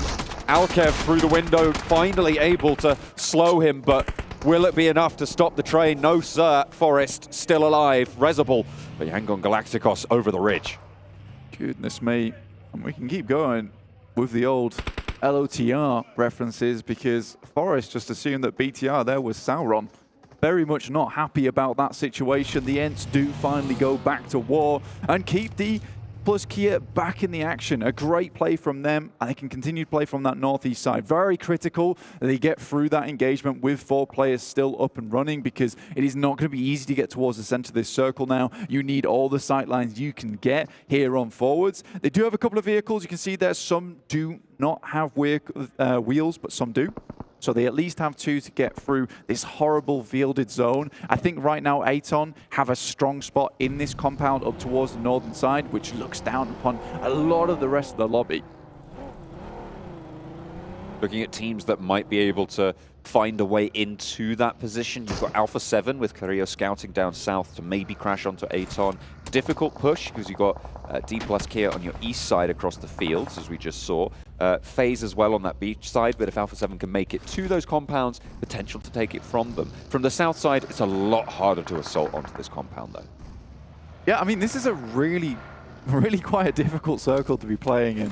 I think if we're taking stock around the area, obviously you have the roadside over on the east, which does cut a lot of this up. FaZe currently playing over towards the hillside itself on the northwest. Obviously, this isn't going to give them the best route into the circle, but it's certainly going to give them a position to take shots towards people who are already in the circle, in which case they can immediately fly in, take up that position, and that's probably what they're looking for, because they have excellent sight lines going forward.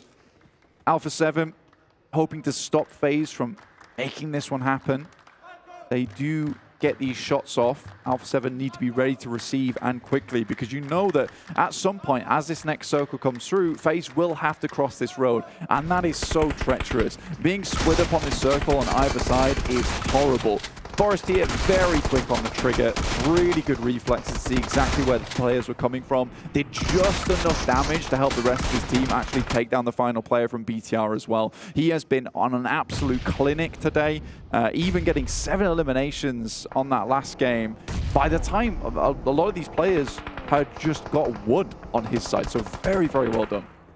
Really, really solid stuff, and it speaks to the increase in power we've seen from this roster. 3 eliminations found so far in the game. I have to go a little bit further across the way with the circle as it falls. Teams on the south side looking to maybe go into a little bit of conflict. DRS moving up to the Vampire position now on the southwest side. 3 players have made it to the wall. Delta goes down to a nade from Schwepp. That's a really good start for the hold from Vampire. Ravenclaw puts another one straight down the middle. Schwepp tries to split the difference, moves on to the outside, but the nade from Killer lands on its target. Rules is low, but still alive and cooking. He will be lobbing it straight on into the building as well. Schwepp needs to dodge it, but can't quite get out of the way. The shrapnel finds the mark. Rules heals up as well. A lot of value on this early push. Ravenclaw has been flushed. It's now just Stone from Vampire. Yeah, he has to pull something special out the bag, and I think that it's going to be the retreat approach for him, as Schweppes will go down. You'd imagine Stone's just going to try and live out a little bit longer. I think they realize right now that their lead is dwindling a little bit. D plus Kia, the closest behind them right now, with 4 players still alive, 3 eliminations found 2. So Vampire need to get something of like a top 5 just to keep hanging on, because D plus Kia on this game, if they can rotate in from this northeast side to a strong position within the circle, they can have an excellent game ahead of them. And I think a lot of the teams towards the center are damaged. S2G, for instance, they're currently running with just 2 players. Yangon Galacticos are heading over towards S2G. If D plus Kia spot this movement, they can follow up on top of this. FaZe looking to move in at the same time. Alpha7 making their way down south. FaZe took a knock over towards Ventures, which puts them on 3, but they are behind some cover, maybe looking for that res. You can see 2 players just over the way going for it, and they will have a little foothold into the zone. But Alpha7 have the high ground. This is going to make FaZe's journey so much harder. Yeah, I mean, Alpha7 made the 100% correct decision. I think they knew exactly where FaZe were playing. FaZe were hoping that they maybe would peak and they could find one of these shots through, start tossing these very similar smokes, and then quickly just send on over. But Alpha7, very patient, waited for the next circle, but in come D plus Kia, and already that's 1 player run straight down. Carrillo has to go big now. With the DBS, can he make anything land? No, he can't. That's 2 players. Revo's down in the meantime as well. 3 players, all 4 of Alpha7 melted in the face of D plus Kia. A nade sent back over the top, but this is FaZe's chance. 2 players down, so they are severely diminished. No one going down for FaZe, and they can roll over these hills. Aton do not chime into the fight either. Fabian taken out with that nade. 4 players still, 4 FaZe, into the vehicles they go. Guardian Angel comes through for FaZe and opens up the path through. I think that for D plus Kia, that's got to be an assumption that's made, right, where you wonder, why is this team holding here? Why are they not further down? And that road crossing is very, very difficult. And you saw the speed at which D+Kia removed Alpha7. FaZe were a little slow getting across that road, but it didn't matter. By the time you get into that position and you're trying to recover, the nades are already over the top. So I think D+Kia could have maybe slowed things down just slightly before FaZe had to pour over the top. Great initial push, great damage, and great elimination over towards Alpha7, but the foresight just not there. FaZe absolutely demolishing the iKURD peak there to try and keep the Falcons alive, which they desperately need. Two of them are down on the floor. Another smoke, I think that was launched forwards with the DBS through the smoke. That is such a dangerous sound to be playing with no hard cover. The rock, though, is there. He will be able to hide behind it, but not for long. Turns the corner, does the job. One player from iKURD remains. DRS down towards the southwest side. Once again, have found that position. They're wily, man. They're very good at finding these positions around the map. Aton Esports come out of nowhere, and FaZe feel the brunt of this one. They need some support. They need some help, as Onzen is able to pick off one, but Ventores and Mormon most likely will now fall. That's 2 players down for Aton, but the recovery for them a lot easier than FaZe. Both of them in this reservoir position. You can see Zohan just committing to both of these right now. They are going to have to move because the zone is already pushing. Can you get everyone back into the fight? It's going to be tricky. Aram from iKURD crawling away, and Team Falcons will be drawn short here. Infinity IQ will slow them down, but will they be able to stop them? That's still a question that needs to be answered here, because it is looking a little bit shaky. Ferrari and Kaidula both having a say into the fight, but shots across the way, the third party's there. Naturally, Aram chimes back in, and an aid from the Falcons seals the deal. What happened though? But it was indeed iKURD who was able to pick up that final elimination over towards Team Falcons. Aton, they're on the high ground currently. Romeo Boy comes up, and Zohan has absolutely no idea. He needs to go to confused.com and sort something out, because goodness me, he was in a different world. Looking for some sort of payout there, but it's not really going to be too easy to make that claim. Southwest side, DRS, 4 players alive towards the top of the tables as well. We spoke about how D+Kia were pretty close to the Vampire totals, but DRS, they are also on the knocking on the door there. 2 eliminations already, all 4 of their players alive, looking fairly healthy, have the compound, and the circle has shifted their way 3 times in a row now. DRS, very happy with this position. Very happy they're able to take that engagement with Vampire as well. Considering Vampire had this spot in the first place, you know, this was such a crucial fight that they had to take versus them. Really good grenades, very good hold from outside the building. Realistically, Vampire had a lot of space to play with. And again, it's a little bit of that greed sometimes that we see from Vampire, where they just like to play very fast into these engagements and have fun with it. Unfortunately, it comes back to bite them here. Stoned is, though, laddering up. Already in towards 6 teams remaining, a top 5 position for Stone. He'll be very happy with that one. On top of the fact that they've got 4 eliminations, you know, that is still going to extend their lead and give them time today to extend it even more. The teams cowering behind the ridge line with the blue zone pushing them, eating each other alive now. AGONxI8, Infinity IQ, both going very low, but it's Infinity IQ who stay alive and try and keep themselves together here, but with only 2 players, you've got to wonder how much further can they go, because they're going to have to break across this ridge. They will have to cross the road to get to the next circle.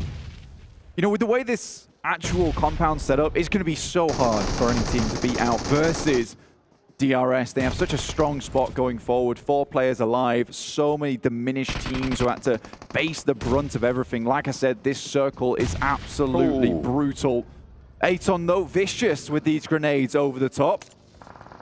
Infinity IQ as well, managed to pop a sniper shot. I think there was an M24 landing into the back of S2G. Not ideal, and they will fall fully. Stone now under pressure from DRS and will fall in the face of it. A nade in through the window. Delta picks up the point, and DRS now have got the tower to overlook towards everything else here. Aton do still have a pretty solid ridgeline to play along, though. I mean, 4th place there for Vampire Esports. They're not going to be happy with that one. Killer, though, on the swivel at the moment. A literal human turret. Spotting several different players. Drops the nade up topside and will just some acrobatics to get away from that. A bit confusing. Does let it go off. Now looks over towards Ferrari. Will get the shots in. He drops the deck, but you are visible as anything.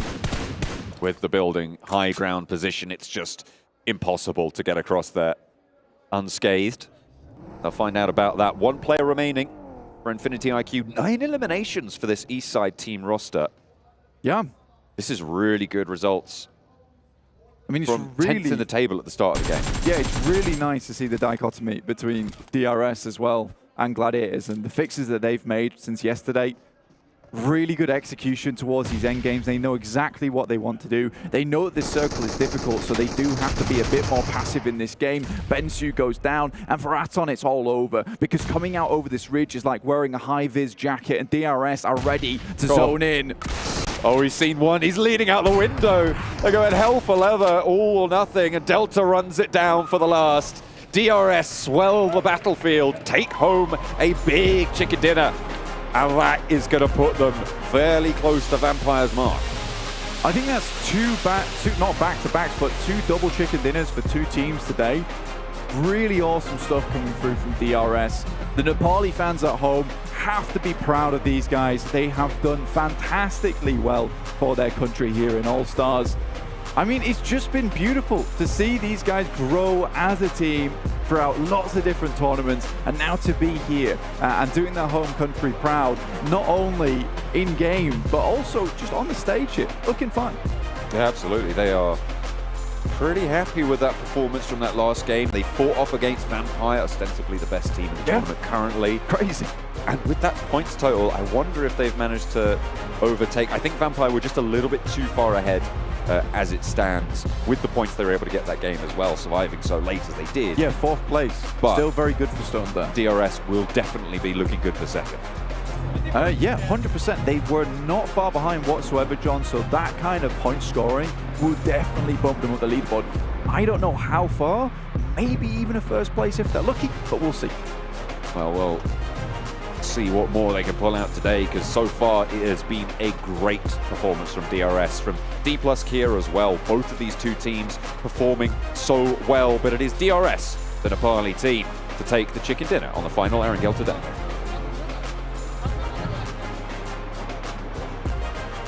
DRS, DRS, DRS. Man, the team from Nepal, 2 chicken dinners today. We talked a lot about them yesterday of, oh, they're playing a little passive. They're just going for the late game. They heard us on the bus, man. I'm expecting some money for this. We have just become the all-time best coaches in PUBG Mobile. I think they were just baiting us yesterday. I think they were like, you know what, we're gonna make people think that we're just gonna be playing slow, and today we're just gonna turn it up. They're like, oh, DRS not a threat. Day 2, oh, they are. They're a real mega threat. I can tell you that much. Maybe a bit salty over not securing himself the championship in PMGC Grand Finals. Like, we want to win an international event, and it might be happening right here with improvements like this at the rate they're currently playing. Like, they're not scared to go for fights anymore. They're not. And they're just such a massive threat. I would be scared to go in a 4v4 against them. And the way they are taking those fights, the way they are covering their angles too, so far it's impressive what they're being able to do. Hey, maybe we can set it up, a 4v4, the talent versus DRS. No, I'm going to stop you right now. I don't want to do it. You might get it. No, it's not going to happen. Don't believe in me for that, okay? That is one thing that's never going to happen. 7, Hot Jukes. You. And Kalaris on the bench. Yeah. No, actually, maybe we'll change it up. Maybe we'll do like all 7 of us versus 4 of them. I see you play games before, Probably Jason. not going to be enough. I think you do good. You did decent. Say it with a straight face, 7. He can't. Well, they're not seeing you on camera to do it anyways. I don't want Jason on my team. Last time we played, you rolled over me with a car. I tried to. You tried. It was almost against you. worked out. It was against you. Yeah. And I tried. Oh, no, I did try to hit you, actually. Never mind. I remember that now. Actually, it was last year at PMWI. I tried to run you over. But obviously, DRS, like, this has been a big turnaround for them so far in... Well, not even necessarily a turnaround. They weren't doing bad yesterday, but they basically took what they did yesterday and improved on it. So let's actually take a look, if we can, really quickly. Before we... Actually, no, we'll see match results first. How about we see that first? Then we'll talk about DRS a little bit more, because I kind of wanted to compare their stats yesterday versus today. But here we go. Match rankings coming your way here and see how many points they got, but as well as the other teams. 18 points. So not one of their biggest elim games, but still, it's chicken dinner. It's still 18 points, and that gets them 18 points closer to being into the main event. Yeah, and a lot of teams closing that gap against Vampire Esports. It's still 8 points, right? They're still making sure they're going to be in the top 6 at the end of the event. That's fine, but there's a lot of teams that are closing that gap and they're aiming for that 125 secure after the All-Stars. And that's the thing, right, with Vampire Esports. They were able to do so well yesterday, and they were able to pretty much perform the way that they needed to start off day one. That here, even though they are not getting those chicken dinners, even though that they're not being the most fragging team when it goes to games, they're doing just the right amount. Remember, Sir Tanning told us 10 points per game. Yeah. So far, I mean, if we average it out, they definitely be exactly. that. The average is definitely over 10 points. I think it's fair to say, yeah. I don't trust you doing that calculation. Me neither, actually. Now I think about it, not sure. All right, so let's take a look then at DRS yesterday up against today. Because I'm imagining they're going to have, I mean, they have relatively the same points that they're going to actually probably even more, right, with 2 chicken dinners. But I think what we're really looking for is a difference between eliminations and damage yesterday to today, because that is something they've massively been able to step up. And that's something I was kind of criticizing them for, I think, quite a bit yesterday, of saying, like, right, you can get to late game, but if you can't get the eliminations to back it up, you don't have that sweet, sweet marriage between the two, they're not going to be a CCT. Well, you know what? I have to eat my words. They've proven they could be a CCT here today. I mean, as you said, they were able to make it to the late game, but when they made it to that point, it's like, what's next? And it seems like they didn't really have the will to go aggressive, but they're able to do it right now. And I really, as you said, Jason, I want to see the elims and the damage that they were able to get here. So let's see. They're already pretty much tied There's still up. 2 matches left to come, right? So that's what makes it even more impressive. Yeah, almost tied up, and they still got 2 full-on matches to go here. 7 and damage. Okay, that's the money maker right there. That's right here. I mean, even 34 elims? What? And this is what we're saying too, like, going back to what you guys were saying in regards to them being more aggressive, is that yesterday they were already putting themselves in such a great place to take on to fights that they were a little bit passive, they just weren't willing to take them. And today we're seeing them, they're turning on that aggressiveness. They're being able to actually fight. Aggressive. Did you go back to your cheerleader days? You didn't believe me. I did not. And then I whipped out one of my little songs. I saw the Leon hearts. So much Jason law has been dropped this event. I'm loving it. We don't need to discuss what that means for people at home. You don't need to know about that one. DRS, like, I think what's impressive is you look at Vampire yesterday and you look at them today. They really they fell off. I don't think that's something that can be argued against, but they obviously played so well, it's hard to replicate that. But DRS have just improved on their performance, and I think that's what makes them even more impressive, because they took what happened on day one, they researched, they prepped, they VOD reviewed, whatever it was, and they implemented that today. Yeah, and for Vampire, I mean, they didn't really fall off. They're still getting enough points, but it sets a very scary precedent heading into the main tournament. Like, teams are already starting to adapt, so you're going to have normally quite a few of the teams here from this stage going into the main tournament, and you're going to have the main tournament teams looking at this. So there's going to be a lot of adaptations being made already for how Vampire are going to play, and it's going to be tough to have the start they had yesterday was almost 3 wins.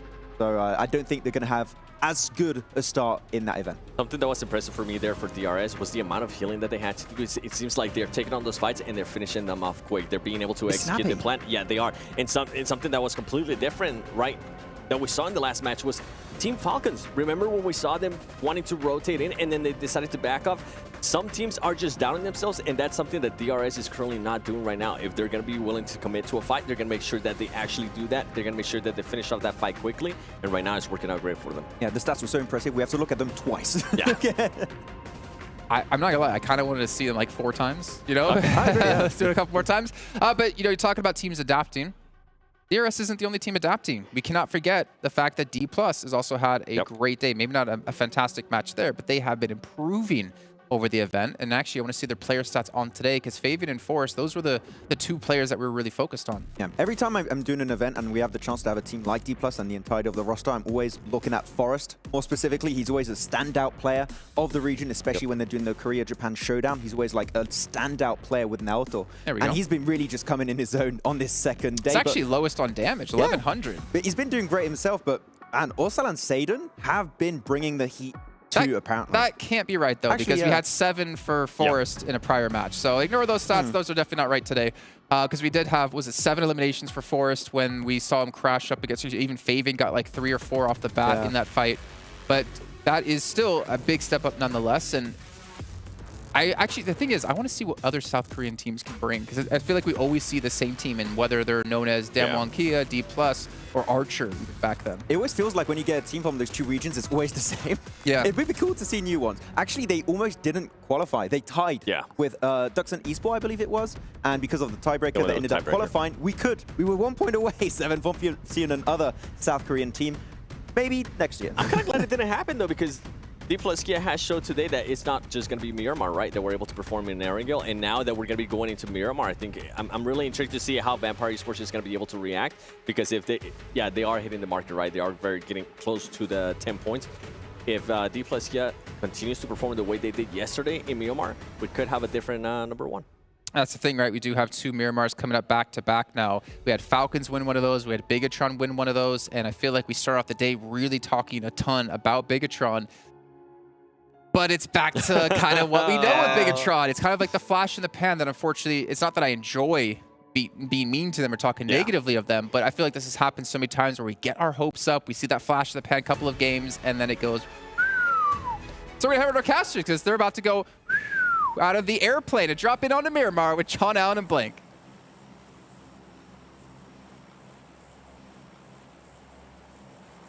Yep, well, I mean, we're hopefully not going to be dropping out of the plane too fast. I mean, we're not going to be hitting the ground like that, but hopefully we'll be staying alive, as will most of these other teams. Certainly one of them will be staying alive the longest. Someone's got to. Absolutely. Someone's got to stay towards that top side. Because otherwise that whole plane's going down.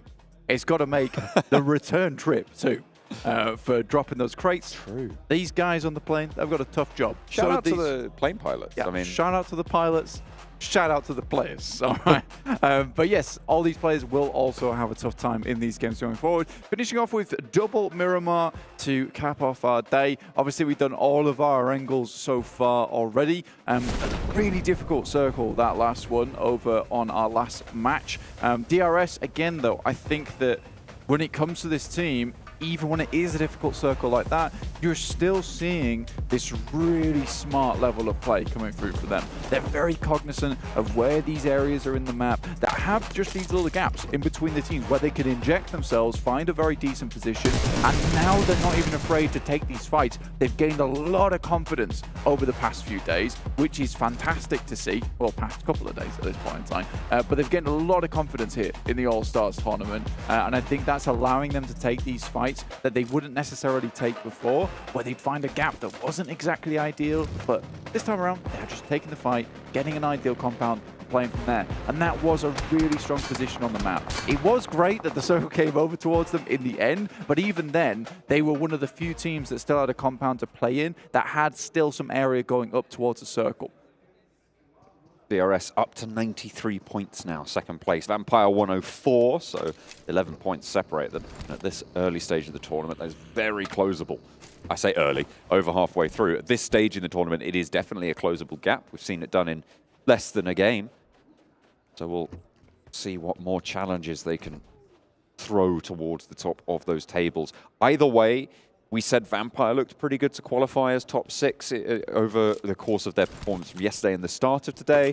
Even though it hasn't been as strong as it was yesterday, Vampire's still looking very solid to get one of those qualification spots. I would now say that DRS in a similar spot when it comes to the probability that they'll be seen in that top 6 and make their way to the final stages.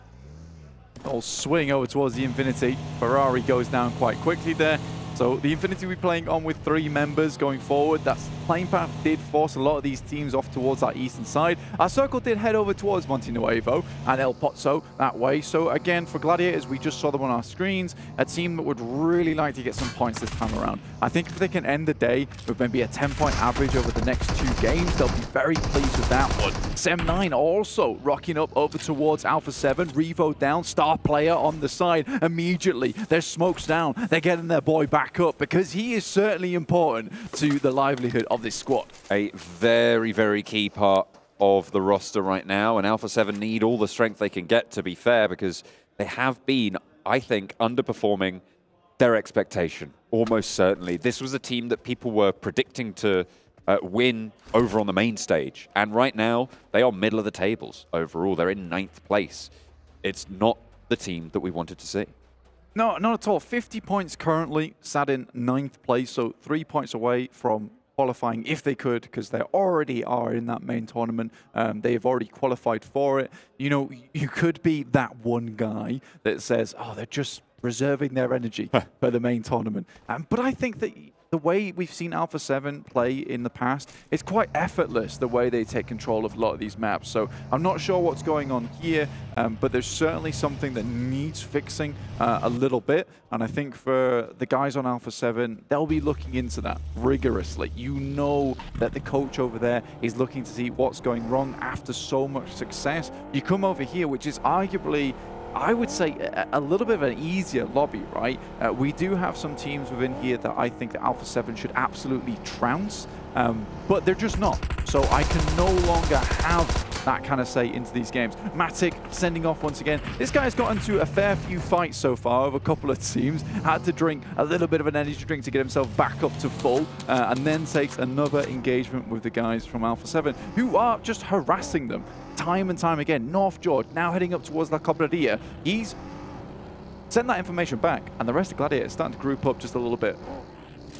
The Gladiators making their way down a little bit further, hopefully, to regroup. Tixie's still very isolated as it stands, about a kilometer away, which means that any push onto his position basically is on his own at this stage. So a little regroup in the near future, you'd imagine, but not really pressing right now. No one looking to try and take that position.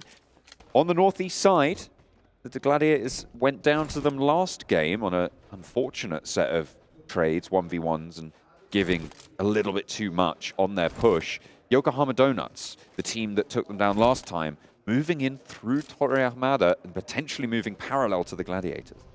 Yeah, the play was certainly sloppy, right? I think that's the best way to describe it. It didn't feel like Gladiators. A lot of times Gladiators win out on fights just by setup alone. I don't think, and I will continue to say this, I don't think that they have the best gun skill in a lot of lobbies internationally. I think what they really reveled on was that macro side of things. They were very good at controlling where their rotations were going to be, which third parties they wanted to take, and which were going to be inefficient to their game plan. That's what Gladiators were very good at. So when you see a setup to an engagement like that, which is just essentially tossing the vehicles at the building, and then praying that you win the fight out mechanically, just does not make sense to me. And again, Gladiators are one of these teams that really does want to qualify through in that top 6. It's important to them. In the meantime, you've got R8 down towards that south side west of San Martin, quite close towards the central area. S2G have also been getting quite far into a lot of these games, but that's mainly by just hanging on towards that center side and trying to fight out against any team that rocks up on them. They're going to go for a similar kind of strategy. It isn't really banking them a lot of points. You can see it on your screen there over on the right-hand side. 48, so they're really in that middle pack at the moment. He's really having trouble here. Oh my goodness, Ali finally able to get out of the ditch in the party bus. I think that was about a 17-point turn, but in the end, the axles cooperate, and he just abandons it anyway.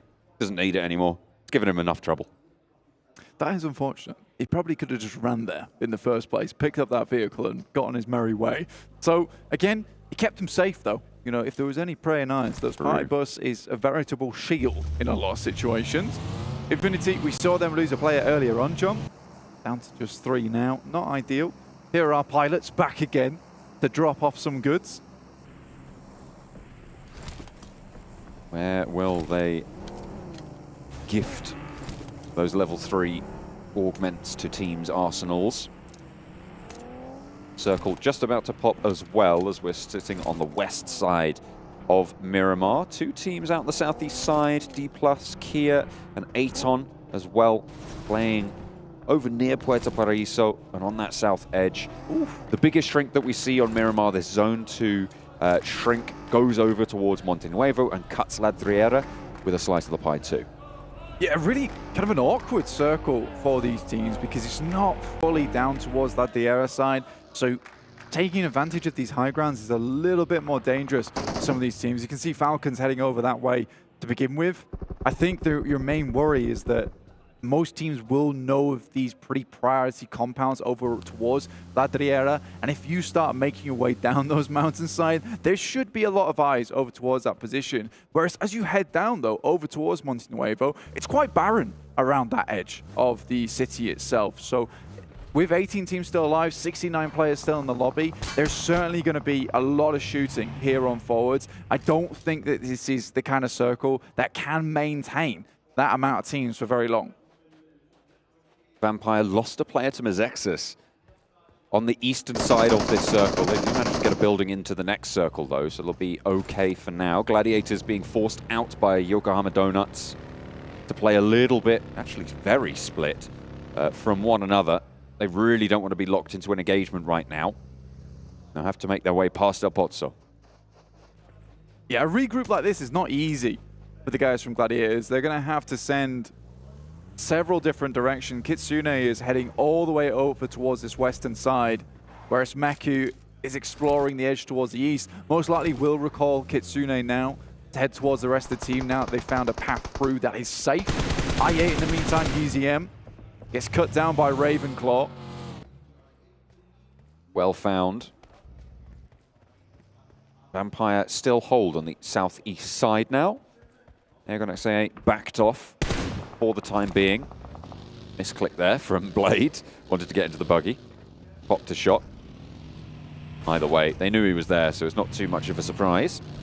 Mezexus still being held out further southeast. Despite already having taken down a player from Vampire, they haven't opted to go for that full push it.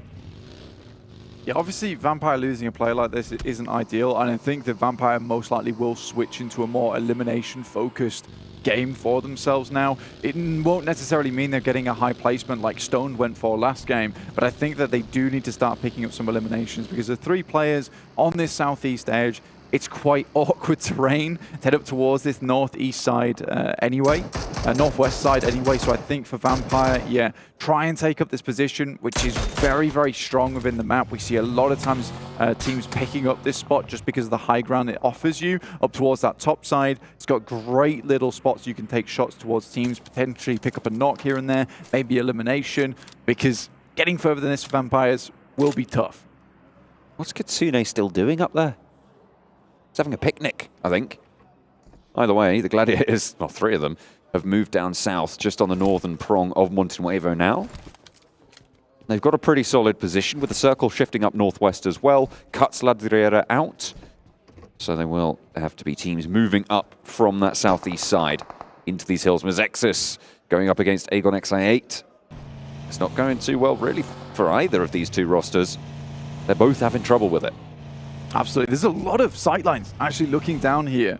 I mean, DRS are in this location, Vampire in this location. I think DRS was just a little bit further ahead of Vampire. So for Mezexus as well as i8, a little bit of a rough return in towards this circle. But a Monte Nuevo finish, perhaps even an urban finish coming into this end game. You see a lot of teams picking up these compounds. Now, this is the type of circle that if you can get in quickly, yes, you can maintain quite a massive amount of players and teams in this lobby, but it's getting into it in the first place. There's so many other teams that were ahead of you in the queue. They've swiped their ticket. They're already in these buildings. Oh, lovely nade in through the window from Murnat. Nails it. Absolutely blasts them away. Not really too much you could do about that. And another nade nearly takes down the player, but stays alive for now. Cute Loki. We saw him clutch it out last time around. We'll be able to go for the flush this time, but instead leaves someone up and ready to frag. Hoigar is ready and ready to go, but now as a Lone Ranger against 3, it's going to be really tricky to get this one done. We've seen it done before, but doesn't seem to have the DBS in the arsenal and faces off against them. It's the M249 in the end to land the shot, and that's Infinity IQ eliminated. First team to go down, Yangon Galacticos will pick themselves up a position on the outer edges of the city itself of Monte Nuevo. Gladiators finally regroup with S2G just down towards their south side. You can see that right now on your screens. Mini 14 in the hand of Meku, looking down towards his position. Tixie looks to be looking over towards Romeo Boy, who is very much split off from the rest of his team over in Monte Nuevo itself. So hoping to regroup soon. For Gladiators, a difficult rotation in. Equally for Yokohama, they're up towards that north side. They'll have to push down through these fields, through these roaded areas. Alpha7 also would like to get in. But we have so many teams already in that center area. BTR, R8.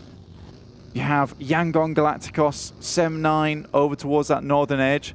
Aton are trying to get in, but DRS keeping things cool and cozy over towards the eastern side. Falcons with the home team support. Playing with 4 players on that southwest side along the road. A tricky route in towards Monte Nuevo on that crossroads. trying to make their presence felt, but they have to shift up north. This is good news for Yokohama Donuts, for Gladiators, for Alpha7, because all of these teams on the south gonna cut each other down to size and make them bite-sized for these teams up there. Massively. If you are Team Falcons, Aton, iKURD, Vampire, you know, a lot of these teams in Monte Nuevo, they won't be leaving anytime soon. They would much rather clear up the mess that is this southern side, massive players, as opposed to leaving. So you're already seeing FaZe, BTR all taking shots out. Surprisingly, King's able to take a shot backwards over towards BTR themselves. And I think D plus Kia have actually rocked up on their position and looking to dismount them from Monte Nuevo. A really nice push in. Satan, Fabian, and Forrest are all in already. BTR close to D plus Kia, not the safest of positions. But we've seen great things from both of these rosters. Nades up through the window. It's a 3 versus 3 on the western point of Monte Nuevo. Ryzen trying to maneuver on the outside. A nade in through the window from Yuhai, but backed off by some bullets from across the buildings. Satan wants to answer, but neither team wants to pull the trigger fully on this fight. And to be fair, you probably don't want to in terms of that overall strategy. You're in the next circle anyway. Losing players now is just bad. It's just a bad time for your route out of this circle, route out of this urban environment. Yeah, for a lot of these teams, they'd rather group up now and play that teamwork to get rid of a lot of these teams over towards that southern side of the map. D plus Kia, they've been allowed in. They're renting the room now from BTR at this point in time. It is interesting to see Ryzen in, and it's even more interesting to see Lapar out because he was so good yesterday and today as well. So I'm interested to see why exactly they have pulled Lapar out for Ryzen. It might just because it's the role change, so you're taking a fragger out for a fragger to maintain the stability of the team with the roles that they have within. So I think that could definitely be the reason behind it. But again, it's great to see Ryzen back on the international stage now. Lovely to see him here. Vampire looking to make their way in. They actually did a decent job. They cleaned up a lot of I8. They will have to flip around the side now, but unbeknownst to them, DRS are up towards their northern edge, but they've just started to make a move outwards over the road. This is a dangerous push. Tony K with Stoned in tow. Going across open ground, but they're fairly confident in it. Nearly takes a tumble, but they're up to the rock. This is, I mean, it's very exposed, but nobody is looking this way right now. They're all on the other side of the road and they're preoccupied. DRS certainly is, as SEM9 rolls up into the thick of it. Kenny has the DBS. This is dangerous territory, but finally gets caught up in the tires of the buggy. 2 players down for DRS. They're currently resable, but you imagine that's going to get taken away from them very, very quickly. Tam gets across and pops a nade back in. Killer falls down to a nade. The res going to be enacted for DRS, and they haven't gone for the flushes yet. If SEM Kenny does not get picked up there by teammate, he has the backup instead. Moving on through, wants to try and keep the pressure up and deny these reses. Tam goes for the flush, but there's a shot from across the way, and now Delta can start to cook this nade. Mikiel is low. It pops it out through the vehicle and pops it as well with the flashbang. Delta taken down to half HP, and 2 players on the inside, 1 player active on the out. DRS looking to try and stay alive now with 2. It's a difficult task, but it is a team that is up to it.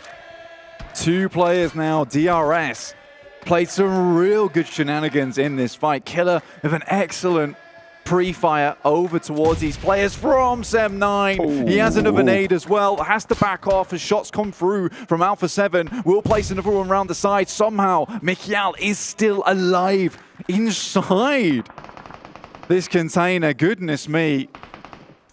Gets away with it as well. And those nades are not going to touch him whatsoever. And Killer seems to think that if he just keeps tossing them, he's going to get them in. But Mikiel right now is completely safe. And that's 6 grenades down. I don't think there's any cheeky little terrain bumps there that can bank it off and get it into the dumpster, into the skip. But still, DRS cut down, cut in half.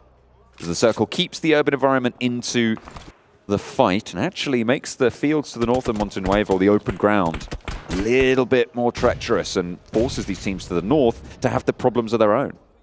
Yeah, if you're a team towards that northern side, you do technically have a little bit of an advantage because you're more maneuverable than those teams down towards the south side. The issue for these guys is that you really have to just stay on the edge of this circle now, because you start to get a little bit too close to this open area. The teams from the south, that is not team fight. That is lobby fire coming at you, honestly. It is horrible to come up against. So I think right now for a lot of teams like Yokohama, as well as Alpha7, S2G, Gladiators, they just want to stay out of dodge as long as possible. Kitsune will pick up Romeo Boy, who was very split off from his team a long time. And now they can fully focus over towards S2G, who are in the compound underneath them. Mafioso trying to put nades downhill, and a lot of damage felt. There's the knock finally. Ali taken low, and Mafioso still with the happy feet on the mountaintop. Ali very, very low. Gets the heal off. Nade being cooked. Taken down very quickly again. Unknown is there on the off angle. Mafioso just can't catch a break. Cannot peek this ridgeline. Yeah, like I said, that lobby fire is coming in clutch. Look at all those players off in the distance, all wielding those 3Xs, those 4Xs, taking shots their way. Even Team Falcons have to expend as many smokes as possible. In the meantime, Gladiators are somewhat safe because they are just hiding behind S2G, but at some point they will either have to push over towards Yokohama's position or over towards S2G. Mafioso isolated now, wanted to deal with iKURD, drop down and regroup with the rest of the roster for Alpha7, but at this stage, they have been severed. That supply line is not there anymore. Cut off by Falcons. What more can you do? Drop down, I guess, just go for the fight. That's going to work out. First aid, is it going to be in time? Just misses it, unfortunately. It was just too slow. Can you crawl on through there? He might be able to get to the zone. Center Texer wants to move out, but if you can get through, good, but no. Cut down, out in the blue. That is really unfortunate for Alpha7, losing Mafioso there.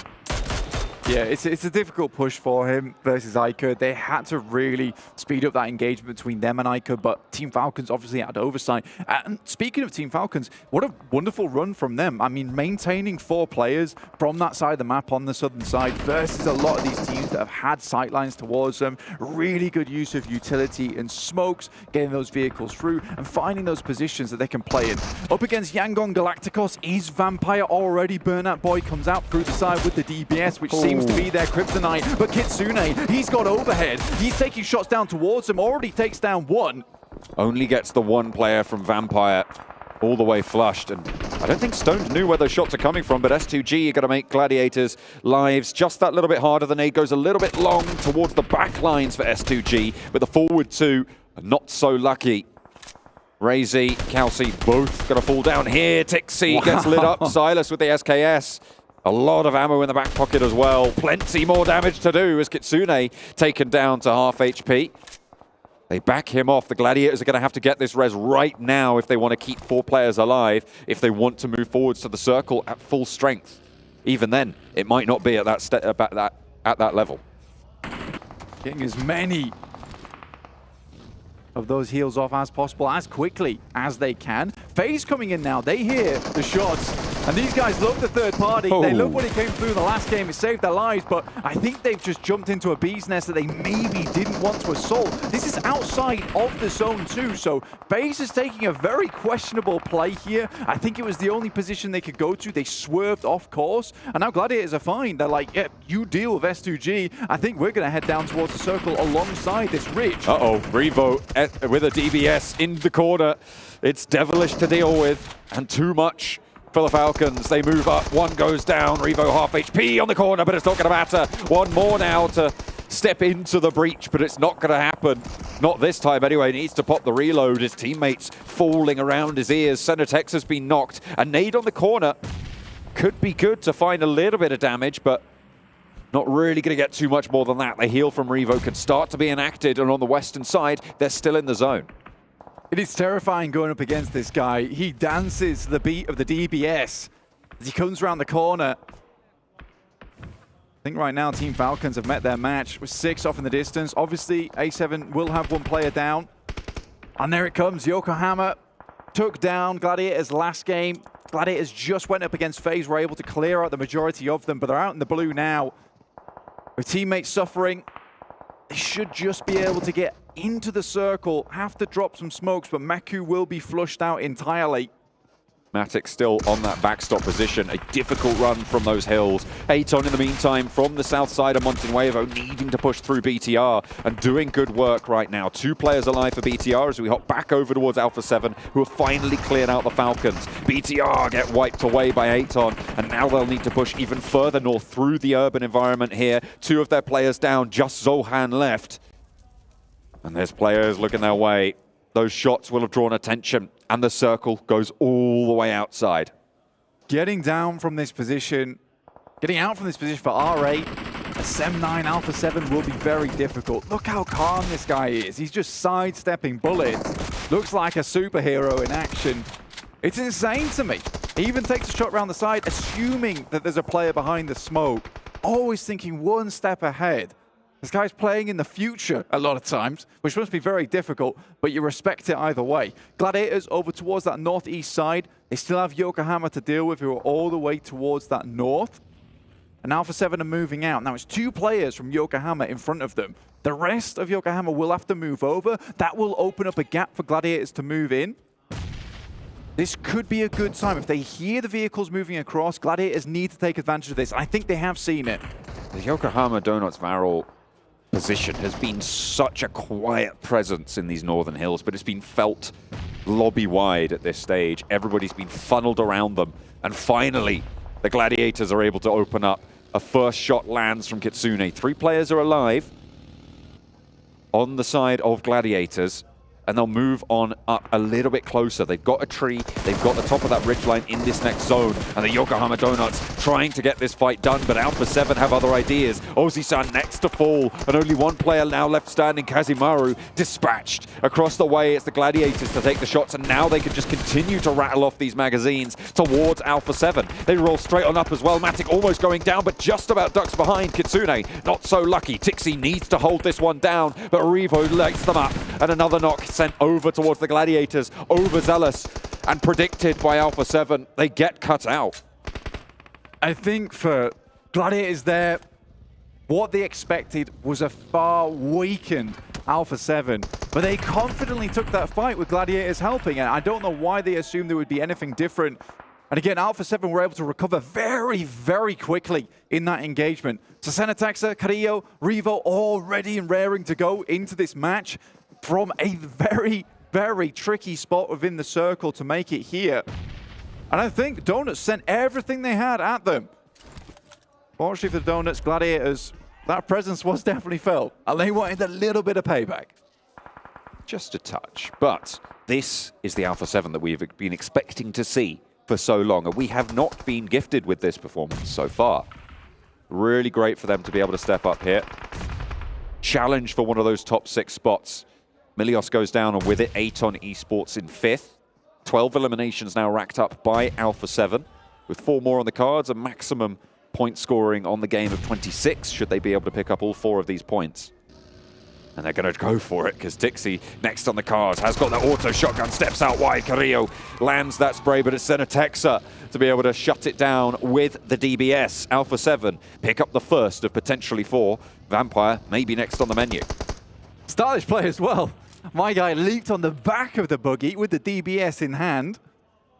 I think Tixi was just too much for him to bear. Again, 4th place, though, with the 7 eliminations that they found on that fight, or on this game. That's really good. It was much needed points that had to come through, and I think they played that game a lot smarter. It was much more under control of how they like to play it. Again, some of those decisions towards the end game, which we talk about, that execution from them, which isn't there at the moment, are still coming into play. Ragnarok has little to do in this scenario. As Alpha7, I put it earlier, you know, they're quite effortless at taking these games, winning these matches, and this is how it's felt to me this time on this match. Stone steps outside and breaks very wide. Revo wastes no time, and Senatexa there with the team fire. A little bit bold there from Stone for my liking. And Alpha7 will capitalize. He sees Revo moving in. God. But what can you do? There is so little that you have in your back pocket, in your arsenal, and Revo will clean it up. The janitor of the lobbies. And that is all the points going their way. Alpha7 perform at the standard we expected. 25 points. And a blinder of a chicken dinner blank. I mean, the fact that he was the only guy to stand up is fair play. He has been the only guy to stand up on this team. so far this tournament, and it's nice to see the rest of his team rally around him, finally. It's much needed, because Alpha7 have been on a streak where Revo has been carrying them through a lot of these matches so far, and Carrillo starts to do better. Senatexa starts to play a little bit better in this match, and that's all you really need in these final moments, is some of your teammates to start stepping up with you. And I think Revo, the fact that he's kept this consistency for a lot of these games is definitely what the team has needed in terms of that confidence, because if he can do it, you can certainly play like they did in the finals of Brazil. Consistency, though, is still the question in my mind. Alpha7, this is what we've wanted from you. How much more can you continue to give this performance, right? Because you need, if you want to be playing up there, sure, you've already qualified to the main stage after the All-Stars, but if you want to have a chance at claiming the lion's share of these prize pools, you need to be performing like this consistently. Certainly more than they have done so far. So this is an excellent first step, but the staircase still stands in front of them. Can they summit it? Can they make it up towards the top? I mean, they're still quite a fair few points behind. This is a good start for them, and it bodes well for the main tournament as well. And I mean, there's still one more match today on Miramar, where they have just found some good success. I think the Yokohama Donuts did pretty well, all things considered. I think they had a very good control over that northern side. There was a few other teams in there, particularly Vampires. Second place, another second place for them. And I think that we're switching back over towards that Vampire play style of you can't catch me. You simply cannot catch me, because they continually put up these points every single game, and it's difficult to catch up to a team who is so consistently good. Yes, they might not be perfection like yesterday, but they're still doing decent. Certainly still putting in that shift, and that's what I wanted to see, as I said, from Alpha7, consistency. We'll see how consistent all of these teams can be in their bid for the top 6 spots, but Alpha7 have just entered the chat.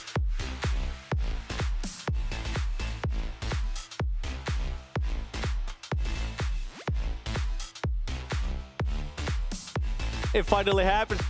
It took a lot longer than I expected, but do Brazil! They finally get the win. Does this mean that you're kind of lining your eyebrow? That's what. Wait. Was it a you? Hey, no. Wait. No. Hold up a second. What's going on here? You don't remember the start of the show? Uh-huh. So you got all, I know you get all excited seeing Alpha7 win, but you forgot you got to cut. He put it in a little box in his brain and just put it on the side. This never happened. I didn't think it was actually We gonna happen. literally got a VOD we can go back on, okay? But Alpha7 though. Yep. I think that was Mafioso was the lowest fragger of the team. We saw Carrillo step up. We got Revo in there as well. We got Senna too. Like Alpha7, you know, I don't want it to be a flash in the pan, but it is a start for them, and we know what they can do with momentum. It is, and this is something Max and I were talking about too, watching that game, is that hopefully they are going to be able to start carrying this momentum, and maybe this is the win that they needed. It kind of sucks, right, that it happened second to last game on day 2, but I'm glad it finally happened. But you know, I mean, you covered Alpha7 for so long, right, Seven? And at this point, you know that there's that tipping point in every single international event where they start to do better, and then they just start to build that consistency game after game after game, and I think it's going to continue. And sometimes for a team, all it really takes is one player. I truly believe that one player is Revo, that's just been able to hype up the team in some ways, keep the team alive a little bit longer, and hyped up the whole squad. And now the team as a whole is doing so much better than what we had yesterday. I'm kind of actually disagree with you. Really? I don't think it's Revo. I think it's actually Carrillo. I think that he's been able to put up good performances. I feel like Revo today, especially at the start of the day, he kind of slowed down a little bit more, and Carrillo was actually able to kind of keep this squad alive in a way that give him momentum. And this is a player that they can rally behind, right? With Carrillo being such a veteran, being such a big name, and we know that he can frag out. It's good to see that he's finally starting to put up those numbers. You know, Alpha7 to me are like the epitome of a team where any single player could be the star player on any given match. The problem they've had with is like getting that consistency, mostly under Carrillo's belt, to be consistently, or not consistently be able to do that, but to be able to do that as often as they need to. It feels like when they need someone to step up, he's not the one to necessarily do it over the course of the last couple of seasons. But let's take a look here at their stats, because this is going to be important, as we do see Revo is going to be top on damage. Carrillo's not going to be quite there, but he's going to be around 700 mark, same with Senna. But the limbs, I think, is what was really the important part of this. It's actually really interesting because every time we're on the POV of Revo in a game, I don't even have to read Revo's name to know it's him. I just look at the DBS skin and I'm like, oh, that's Revo. that's the Revo playstyle we're expecting to see. But Revo's still having some good moments. But Gadio, as you said, been stepping up. Like every player as an individual has been able to fill in some moments when they had to. And something that I've seen more out of Korea is that he does end up playing by himself a lot, and I think they're finally starting to utilize that by being able to put him in a certain place where he can get those off angles on the other teams, and I think we got a chance to see that there in Miramar. Something I do want to go back to because in a way I do have to agree with you. Revo has been able to get the biggest clutch ups for his team. He has been able to get those big pop-up moments. So I can see where you're going there with Revo. Yeah, I mean, every player is a star player, as you said, right? So yeah, but you know, I think you said something to me earlier on, Seven. I don't think we were on air at the time, that you feel like Korea tries too hard sometimes. He tries too hard to make like a fancy play where he doesn't necessarily need to. And maybe that's just like channeling back to like the Loop squad where he kind of would be the player to make things happen, and he has to maybe realize that I don't need to do that. I just need to do my job and we're going to win games. Yeah, and at times I feel like he's still just getting used to his role. As I mentioned, I keep seeing him alone more and more and more, and sometimes they send him the scout. And for the longest time, before Revo became the player that he was and all the other players were able to back him up, I was like, why are you sending your star player to be the scout? Why are you putting him, why are you exposing him to be able to do that? He's always in danger, you don't want to do that, and I feel like he's now maybe starting to fall into that too. And I think we kind of have to get into the mentality of the team. They already qualified for main event. Yeah. If they had not qualified for the main event, I feel like we would be seeing a completely different Alpha7. So I think it is starting to play into their mind that they don't have to try as hard, even though there is a lot of money on the line. Yeah, I mean, looking back on this game in particular, I was going through the entire last 3 to 4 circles thinking, okay, this is a Donuts Barrel win every single day of the week. There's no way they lose this. And at one point, they regroup. Alpha7 is pushing uphill across the road without any information on where Donuts Barrel actually are and completely obliterate Donuts Barrel. And even Gladiators come in as backup, destroy Gladiators, and instantly start splitting, taking control. Like, the insane synergy this team has when they're just closely packed playing together is mental, and I want to see it continue. That to me is the strength of Brazil. Like every single time I saw, like I still say, I know it was like years ago, loops in my head, just they were like a shark in water smelling a drop of blood. Once they figure out that there's blood in the water, they attack and they swarm all over you. And then once loops kind of like dissipated, I didn't really see any team live up to that. But that's like, to me, the strength of Brazil is that they have the ability to win in these fights so quickly, so cleanly, and catch you completely off guard. Yeah, there's so many fights in this game they should not have won. And I think it's rare to see gunplay make the difference at that kind of extent. But it happened 3 times in a row, which, without losing too many players, only Mafioso, which is insane in my mind. And with Alpha7 before this match, I can't really think of any other times where Alpha7 has been able to be that aggressor when they are actually in a good position. It's usually leading the charge. It's usually them being the aggressor, but they're actually just trying to break into a compound because they have nothing to work with. But now when they had the actual area, when they had the actual positioning, they were able to do wonders with it. What was it? Aggressivity? Aggressivity. Now in French. It's an English word, I promise. Check the dictionary. No, but say it in French. Agressivité. I like Le that Bison. Le Bison et le Guitoun. Yeah. Let's take a look at the match rankings in this last one. 70 points Alpha7 got, and of course some other teams out there, because it's going to be very important considering we're past the halfway point of the event. We're getting close to determining which teams will get through. But more importantly, we're getting more of an idea of who will make it through. As you can see, 25 big points here for Alpha7. Vampire getting themselves 13, but also R8. You know what? They've been a little bit under the radar today. They've had a couple of good finishes.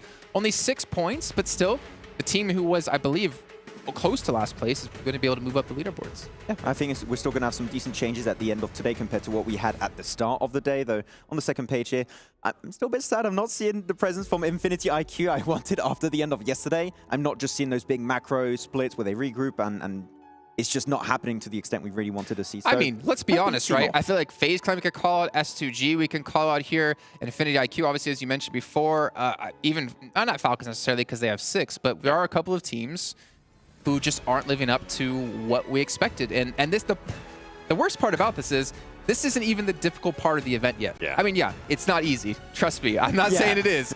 But you're playing against teams who didn't necessarily finish even close to top 5 in the respective PMPLs.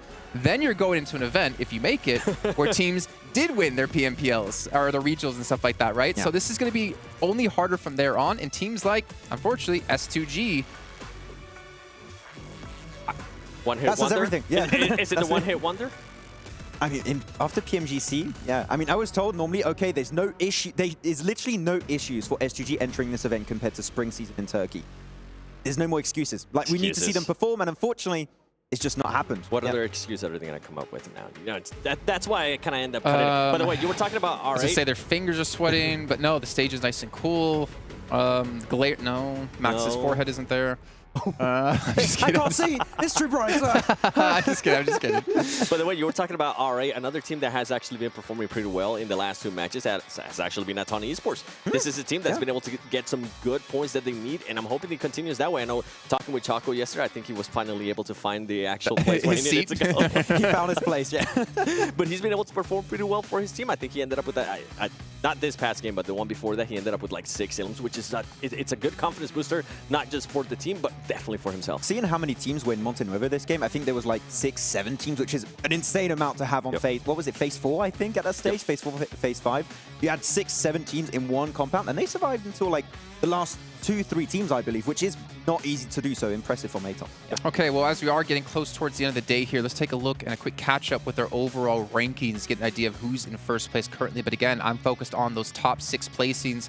Vampire, they're still holding on, but to see DRS get into second, Gladiators, I mean, they have so many more limbs than they do have placements, but then again, so do D plus Kia, which is kind of a surprise to me. Yeah, and we've been teasing this the entire event. Is to Alpha7, if they're in top 6, 7th position team does make into the event. Right now, BTR, if we stopped at this moment, would be making it into the main tournament. Yeah, and I was talking about Aton. Look at the jump they've been able to do now in 11th place. By the way, if it wouldn't have been for that last win that Alpha7 had, it was going to look pretty bad for them. So I'm glad that they're finally able to get that spark up. Can they actually continue on with that momentum? Yeah. And that's the thing about some of these teams, right? With Alpha7, all it takes is just one win out of them, because we know that they're going to, if they do end up getting a win, they can definitely back it up with those eliminations. And I think that's something that's a big thing for them. True. Though we saw the second page there. I have to bring it up. Donuts Varel.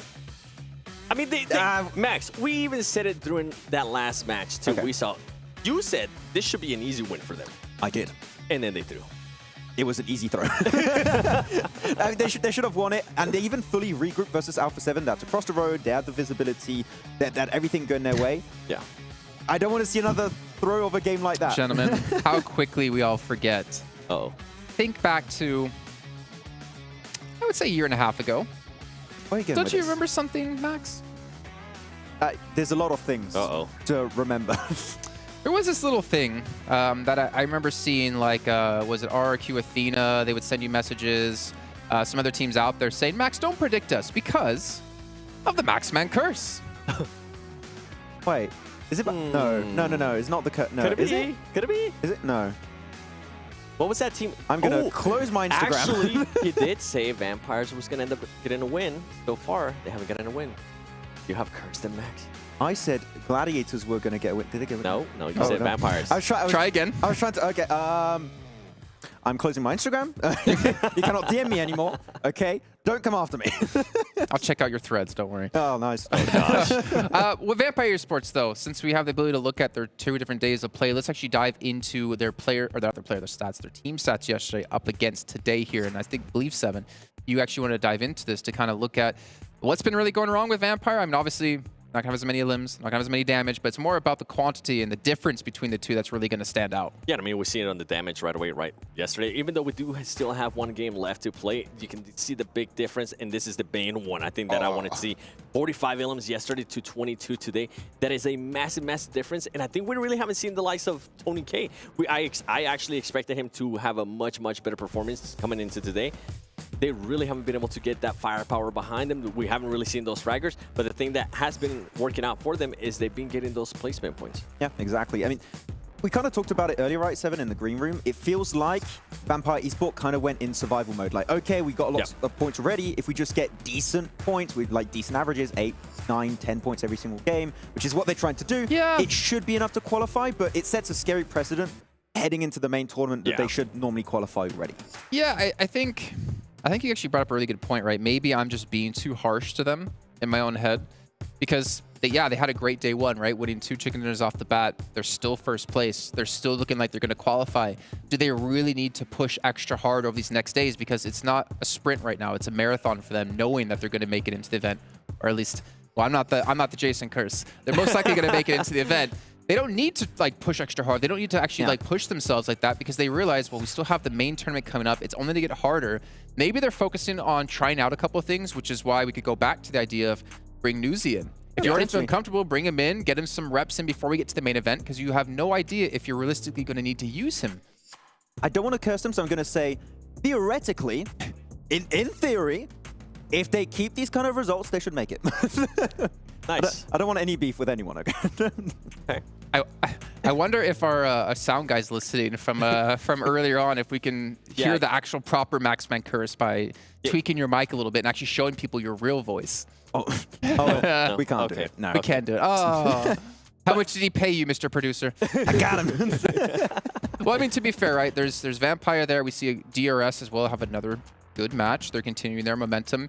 But I'm thinking outside of the bubble. Can we actually take a look at the overalls one more time? Is that possible? Because we want to talk about not in the bubble. What about the teams outside of the bubble and actually look at what we're currently looking at as that threshold here? You can see 6th place, 75 points, Alpha7. Bigetron knocking on that door. FaZe Clan, they have the potential. Infinity IQ, they've had a very rough day, I feel like. I feel like I see them on the second page more than the front. I still really believe here, Seven, that Infinity IQ can get a chicken dinner, but they've been a little bit inconsistent throughout today. I want to see the Infinity IQ we had at the end of day one, like where they go for these big splits and tend to regroup in really strong positions. It could happen, but yeah, I mean, a lot of teams can still make it. The point gap is still extremely small, but do these teams on the second page outside of top 6 have what it takes to make changes like we've seen teams like DRS, etc.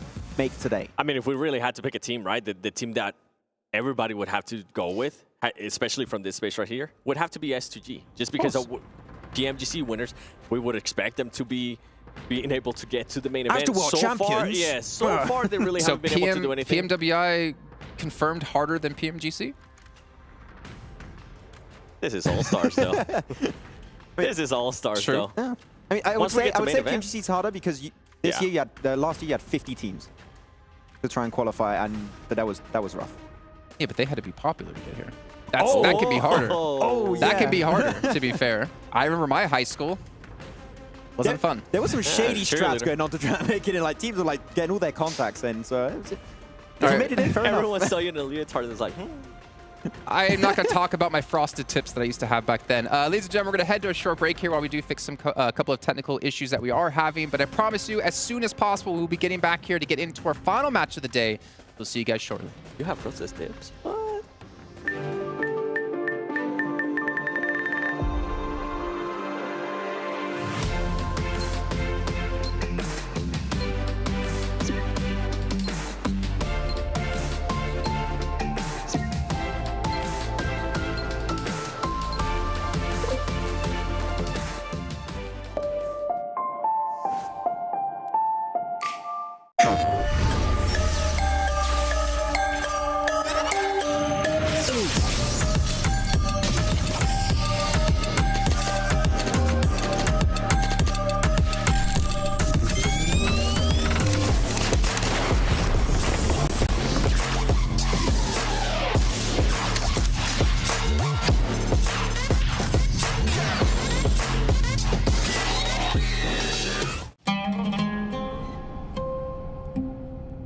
There is a place where you can elevate what's hidden inside, where you can reframe yourself.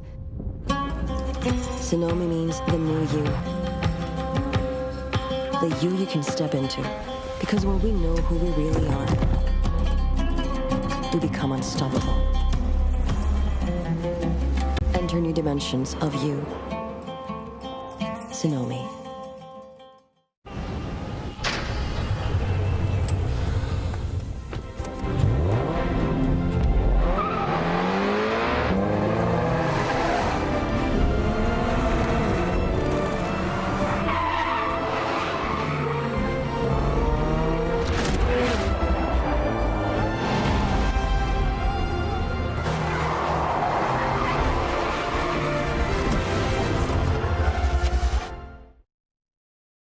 All new Honor Magic 5 Pro. Freeze even fleeting emotions in just milliseconds. Take marvelous night shots with lightning-fast exposure. The display reveals more details in bright areas with an astonishingly long battery life that just keeps going. The latest flagship chipset brings you exceptional performance Unleash the power of magic. Honor Magic 5 Pro.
Command the show. I can see it in your eyes. I can feel you watching.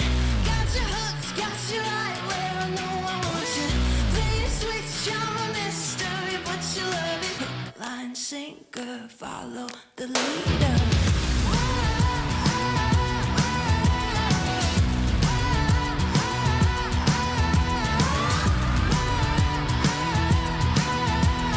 Hook, line, sinker, follow the leader.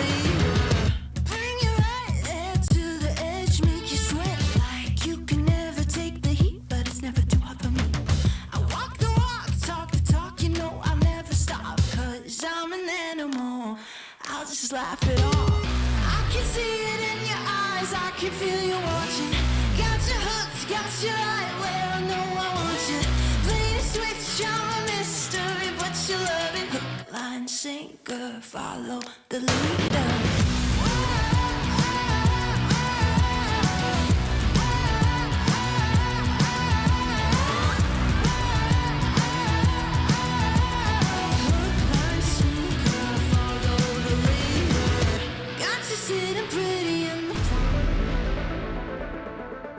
Hi everyone, my nickname is Kitsune and we are from Serbia. Yeah, I'm very excited to be here, especially that last time I was in Riyadh, I won the tournament here. It's a LAN tournament, so of course it brings like warm like memories from here. And I'm super excited to meet all the people from the PUBG Mobile community, and it feels great, you know. First of all, we bought the phones that will be here on the tournament, and we had like really rough time adapting to this, but now we feel.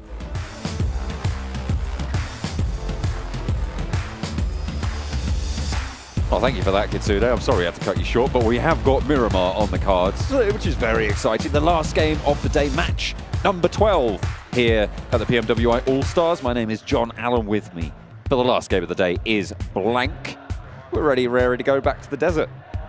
There we are. Horrible playing path, by the way. Awful.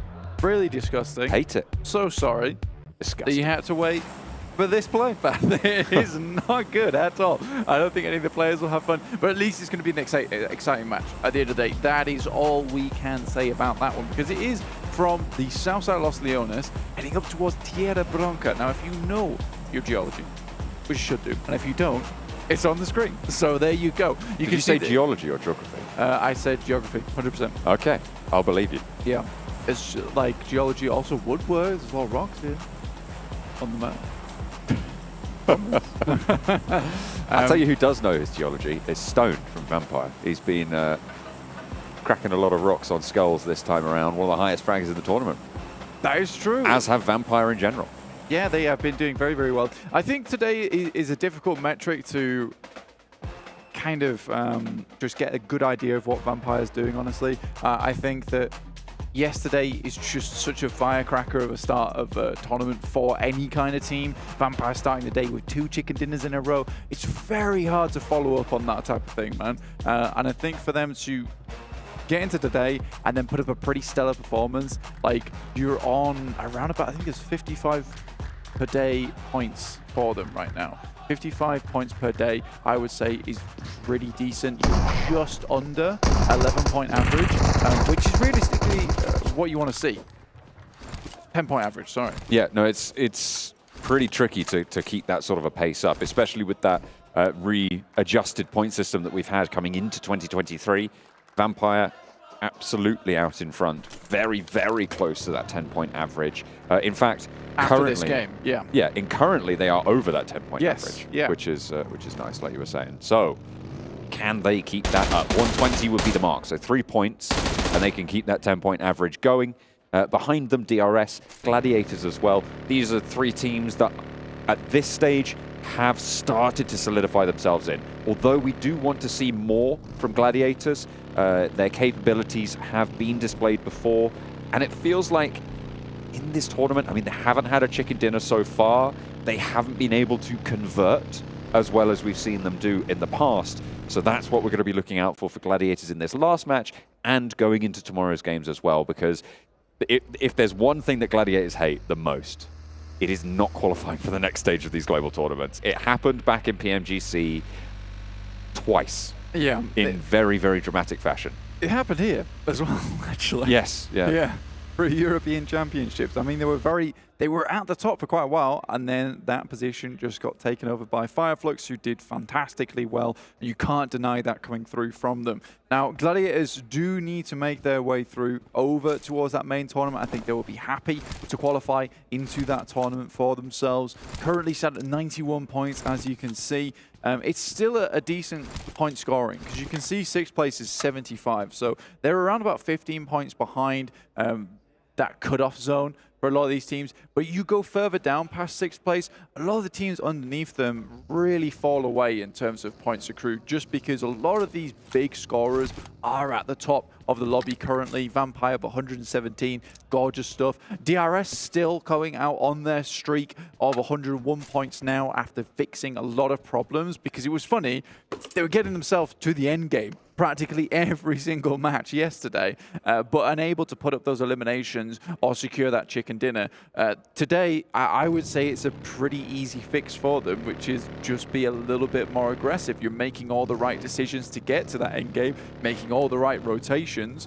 You've certainly done your homework coming into these matches. It's just that extra little oomph that was added. Now, I say extra little oomph as if it's the easiest thing in the world to achieve. Yeah, just oomph it. Just oomph it. Yeah, that's all you need. But they have done fantastically well to make that happen today. Now, looking at the circle really quick, John, very far down towards the south side. Definitely. Definitely. Not the furthest we've seen south, but it's pretty close to it.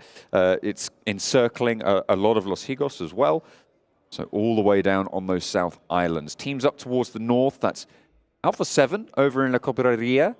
Not seeing the Gladiators out there. They did, in fact, drop down the south side, close to, well, doing quite a wide split from South Los Leones out to the west towards Chumacera, towards Minas de Valle, with all 4 of their players playing fairly separate right now. Bigetron are close by to them. You've got AGONxI8 as well. Mazexis also in a little bit of proximity, although it's about 600, 700 meters from Kitsune. It looks like the regroup from the Gladiators coalescing towards the center of the circle, though, so that's good. Kitsune just needs to get back towards them, and they will be able to fight from there. A lot of teams still up the north, though, so there are a couple of paths that they'll have to take. Death Valley, between that graveyard, Picardo, Minas Generalis area, being braved right now by the bombastically bellicose DRS, as they have reformed themselves into such a fragging powerhouse today. Yeah, and I think that if you take a look at DRS right now, I mean, you can't see them on your map or on your screen currently, but they are making a very early rotate down from San Martin. And I think this is one of the keys to their success, right, is that they're very quick to get looted up and then get moving. The decision-making from this team today has been very, very swift. And I think that's very important when you are a team in this kind of lobby with 18 teams playing. You need to be really quick on your feet, making those decisions on the fly, and then get running, because you know that DRS they're a team that always has their laces tied. They're not tripping over anything so far, and they know where they'd like to be in the lobby. They're very deliberate on a lot of these movements, which is great to see. DK plus Kia taking a little bit of damage down towards Sem9, but it is Sem9 who is taking the massive brunt of the damage on their side. It's a rotation that's made a lot easier for themselves. It was a bit more difficult on that last Miramar, but this time around, because it is in the circle, heading down towards Los Higos, much easier. There's more time to do it. Sem9, however, being in the way. D plus Kia not happy about this situation. No, it's far from ideal. 2 players now remaining on the D plus Kia roster. Sem9 with all 4. Rez should be popping off soon. It's Forest and Saden. Forest is such a massive store of power for this roster, though, so they do still have a chance. However, on Miramar, it's very, very difficult to control the ground you need to do when you're rotating in from the edge with only those 2 players. Yeah, it's somewhat unfortunate for D plus Kia that they run into Sem9 on that area. I think this is a rotation that Sem9 is pretty privy to at this point in time. They've seen it happen quite a few times over the past couple of days. So I think that they just waited on that underside. It is a little unprotected, but if you can get the drop on the team rotating through just like they did there, it's quite easy to get the eliminations and the knocks. And by that time, yes, Sem9 had taken 2 knocks, but they'd already flushed 2 players from D plus Kia. What do they do at that point? They kind of have to retreat, because this is the only direction they can make it through. And wasting time here for D plus Kia is going to be very bad for themselves. They're going to need to think of a backup plan of how to get into the circle, because we will be shifting to stage 2 very shortly, which is our biggest shift and which will define the rest of the game. A lot of teams hovering around Los Leones currently. Circle, as you say, just about to pop. FaZe, they have managed to carve themselves out a little spot to keep themselves safe. Not too many players close by to them. They are fairly central, you can see, just to the west of Los Leones. And the circle does shrink. This shrink, it is, as we said, the largest shrink that you see actually across the whole of PUBG MOBILE Esports, this Phase 2 Miramar circle. But as it stands, this really isn't as impactful as a lot of the other shrinks could have been here, Blank. This eats into where the majority of teams would have been stationed anyway. Yeah, I think the thing about this circle is that there's Chumacera still involved, right? And there's that rocky outcrop down towards the south side. But there are a lot of compounds, but no one singular priority compound. I mean, there's a couple here and there which are better than the others, but mostly we can fit a lot of teams into this lobby, and we might just have a lot of compound play overall, quite flat. There are roads involved, which you will need to cross later on. I think this is going to be quite a fair finish to Miramar, more fair than we usually see, where there's a lot of these fielded areas and one team that controls such a strong position, like we saw Alpha7 over on that northern side, looking down to a lot of the squads who had to pass over pretty open terrain. It's very difficult. DRS, though, again, now defending their position. Low-key, trying to take some good shots over that way. Romeo Boy just about makes his way into the alley and escapes as quick as he can. Evading the sightlines of Delta, not the easiest task, but managed nonetheless. Once more, will mount up, but 2 players in the building for Yangon Galacticos. Romeo and Cute Loki. Gianti reshucking the shells back into the DBS. Very handy in a pinch, especially in an urban environment where they find themselves. It is so devastating around those door frames. Looks like Mazexis are going to look to try and move in behind through Los Leones. Hop on over to Gladiators, staying pretty much where they decided to go after that initial drop, Blank. They have not moved up north of the road that sits in front of them. They'll play a little bit slower on the southeast side. Sem9 still down towards the south, as you said. Gladiators off towards their northeast side. Vampire also making their way through from Los Leones on the outer edges on that slope that moves down over towards Chumacera.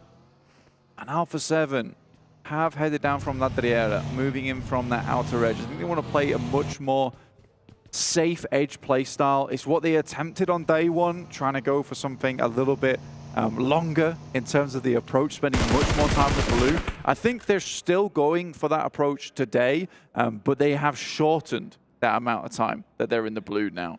So still making those similar good rotations as I spoke to earlier on the desk. You know, that first 15 minutes is great from Alpha7, but this time around they're setting themselves up for that success in the late game, which they have been missing out on until very recently. Circle pops, it heads over towards Los Leones still, so it keeps a lot of those teams who are worrying that they'd have to find their way out, gives them a little bit more time to plan those routes should they need to leave, which is most likely to happen in these next few circles. On that eastern side, FaZe still very much in there. A 2-2 split for Yokohama Donuts Varel.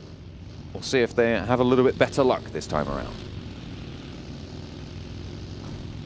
They had taken such an extremely good spot in that last game. Set up camp, started all singing around the campfire, playing those songs, and they were having a great time. Then they went for the 2-2 split. They left the campfire behind. It was no longer cozy. And at that point in time, I think they were trying to control way too much area, and I think they realized that by the time that 2 of their players got assaulted by the 3 from Alpha7. And I think in that situation, Gladiators just disappeared from their heads. Right? They just no longer existed. They completely forgot, went over to deal with Alpha7, and Gladiators go for a very, very good backstab. And again, you have a similar situation where Gladiators are like, Alpha7 no longer exists in our heads. And race on over for the loot, in which case they do get taken down. So some sloppy play here and there, but I think overall Gladiators had played quite a fantastic match last game from what was a pretty rough position on their side of the match, pinched between Yokohama Donuts as well as S2G. So it was quite interesting to see them play out. And I was a little bit more confident in their approach until they just sent it. And they still got a decent point record on that last game either way, so not the end of the world, but it would be good to see the Gladiators get a chicken dinner. No, just a mini apocalypse, really, at this point in time. It would be good to see them get at least one chicken dinner during the All-Star Stage for the Gladiators. It would be. Now, one team that I cannot look down upon is Team Falcons. They're doing really, really well. I think they've made some pretty hard rotations into the line of fire of a lot of strong teams, but they just push through it a lot of times. I think that, yes, they don't have extremely good team fighting capability, but it's good enough, and they have set themselves up for some really good fights in the past, very good utility usage, I would say, and their terrain control is more often than not quite decent. Now, could we get against Alpha7 off the back of that momentum? I would say that they were looking pretty downtrodden over the past couple of days, but now look a lot stronger. Mafioso does fall, though, on a very aggressive push. Revo able to make the numbers go their way. Senatexa looking to get the res. Should be able to pick him up here, but unknown from iKURD has the off angle. The circle shifts out to that northwest side, which means that this move forward for Alpha7 is going to be a little bit easier. And Blank, you named them. You said they were doing well, and you did it to them. Falcons fall in the face of Alpha7. I think they're giving it all they've got, Captain, by the end of the day. And I think it's okay to go down here at 18th place. I think they've done very well over the past 2 days, especially on those latter parts of yesterday, to bump up their scorings. Because currently in 5th place, 85 points, I would say that that is not bad whatsoever for Team Falcons. They were not looking great at the start of the day yesterday, and they have really picked things up. Something proper. Very much making the crowd proud. We're all supporting them here at the arena. Alpha7, though, did take some nasty shots coming their way. And S2G, they certainly need to step something up. The desk were talking about it. It's not what we expected. There's no more excuses on the line. Not that I would say a medical injury was an excuse, to be honest. But I think this is where they can start to show us all that homework, how it's paid off coming up to this event. All this time they've had to watch these teams. You'd hope that they'd have a very, very good final day. Because right now, I would say in 10th place, 48 points, it is becoming very difficult to breach into that top 6. Gladiators trying to deal with Sem9 now. Matic forwards. Kitsune a little bit further behind. The rest of them stationed even further back. Tixi and Meku playing backstop on the 2-2 small split here as they regroup up. Playing 3 together now. Tixi still out on that off angle. Depp He puts the nade right, it could be disaster for Gladiators. That looks pretty on target, a little bit to the right maybe, but the damage could go through.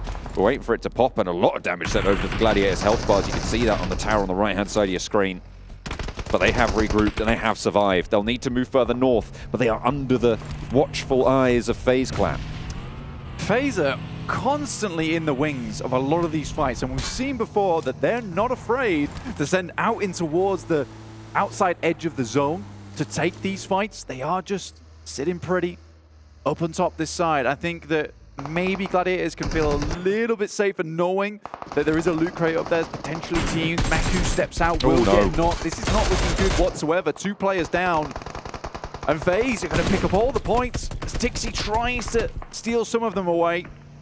2 eliminations found, but Tixi didn't manage to get any of those done. Kitsune and Tixi, 2 players now alive for Gladiators, and they still need to make the break for it. Kitsune leaves his teammate in the dust and straight into the sightlines of Bigetron as well. Not safe by any stretch, but could just about make it to cover. FaZe Clan, in the meantime, going to have to regroup back up north towards Mormon and figure out their path forwards. Center of the circle now as we hop on over to the rest of the lobby. You've got Infinity IQ, and once again, Yokohama Donuts Varel playing that wide 2-2 split. They've maintained that pressure. Vampire Esports taking their fight against Yangon Galacticos. Schwepp's already finding a little bit of damage here. This is the engagement between i8 earlier on. A really good run-up. Kenny, sir, has been very, very good today. And that is not easy to pull off, and he makes it look fairly easy up until the point that FaZe were able to get involved, who have been quite the vulturous team, I would say. There are a lot of times just waiting for these engagements and picking up the pieces afterwards. Wouldn't say it's the most honourable play style, but it's certainly getting them points. All Pixum and Grubbly, their play today. But if it works, and you can't say fairer than points on the table. AGONxI8 under pressure from DRS as they swing out to the shots in the shack. IQ wanting to stay alive, but Blade not so lucky. Ghost finds the needle threaded right through his ear. And Tony K leaves Delta to pick up the point. Killer opening up with the vehicle explosions as well. And that is going to be a whole load of points actually going through for Delta and DRS. I mean, Vampire could have been on around about 9 eliminations so far. They've had a very good start to their game, waiting for these teams to move out from Los Leones, which is something that was going to happen eventually. They knew that these buildings up here can hold 1 or 2 teams. Huge. Nice nade there coming through from Unknown off the top side. Now Alpha7 with 2 players should struggle to take this engagement versus iKURD.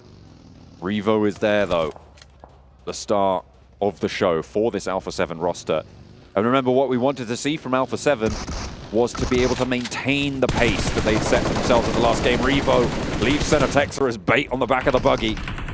Does manage to get through for his trouble, sure, and will get ahead of the game for iKURD, but facing off against 4, you're going to need to get out of there pretty fast. Heads down the hill, already taken a shot, takes another as well. The buggy is not moving quickly. With the tire out, the speed is not reached fast. And Revo, 2 first aids, needs to find some cover because iKURD will be hot on his heels.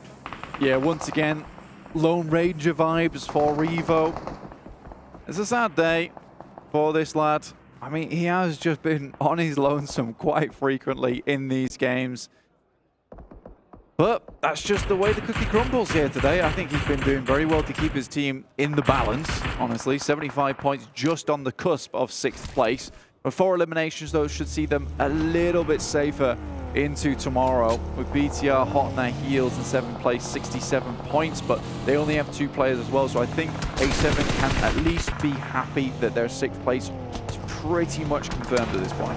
DRS are looking to break out of Los Leones. Going across these hills is treacherous though, and they find out about it when Schwepp opens up onto Delta. A trade back from Mormon of FaZe Clan onto Tony K though, so a 3-way trade. Delta down for DRS. Vampire with a knock sent their way, but not a full flush just yet. However, they will need to descend from up on high, and likely DRS are right in their way. I mean, DRS recovering from that explosion on the vehicle. They've got to feel a little bit rattled here. Vampire are looking to shake the cage a little bit more as they just get down towards this compound, hide things out for a little bit longer. But Vampire, yeah, 6 eliminations so far. I think that might be up to 7 now after that vehicle elimination. And again, there were 22 eliminations at the start of this game compared to their 44 yesterday. Already, they've bumped that up to 29. So we're looking more and more respectable, honestly. And again, it started all at the beginning of yesterday. Doesn't mean that we can't bump up those points at the end of the day as well. So Vampire looking to really even the score by the end of the day. I mean, you say even. Match up to their previous performance, I think, is probably fair to say, because right now 7 points. They have now exceeded that 10-point average that we were talking about before already. What's the difference between even and match? Can I get back to you on that? Yes. Okay. Fantastic. As long as you know. I'll have to give that a long hard think. I didn't mean it. I'm he sorry. doesn't look happy in the corner there. What were you saying? Carry on. I can't remember now. Okay, I apologize. Anyway, Vampire Esports have managed to find their way to the road on that top side. This is actually quite interesting that we keep this roadside in, because the little ridge, as you can see here, is pretty important to a lot of these teams, including S2G. D+ Kia will be taken out by some nades coming through from R8. There was one sent backwards, and now iKURD look down towards S2G, who found themselves in pretty much a pit, and they're going to have to find their way to dig out of this one, because iKURD is not going to let up anytime soon. Now going to suppress the ridgeline, sure, but S2G, with the players playing close, they have nade advantage, close range. The enemy players from iKURD will find it a lot harder to place these nades correctly down the hill close because of the way the slope falls. So the backup position there is good, and the trades are working out for S2G. Although it does go both ways here as Kalsi falls down. Razy up to that ridgeline as well. Maybe looking to send out wide. Aaron behind the pickup truck there, an unknown on the off angle. Silas caught on the back lines, has to hit the deck and stay out of the fight for the time being. Aaron spotted against 2 from S2G. Will not be able to stand up to the test. Unknown not able to trade it off. Kalsi is still down, but it's not going to matter. And a masterfully handled fight for S2G keeps them in the running. It is incredible to see that kind of stuff come through from S2G, because you just get these glimpses of the PMGC champion sometimes, and you just wonder what has gone wrong. In the meantime, Carry Boy trying to make things right as Yokohama attempt to assault his position on this side of the map. Ragnarok has to step off to that backside. There is one not gone through. Carry Boy really hanging on to this nade for dear life. Ragnarok as well, cooking one up. Carry close and in danger to the Yokohama Donuts Barrel squad. This is the team that has held quietly on both Miramars so far today and really not been able to convert on the previous one. So let's take a look at how they're going to do here, because they're only facing off against 2 from R8, and Missile down again here. Ozzy-san trying to hide on the inside. Kazimaru, a sneaky little off angle, and might prove pivotal in the fights to come. A nade towards the back, but it's not going to find any value. Naoto on the top floor as well. Ragnarok repositions, breaches the corner now. Kazimaru doesn't spot it. Into the fire, thinks better of it. Sends out wide, vaulting through the window, sees the player now. Kazimaru needs to get this knock if he wants to keep his team in it, but goes down instead. Finally, there's a trade, and they are not going to let this one slip away. They are desperate to cling on, and now just Carry on the inside. Goodness me. Ragnarok got the jump scare of his life as one of the players from Yokohama just jumped on his back as he attempted vault through the window. Trying to drag him out to speak with the rest of his friends. That is terrifying stuff. I can imagine he did definitely regret that one. In the meantime, Carry Boy keeps pulling the pin on that grenade like a stress ball. S2G starting to move through on the western side. Mormon behind the vehicle. Not going to be answered with a knock there. They're looking for the flushes, and S2G pick up more now. 5 eliminations so far on the game, but FaZe Clan still have threats in the hills. Mela with the Groza, with the DBS. This is a difficult player to get rid of, but with the number of barrels pointed your way, it's going to be all the harder. Finally, they're able to dispatch it. Hamzy G, the only casualty, and there's cover for the res. Once again, we see this coming through from FaZe Clans. They absolutely melt when it comes to just a one-on-one fair fight between 2 teams. They are very much looking for these third parties all over the place, and it's definitely getting them points. And If that's the way they want to make that money, absolutely fine. I would love to see them to really try and take some more of these opportunistic plays in these fights. Yokohama spinning in the vehicle mid-air, though. Seems to have worked out pretty well, because S2G got completely spun for 6. Goodness me. How on earth do you make that work? I've no idea. I've no idea how that happened. But either way, S2G get flipped on. And that is absolutely insane. Who does that? I am astonished by what I've just seen. Who does that? I mean, they were pulling some serious Gs in that moment. That's absolutely fine. They were pulling S2Gs. They were pulling S2Gs, maybe even S5Gs in that situation. Wow, wow, wow. An incredible play coming through from the Donuts. I think they knew they needed to take that space. They heard the engagement between them and FaZe Clan, immediately jumped on it. Maybe not the jump that they were hoping for, but it certainly worked as the DBS pointed out the window. Goes full 360. Nothing personal, kid. Teleports behind you. Yeah, 100%. I mean, who expects a backflipping vehicle to just go over the top? But anyway, we're going to tune back into these 3 full 4 rosters as DRS does finally get dispatched here. Infinity IQ, 4 eliminations so far in the game. Vampire Esports riding strong with 9 on the southeast side, as well as Yokohama Donuts Varel, who are playing pretty spectacularly after that last engagement. 6 on the game.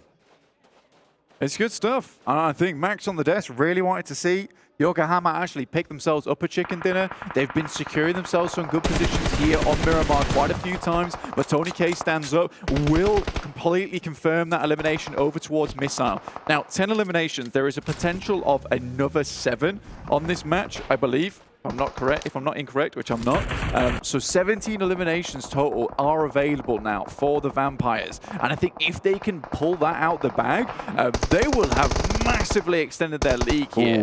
And tomorrow's going to be really difficult for any team to try and secure first place. Point was stolen away there by Infinity IQ, so that brings it down to 60. But still, I love that they instantly look at Infinity. You've done us wrong. Give me those points back right now. I'm coming to get them. Ravenclaw actually backed off the ridgeline, though. Vampire, for now, seem to have a controlling position, but if Yokohama Donuts Barrel can move through the ground here, they might be able to stay alive with 2, but Ravenclaw has the angle. Ozisan goes down. Can the point be claimed this time, though? Or will Infinity IQ pinch it away? No. The flush comes through, and Schweppes picks up another as well. The nice little headshot from the M4. 4 players on Infinity IQ and 4 players on Vampire Esports. Once again, Ravenclaw on the off angle. Ooh, looking big to nade. pick up them eliminations, but yeah, that's a lovely nade over the top. Better than any arc in One Piece. That is crazy. Oh, and a second one as well. Bensu takes the knee. And a third to bring it home. Schwepp puts the cat amongst the pigeons, and the nade leaves Ferrari dizzy. As Vampire look to bleed them dry, the points go their way, and the last one to seal the deal, why not, for a 4th? And Vampire Esports bring it back. The 12th match is massive. The top of the tables is theirs for now. Goodness me, Vampire Esports, sick of the desk. Talking about how they're not as good as yesterday, but look at today. Unbelievable stuff. Jason's put up his hands. He's retreated, he's surrendered to the absolute dominance from these lads.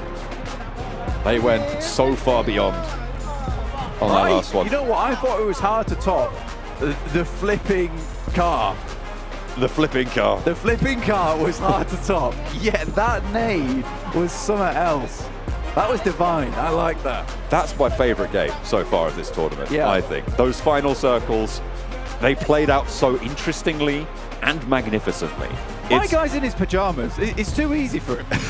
Are you joking me? He's certainly putting the lobby to sleep with those nades. Goodness me. Vampire are on a tear. They are doing so well yet again to bring it home.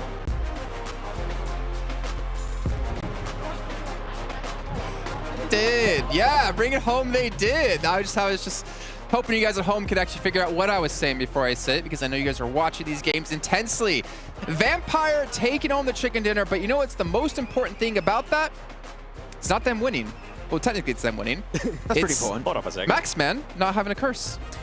Actually, whoa, yeah. Curse is broken. I mean, the curse didn't exist. We weren't sure. I don't think so. I mean, Donuts Viral did good. So I'll appreciate that. No. No. You have to do it too? You stop that right now, sorry. It's not happening. You have to do the Alpha7 thing. But you Alpha7 won and you're I'm like... doing it. You're doing it too. Are you doing the right side or the left? Okay, let's go. Nice. Done. The contract has been sealed. Now, today. Jason, remember how you were talking about Vampire? I know, I was waiting for them to cut to a wide shot of us actually there. If they could do that real quick, that'd be good. Come to the dark side. I'm not getting anything cut on my hair, okay? He's going to do like the middle line. I've got a girlfriend at home that I want to keep, okay? And that's why I have a beard, and that's why my hair's cut, you know. Oh, okay. Vampire, like, honestly, a fantastic match of them. We were watching, I remember hearing Hotchukes and Kalaris say, like, just Vampire, they just seem to always get eliminations. They always seem to be on the board, even if they go out relatively early, which for them isn't that early. They're still getting a ton of elims, and they're still showing, like, yeah, we're still a top team. We're just maybe not trying as hard as maybe we were on day one. It's hard to say through gameplay, but it felt like they were angry. They were like, they saw Compound from a distance. Their new team was there, like, gonna breach it. We're gonna send it. And they just full send it. So you know what it was? You do that again? They're gonna full send it. They're gonna go for it. Calm down, John Allen. You know what it was, though? They saw that. You wish. Out of pocket, Seven. What are you doing there? They saw that last segment, and it was like, they were saying that we can't frag out. Yeah. Release them. And Sertani's like, I wish I'd leave my 2 Rolexes back at home, or I'd be like this. You see this? Where do you think these came from, son? Take a look at some of the highlights here from this match. And yeah, I mean, we do see Japan as well start to rise up here with Donuts Viral. And we've been kind of wondering, when are they going to show up? And not a bad time to do so. Obviously, the final match of the day. But now that means they have to replicate it tomorrow. And to continue to replicate it tomorrow if they want to break into top 6. I was a bit scared in the first Miramar today when they took that fight versus Alpha7. I feel like they shouldn't have lost it. So it kind of made me rethink if they were able to take these head-to-head fights. And now they could do it. They had a really good fight versus R8 in particular, 7. We saw in the compound across the road up north of those later circle changes. So they can still fight, which is great, but when you have Vampire to start initiating the splits, and that initial nade from Tony K was mental, it just pretty much seals the deal at that point. To be fair, though, for Donuts Viral, that is back-to-back matches where they are able to kind of outlast a lot more than they were able to before. It just comes down to not throwing. Yeah, as we saw. It feels like they were actually doing a lot more than the previous game. The previous game is more like circle. Here they actually fought for that position. They were being a little bit more reach the late game. Exactly. Yeah. All right, let's take a look at the match rankings to get an idea, again, of the points that the teams did get, because it sets them up perfectly going into tomorrow with just 6 matches left to go. You can see 12 out of 18. Vampire, 26 points. I think what's important, though, besides the fact we talk about Donuts Viral, is Infinity IQ, man. They have had, I'd say, a rough day. They were around like 57 points. They were getting towards the bottom of our first page. And honestly, this is much needed 11 points to help shoot them back up into reach. They are in reach of top 6 after that game, fully. Like, tomorrow they can make it happen. Of course, they need to try and follow it up with more results. It could happen, but not going to be too easy. So, though, on the second page, Alpha7 not able to get themselves a follow-up after that strong, aggressive performance, but that's fine. Lay into him. Come on, Max. Lay into him. I'm in reach of 7, okay? I don't want to get in drama here. Don't look at me like that. I'm like a little chihuahua. What? Okay. What? You just call yourself small. I am short. To be fair, you do talk a lot and you do bark sometimes, like a yappy dog. Makes sense. I'm down. I'm not speed. Anyways, go on. Okay, well, again, 6 matches left to go here for these teams going into tomorrow. Now the question comes yet again. We saw some teams improve from yesterday to today. Will we continue to see teams, or other teams maybe even improve going into the final day? But also I could ask this, like, if you're one of the teams down towards the very bottom of the leaderboards, you're fighting for prize money, right? Yeah. Realistically, you're not going to hop in a top 6, but this makes you a little bit unhinged. It makes you a little bit more deadly for those teams around that bubble who are trying to break in a top 6. Yeah, the thing is, a lot of the teams at the bottom, even though they had maybe a bad day 1, day 2, are still in reach of the top 6, but they need to have a really good day. So they're just going to send everything they have tomorrow. I feel like we've done this on PMPL so many times. Like, yeah, they still have a chance. I mean, mathematically. Well, math's never been your strong I should not say that. Yeah. You can say it, but yeah. But technically, they could make it, right? So they're going to go back and say, okay, there's no other way for us to qualify in top 6 unless we have the biggest day ever. So they're just going to be like, okay, we're going to start breaching teams, maybe hot dropping, even though that very rarely happens at this level, and just try our best to get the best day possible here. I kind of want to see the overalls, though, to be able to see which one of those teams can actually have even a you, chance. You will be granted. Right 143, 33-point lead here for Vampire, considering I've been a little harsh on them today, but 60 placement points, 83 eliminations, 110 for DRS, Gladiator at 94, D+ at 89, Falcons at 85, Alpha7 at 79. So they, well, technically FaZe Clan, again, would be qualified because Alpha7 is in our top 6, and Alpha7 are already qualified to the main event. And I think this is what you were talking about, Max. Teams like S2G, right? Teams like Vero, especially after those last 2 games, they've been able to just push themselves up in a big way. They would just need to come in hot tomorrow. And by hot, I mean being able to win a match and also back it up with a lot of villains. I thought you were going to say coming in hot like what's outside. Because it is hot outside. It's like 43, 44 degrees Celsius. And that's like 110 in Fahrenheit for the people watching in India. Oh, what? Stop using Fahrenheit, okay? I don't understand those numbers.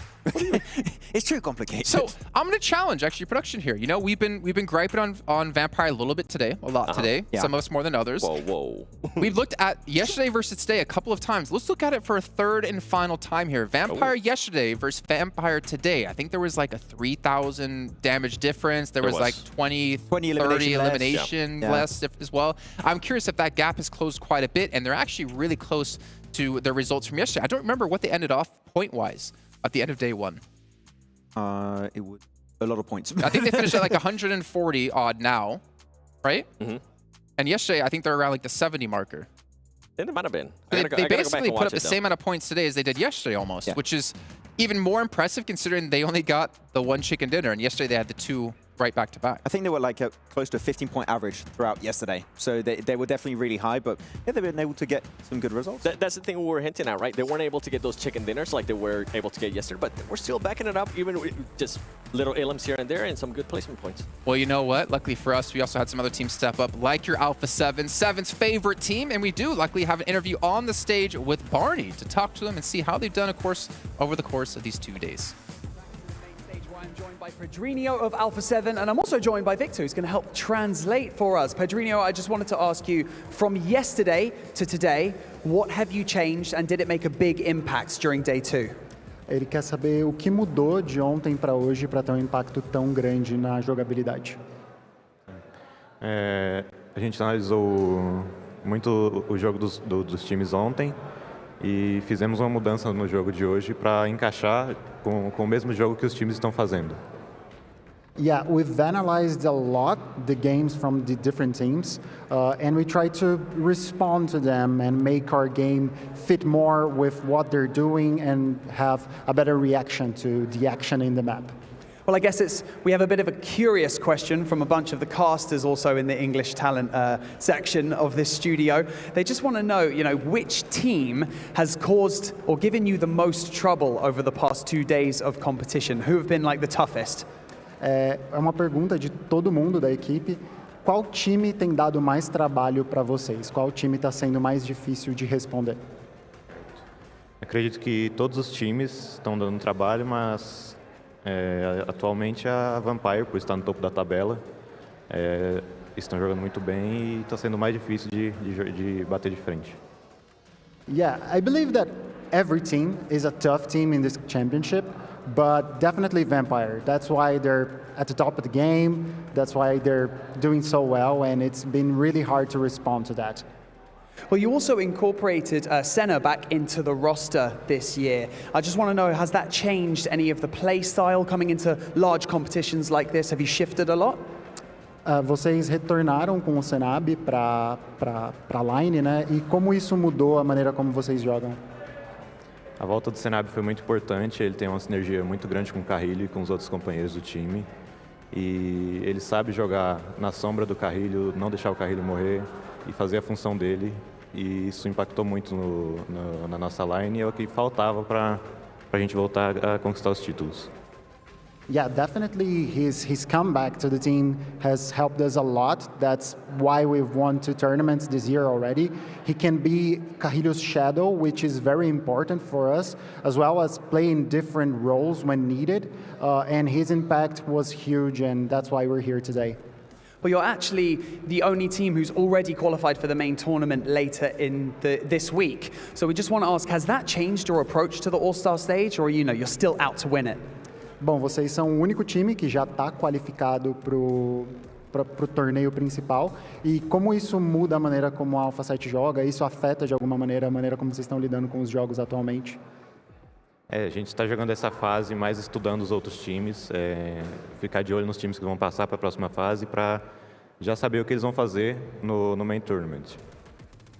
Yeah, this phase is focused on studying. We're trying to understand what the top teams are doing so we can better answer what they present to us in the next phase. So we're taking it seriously. We want to win, but this is more of a place in which we're understanding their game to better prepare. Gathering intel. I love to hear it. Well, thank you so much for joining me here on the main stage, and we wish you the best of luck going into the final day of competition on the All-Stars stage tomorrow. Thank you so much. And with that being said, we only have one more day of competition on the All-Stars stage before we have to have our 6 qualified teams will make it through to the main tournament later this week. Thank you so much to everyone who's played a part in building this incredible event. Thank you so much to the players, the talent, and the production for putting all of this on. But most of all, thank you to all of you, the fans, who have been watching and cheering for all of your favorite teams from all over the world. Now, tomorrow, like I've already said, will be our final day of the All-Star stage. 6 teams will go into the main tournament and play for $2 million and everything that comes with it. So, my name is Banks, and this is Atik, and we'll see you tomorrow. I'm not going to lie. When we were coming up with those questions, we totally expected a perfectly media-trained answer when we asked, you know, your lone team qualified going into the main event here in the All-Star stage. We totally expected the answer of, well, we're going to try to win because every tournament's important. No, to actually hear that they're trying to use this as a way to study, I think is kind of important. I think is also a sign of them looking at the bigger picture. Because obviously winning $125,000, you know, come on, I would take it. Yeah. But that's not the important thing for them. I think what's important for them is obviously PMGC down the line. Yep. This is their first really good look this year at playing against these international teams, PEL teams as well. This is like a big study moment for them to use in the PMGC to win the title of the best team in the world. It is, but I think the main thing too that they need to worry about is that it's only going to be 6 teams from All-Stars that are going to be moving to the main event. They need to watch out because there's going to be 10 strong, and I mean very, very strong. So we've been hinting at teams coming into main event, and that's what they need to be careful for. So if you're going to be trying out new stuff, if you're going to be studying, I feel like this is the perfect time. And we kind of have seen that right from Alpha7. I expected them to come in earlier today and actually start putting up a statement like how they usually do. They are a second-day team.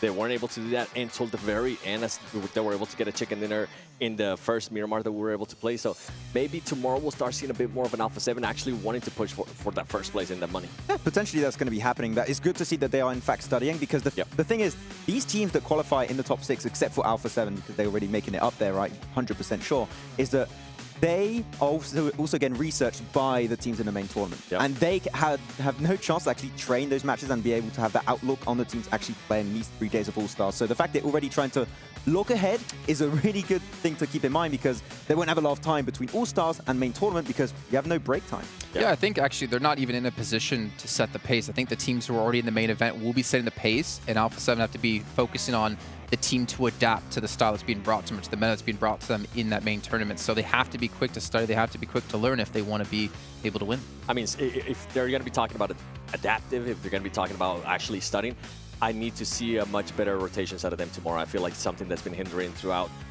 2 days now, especially when they don't get favorable circles. They are still way too slow in rotating. They need to improve on that. Yeah, the synergy is on point. I feel like the fragging power is currently 100% present. If they can just speed things up a little bit and get to POIs a little bit quicker, I feel like that would be the Alpha7 we wanted to see at the start of the event, and took it just a little bit of time, but they would be to the point we needed to see them be. Okay, well, gentlemen, let's go ahead and end things off there and start to look towards now the end of the show here to get ready for what's coming up next. Now, we do have our Colonel's Choice brought to you by KFC here, and I'm curious if you guys have any prediction of what it might be. I do, yeah. Okay. I'm supposed to give it now, okay. Well, if you say yeah, I have a prediction. Yes, I do, yeah. Forest. I think Forest is my go-to for it. This isn't MVP, Max. Oh. It's a Colonel's Choice. This is a play. Oh, a play, okay. Of the day. Carrillo. Carrillo's a good one. 3v1, come on. Yeah, I mean, you can't not beat that on Trifecta. It has to be that. You already locked in your choice of Forest. Didn't give any context to what play it was, so let's see if he's going to get lucky here. What is our Colonel's Choice here of the day, of day 2 of PMWI? Let's throw it up on the screen. Let's see. Yes. Yeah. I mean, there was nothing that was able to top this too, especially with the ticker marking him right, like you were saying. He was pressured. He had to be able to perform and then being able to throw that molly as well. Yeah, that's why you keep mollies on Sanhok. I mean, you just zone an entire building with one single molly. It's going to make it so much easier. You're forced to push out and didn't even push out at the end because the damage was too high. Yep. See, I don't even think necessarily that was, I mean, that I think for me was the play of the game, but it wasn't the play that was the important thing for me. It was seeing Carrillo back to like old school Carrillo, right? Seeing what we knew he could do. And if you give him that chance, he can take it and he can make an amazing play happen. Nobody there to help you. You're just solo against a full team. You just need to take it on. Yeah. Hopefully it's a confidence booster for him. I mean, it was a confidence booster, I feel like, because we started seeing a little bit more of a performance out of him today. Yeah, I mean, big confidence boost, hopefully. I mean, he's been doing really good throughout today, so I just want to see that continue and transition into tomorrow. But Alpha7, I would say, are back to that point, and keep saying it, Alpha7 are a very momentum-based team, so it's just going to be hopefully bleeding also in the main tournament after that. Yeah.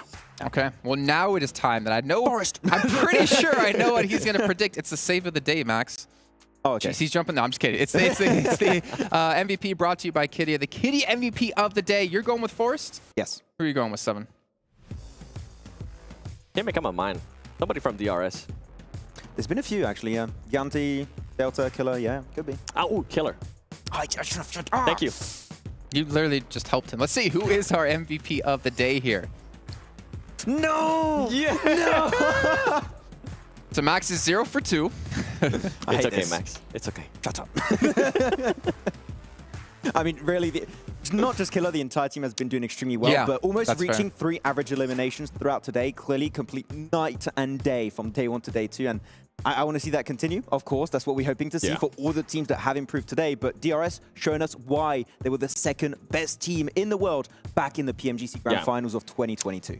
23-minute survival time as well, and the 3 average eliminations per match. Like, they basically took what they did yesterday with surviving a long time, and they added in the eliminations. Yeah, we're talking about Alpha7 with momentum. I kind of want to see DRS continue that momentum into tomorrow, because if they can continue to perform well and improve every single day, that is going to be a scary team going into a main event. I truly believe, and this is maybe me jumping the gun a little bit on DRS, but I feel like if they make it in the main tournament, which seems likely with what we've seen so far, they have what it takes maybe to go up against the big teams in the main tournament. Like that playstyle is just that good from them. I thought you were going to predict them to be top 3 main event.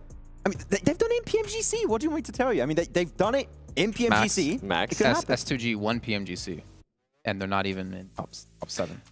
They're not even on the front page. That's a special case. You know, I feel like I'm not going to make you predict anymore, Max. I feel like you're just going to dig yourself a hole even more. So instead of actually asking our predictions for this, we're just going to take a look at our save of the day, brought to you by Dr. Suleiman Al-Habib, and see what was able to go down as I save Max. So maybe I'm a little bit of a Garden Angel here. No? No. Not adding anything to that. Okay, that's cool. Let's take a look. See what it's going to be. Alpha7 again? Oh, after he pushed on Falcons, yes. This was a great play, though. Yeah, it was Falcons that came after this one. Oh, it's just Wait, no. Oh. He rushed him in the smoke. What a play. Hey, it was before crucial. that. It was before that. Wouldn't get a chance I mean, to be honest, if they don't get the res there, they don't win the fight against Falcons, don't win the fight against Donors Varels, they don't win the game. Pretty important. Yep. Yeah. Dr. Suleiman Al-Habib safe. What a bro. Yeah. Well, if I'm not mistaken, 7, funny enough, you did ATV riding here last year, which won't be our ride of the day. Don't worry, because that was not a good ride of the day. And I don't know which hospital you went to, but did it happen to be that one? It actually was, and it was really, really nice. The staff was awesome to me. But I'm just going to disappear as I get flashbacks of me just falling off an ATV. It was a sad moment. Yeah. He's actually not disappearing. He's just stepping off his box, just to let you guys know. Oh, yeah, I can come back up now. Oh, man. It sucks being tall, because, like, I'm not on a box. You know, normally when I work desks, I have to actually sit because I'm too tall. But we got boxes here. We got boxes on boxes on boxes. We're not going to talk about how many he's got under him, but he's got enough. Until you see how tall I'm going to be tomorrow. Just every day getting taller and taller and taller. Every Alpha7 win, an extra box comes in. I like that. Yeah, that's cool. Man. Yeah.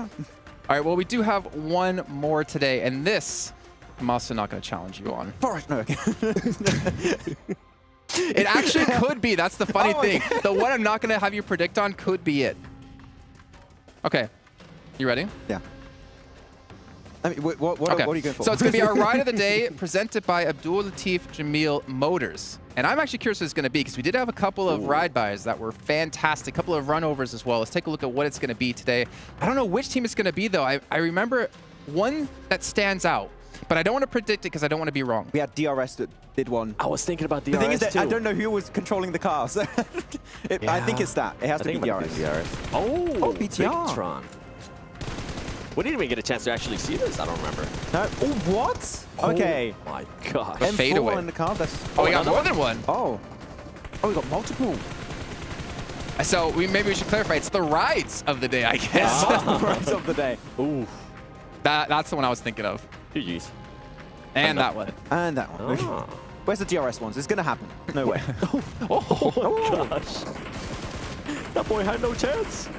That was the full push on from them. That one. Oh my that last one right there won it for me. You know, to be fair, I think going forward, maybe at some point, we should actually give extra points for runovers. And You know, you style get 1 points. point per elimination, maybe get 2 points per runover. Just drop the weapon. How about style points? 3 points for a pan. Oh. You know how many teams would actually try to go for it, especially at the end, like 4v1. That would have been fun. Oh, we have seen a pan qualify before. I think it was last year, wasn't it? I can't remember. I think it was the only last one I year. remember, we had a finish that happened ages ago. I think it was in Indonesia. Yep. And it was a pan finish. You just threw it at Just random threw and it you actually hit bonk. somebody? Yeah, got him. Is that the sound it made? Yeah, bonk. That's pretty accurate. Yeah. You didn't see this, but I don't know. Maybe you did see it. It's not quite a pan, but we can see what kind of sound it makes. Maybe it's going to make a French Stone sound. Cold Steve Austin. I think it would be pretty I wanna accurate to do the it so sound, bad. actually, yeah. Well, you know what? We wouldn't be able to be here without STC Play here, bring us the analysis desk, bring us here to Saudi Arabia as well, so we can make sure to have some fun here and hopefully bring you some analysis paired and sprinkled with some fun, and some of it at the expense of Maxman. Forrest. Wait, was it? Did I mess it up? Okay, sorry. I think it's actually coming up. Oh, wait. I think he's gonna wake up in the middle of the night and just like from a dream, a nightmare, and just be like, Forrest! It's him! He's back! Da, da, da, da. All right. Yeah, Well, you know what, gentlemen? I want to end off the day by asking, do you have any particular highlights that stood out to you today? Do we not say DRS? Yeah. I thought you were going to say Forrest, to be fair. The one time you actually had a chance. Yeah, the one time you The have a one chance time to I do- actually use Forrest properly. I love messing up segments. That's what I do best. No, really, DRS for me. We had so many improvements, and the fact they improved significantly on the aspects of the game we mentioned, and they've been retaining that great macro rotation early game and starting to be a lot more aggressive in the late game. For me, they're going to be qualifying with this playstyle if nothing changes tomorrow, and main tournament, they could also do really well with this approach. I think for me, it has to be Vampire Esports. The way they were able to finish off the day, especially after, in a way, we kind of started doubting them a little bit. Even though they were able to perform really, really well today, if we actually go back and look at the numbers, it's a great statement to everybody else saying, hey, we're in first place for a reason. Don't forget about us. We're still here, you know? I mean, the desk might forget about it. Sertani told us about that, and we had to remind them to shut up and look at our Rolexes on our wrists. But ladies and gentlemen, that's going to end up our second day here at PMWI, the All-Star Stage. But we still have one more day of the All-Star Stage left before we find out which 6 or maybe 7 teams will be joining the main tournament with $2 million on the line. So make sure you guys tune in tomorrow for some more PUBG Mobile action.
Hi everyone, my nickname is Kitsune.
sinker, follow the leader.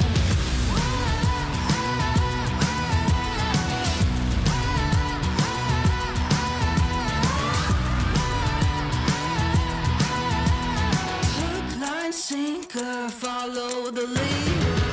Bring you right there to the edge, make you sweat like you can never take the heat, but it's never too hot for me.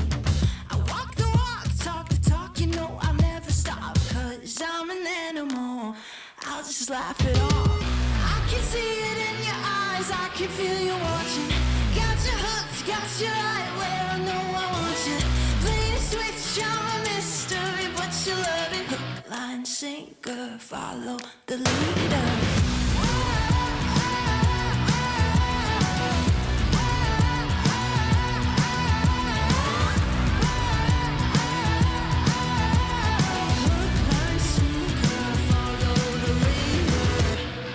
Sitting pretty in the palm of my hand. Got you busy, got you missing me, you can't stand it. Got you desperate, got you wondering where I'm at. If